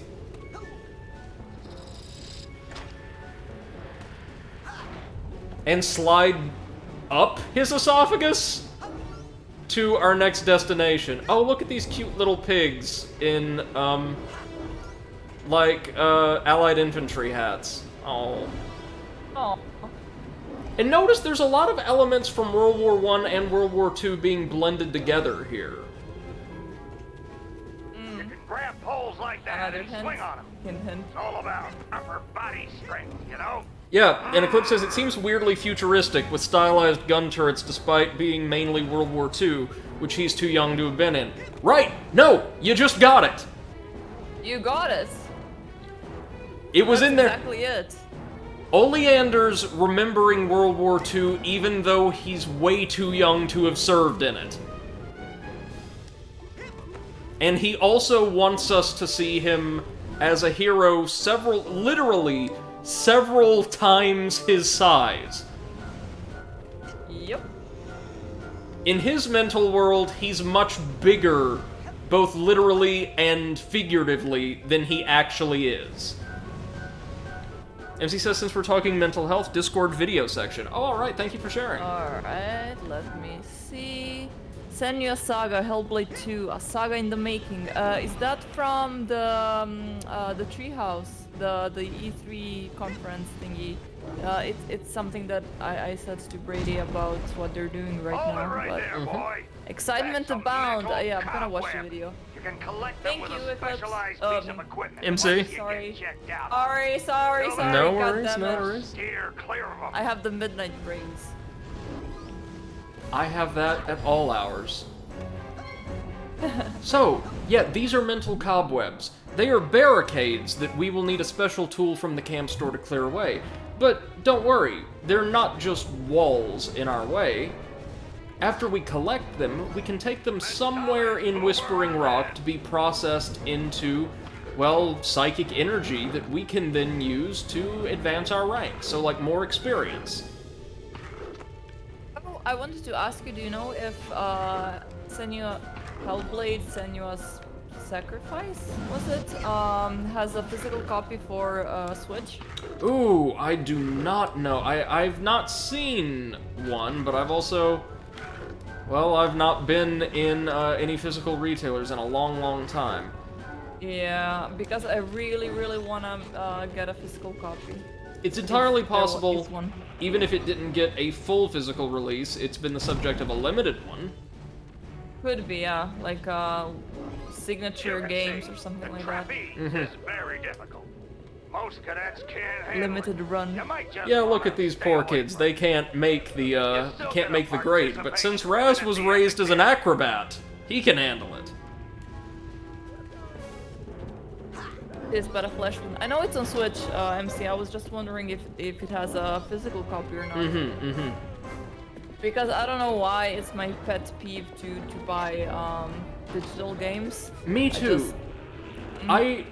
I found it more convenient for a little while, but I just really got to missing holding a box and a disc in my hands. Like, oh, this is part of a collection now. This is part of a library. Yeah, exactly. So the thing with me is like I am very environmentally conscious. Like I'm really trying as much as possible to live as environmentally friendly as possible. And buying digital games instead of buying physical games would obviously go in that direction. But for some reason, for me, buying physical games is kind of like buying books. I really want to have them on my shelf and Right. I really find like joy just, you know, observing them and just like reading the titles on my shelf Yeah. and whatever. So. And remember, it also protects you in the event that service providers decide to one day say, oh, we're no longer supporting title X or Y, and we're also delisting it from our store, or we're taking the whole store down. Yeah. Like Sony was going to. Like, Sony just delisting your game because it's a useless piece of shit and it should not be released in the first place, but you were like, nah, let's go with it. And Sony was the only one who said, like, nah, Right. your filthy shit from our store. Like, I will always have my collector's edition of Cyberpunk. Or my day one edition, Yeah. sorry. Are you very happy about having that one? No joke, yes. Yes, I am. I own a piece of history now. Oh, we got all of Oleander's emotional baggage. So we got his concept art. Let's have a look-see, shall we? MC says there have been physical copies, but they're hard to track down. So probably a limited release, right? Yeah, could be. Eclipse says, I'll check it out because I love the game. I like buying physical games in case my console breaks and I need it replaced, etc. Right, that's also a smart consideration. So here's Oleander's concept art. We've got some of Raz, different designs for him. These are all very nice, but I think what we ended up with is a bit better than that one in the upper right. Yeah. Here's a concept art of Coach Oleander, who looks just phenomenal on pen and paper. You know who he reminds me of? Otto von Bismarck. Yeah, I'm fairly certain that's intentional, or at the very least, like, a generic World War I era, like, German field marshal. Yeah. MC says, I remember that name still. Oh. Von Bismarck? Yeah. He's considered one of the most significant, at least, like, in a lot of the histories I've read, considered one of, like, the most influential European statesmen of the 19th century, so... Oh, Stoffi says, I have only one collector's edition, Duke Nukem Forever? Oh, wow, Schnaufy, wow. Oh, no. You really chose wisely. MC says, I have my Steam library backed up away in case of issues. That's also smart. Oh, interesting. So here we have Coach Oleander's tower, done in a wonderful, eclectic array of colors. I really like that. Bobby Zilch concept art, of course. Oh, and just a bunch of renders for the campers. Oh, and the, according to the oh-so-eloquent artist notes, big concrete bunker guns. Yeah, I don't know why MC, for some reason I have, like, a lot of these World War I characters in my head, and, I mean, I know why. In elementary school, I was the regional champion in World War I history. Right on! Like, I literally went through a lot of books about World War I, etc., but it's like, nowadays, whenever I look at some stuff, or I see some characters, I'm like, that reminds me of XYZ, then I'm like, why do I know that? Because it's like dissipating from my brain, you know, just... In the case of von Bismarck, I believe he's credited variously as the, like, legislative and institutional, father of, like, the modern German state. Like, a lot of its rules and institutions are obviously not the same exact blueprints he put in place, but derived from them. Like, ideas about German statehood and what it means to be a citizen and all of this come from Bismarck's systems. And also one of the chief architects of the European balance of power, which ultimately collapsed in the early 20th century and led to World War I, the first time. Mm-hmm. I don't know what the second time was about. Maybe I don't know, somebody at a diplomatic conference just, like, ate somebody else's chips, and next thing you know, everybody back to your corners! We're doing it again! Like, it was like Easter for Franz Ferdinand, you know, he just, like, got up and he was like, oh, just a flesh wound, and then he got shot again, and that was World War I Part 2. That's kinda hard to say, World War I Part 2. Yes. So there's a few figments we're going to miss because they're just kind of hanging around here, but we are going to gather most of them. And, well, it's time for some rail grinding, one of my favorite things, right? But, the rail grinding in Psychonauts, actually very good. Very, very good. Nice. And responsive. I love or no, sorry, it's not rail grinding yet. We're getting to the grind. Speaking of, how's Octopath Traveler coming, Seth? I managed to kill 2 bosses. So well we've done. been live for what, 4 hours? 5 hours? 4 hours. Yeah, I managed to kill 2 bosses, and I have been at those 2 bosses, so literally the only thing that I have done was grind and go straight to the boss. So no, like, dungeon crawling or anything in between. Well, as I understand it, there's not a ton of, like, traditional dungeons in Octopath, right? No. You're mainly fighting your way through encounters in the cities or, like, wilderness areas, which is kind of cool. Yeah, exactly.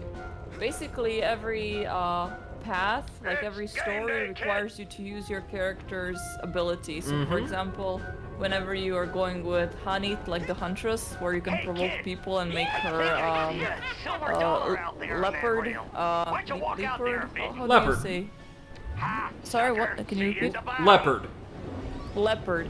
Whenever like you attack with the leopard, you always need to do that to like reach your next point in the story.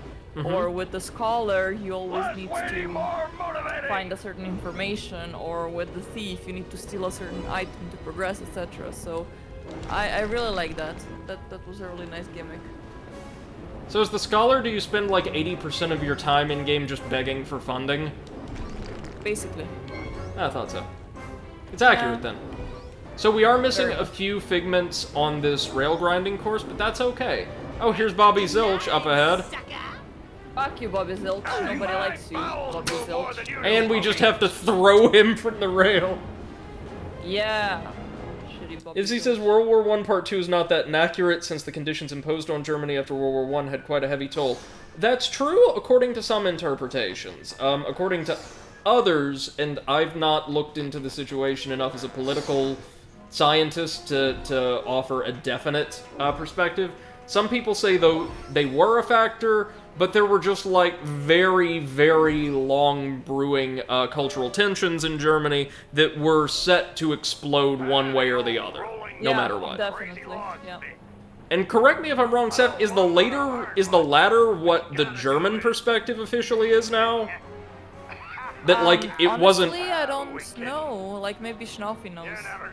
I learned, like, the World War I and World War II from only Croatian perspective, so... But you did learn, at the very least, thank God, in your school, they were 2 different things! Oh, yeah, definitely. Like, okay, so, in elementary school, from grade 5 to grade 8, so that's 4 years, we start having history, right? Right. So, history 1 is the very old era, like with the fossils and Neanderthals and stuff like that. Then history 2 is with the Roman Empire and the Celts and etc. Antiquity, then, yeah. Yes. Then the history 3 is World War I, and history 4 is World War II. So we have an entire year reserved for World War I Oh and my World God. War II. Wow. And blah, blah, blah. That is very hard to pronounce. And then in high school, again, you have 4 years of mandatory history.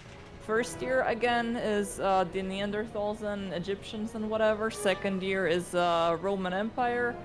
Third year, World War I. And fourth year, World War II. That is very yeah, impressive. We have a lot of history. Very, very impressive. What was the question? It was about the German perspective and how World War II started? Yeah. This was something MC brought up, and it raised my curiosity as somebody who is kind of working as a history teacher. I've heard both perspectives that, oh, we're just, like, killing ourselves to get this figment, so maybe we shouldn't. That the principal causes, like the traditional narrative, at least that lots of people over here get, is that a lot of the economic, political, and social sanctions imposed on Germany, largely by, like, the European allies, following the defeat of the German Empire at the end of World War I, inflamed social tensions already present and led to kind of the events that culminated in World War II. and increased German militarism, but I've also read other accounts that say they weren't all that impactful at all, or at the very least, that the sanctions imposed weren't nearly so broad, weren't nearly so punishing as, like, propagandists at the time made them out to be. So, sorry, I misremembered. Some people say the sanctions were, absolutely just devastating for regular people. Others say they really weren't so bad and were chiefly used by propagandists on both the, Nazi right and the communist left to inflame the passions of the people. I don't know which version is taught, in Germany. I've always heard from historians that, yeah, the sanctions were that bad. Abysmal or abominable. What were you going to say, Sam? Did I tell you that my grandma said that World War II, from Croatia's perspective, started because of church? Really? In Croatia, the priests were going from village to village, saying that if Croatia enters the war and contributes and manages to separate itself from Serbia and Yugoslavia in general, the Pope is gonna come to Croatia and bless everyone, and everyone is gonna live happily ever after. And that is why a lot of villages in Croatia started rioting and going towards World War II. Really? That is so fascinating. And that you cannot find in any book, because of course they are hiding it. My grandma knows about it because she was there. But yeah.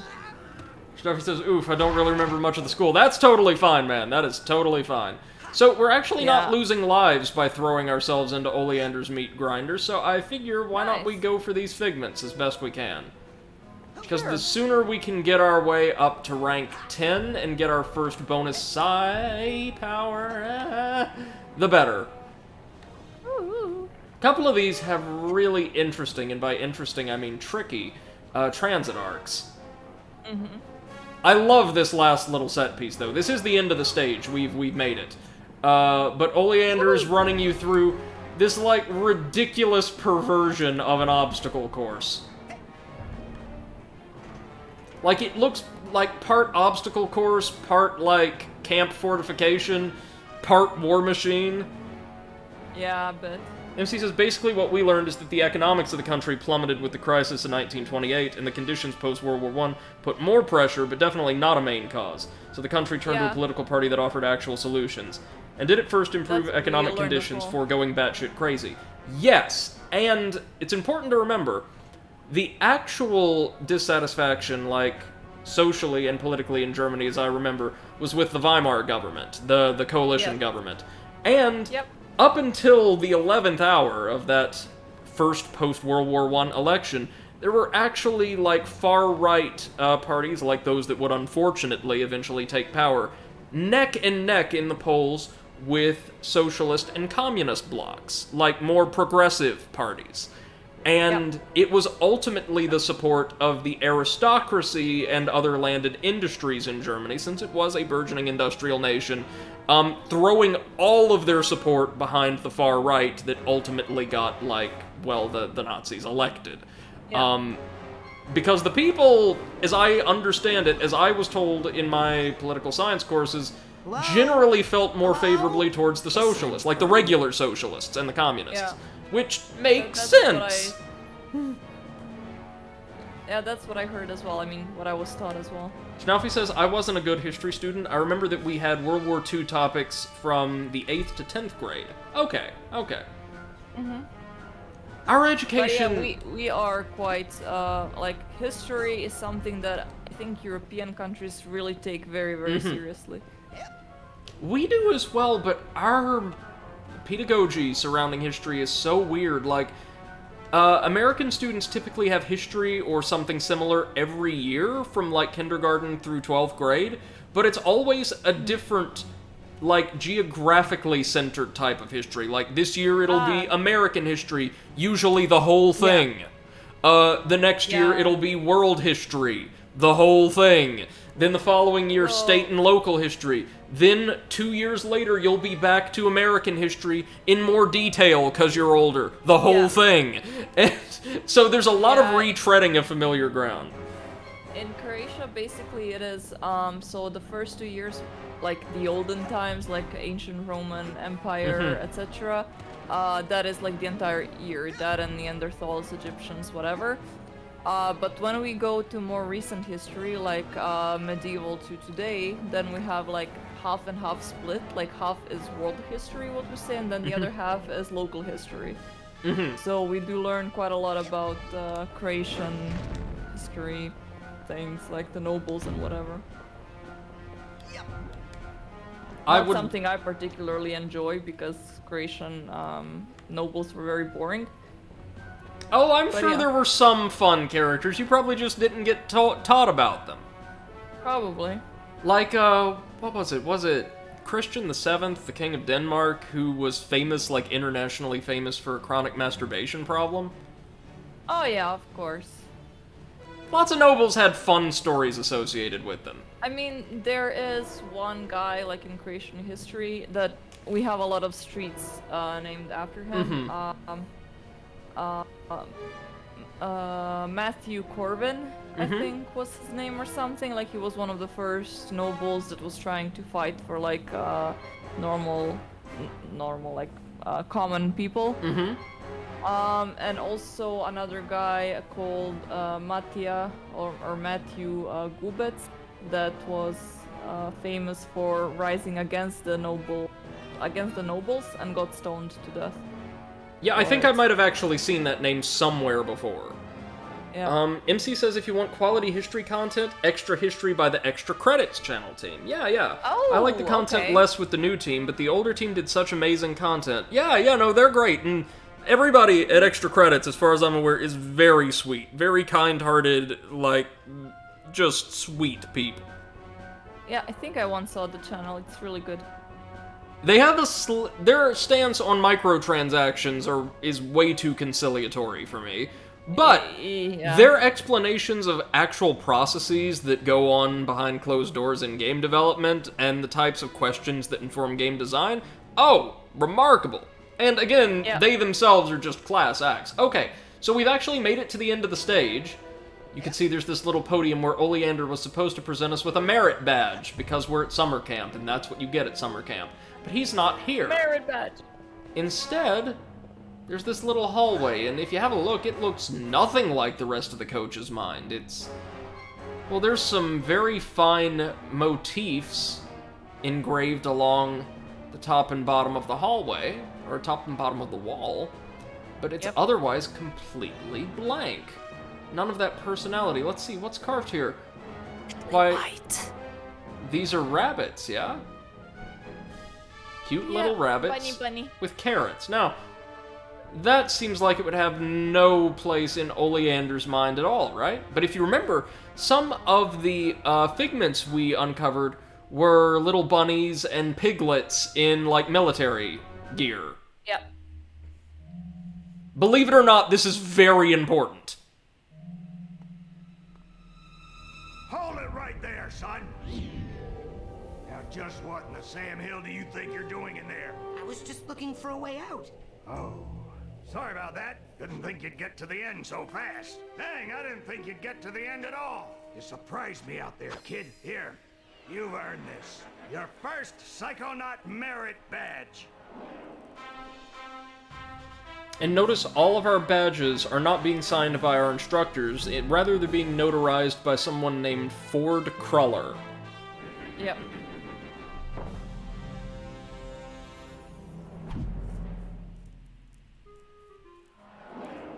But I'm always glad to see a soldier come back from the field alive. Now, if you'll excuse me, I gotta go back in. I left some good men back there. And we cleared the first stage of the game. What did we think of that, folks? Anybody in chat who's not seen it before, what do you think of Psychonauts based off of what we saw today? Come on, guys, don't be shy. Bobby Zilch ain't happy. You better watch yourself, Gogglelicious. I feel like What's that, personally, Hairboy? no matter how many times I see wanna kiss me? Psychonauts Hey, stages, they're Brainiac, always fun to settle watch. Like, down. they're not long, but they No. always look interesting, so... And mind-blowing, right? And none of them, as we'll see, conform to, like, your standard biomes. Behind you. Yeah.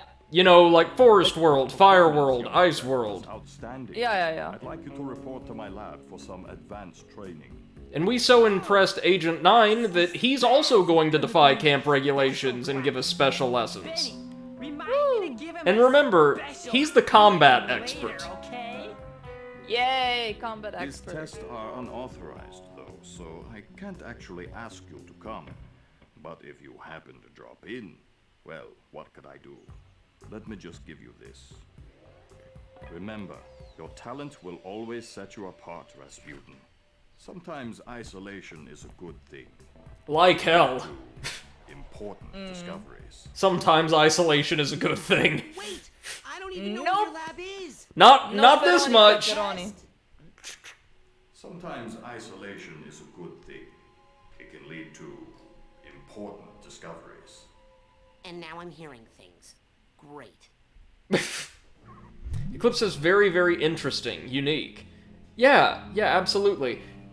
Here, just as we're about to cut the stream for today, we are introduced to one of the game's more adventure title-inspired mechanics. We can mess about with things in our inventory, remove them from Raz's backpack, and show them to people, or interact with world objects out in the world with them, as long as they're in our hand. It's a very simplified version of the object-to-object or object-to-character interactions you would see used to solve puzzles in adventure games. We'll only have to use it a handful of times in very, very clear context. Yeah, like says, me showing my sail to everyone in Wind Waker. Exactly. It would have been great if there were a context where that was really useful, though. Yeah, just look at my sail. My sail is amazing. No, and they were Give like, it a lick. "Oh, you're an experienced mariner, are you, son? Well, here, I happen to have an old, totally complete sea chart. Here you go, from one sailor to another." Yeah. And he says, "Believe, fear is the mind killer. Believe." Exit also referenced that in one of our last few streams. Totally unaware of the fact that it was from Rez, I think. Mm-hmm. I think so as well. No, wait, he said he did play it. He said he played Rez, but I think he also said, like, wasn't it a popular song in some music circles for a time? Yeah. Mm-hmm. Yeah. Anyhow, that is going to conclude our first Psychonauts stream. Thank you so much to everyone who joined us for this 4.5-hour behemoth. It's been a real pleasure streaming this for you. And getting further in Megaman 04, I am so sorry things got so... It's that game. Yeah. But I'm going to go back off-stream and grind the Cyber Elf, if necessary, like, to get its additional levels and abilities accessible to us. That way we can make it through to the end and conclude the series at the start of tomorrow's stream, okay? And thank you, really, for putting up with me today. I know things have been less than pleasant between that and the tech difficulties, so I really appreciate you guys. I appreciate your patience and your patronage. And of course, I appreciate my dear friend Seth the Overwitch, who joined us today, who has been providing both commentary and kind of making up for my inadequacies on commentary today. It's been a real pleasure. Yay, thank you so much. Inadequacy! Tomorrow we will be back at 1 p.m. Central Time or 8 p.m. Central European Time. And we will continue with Psychonauts and maybe polish off 04 if I'm able to advance the Cyber Elf enough. Thanks, guys. Have a wonderful rest of your evening or morning, as the case may be. And take care. Good night. Bye. Bye-bye.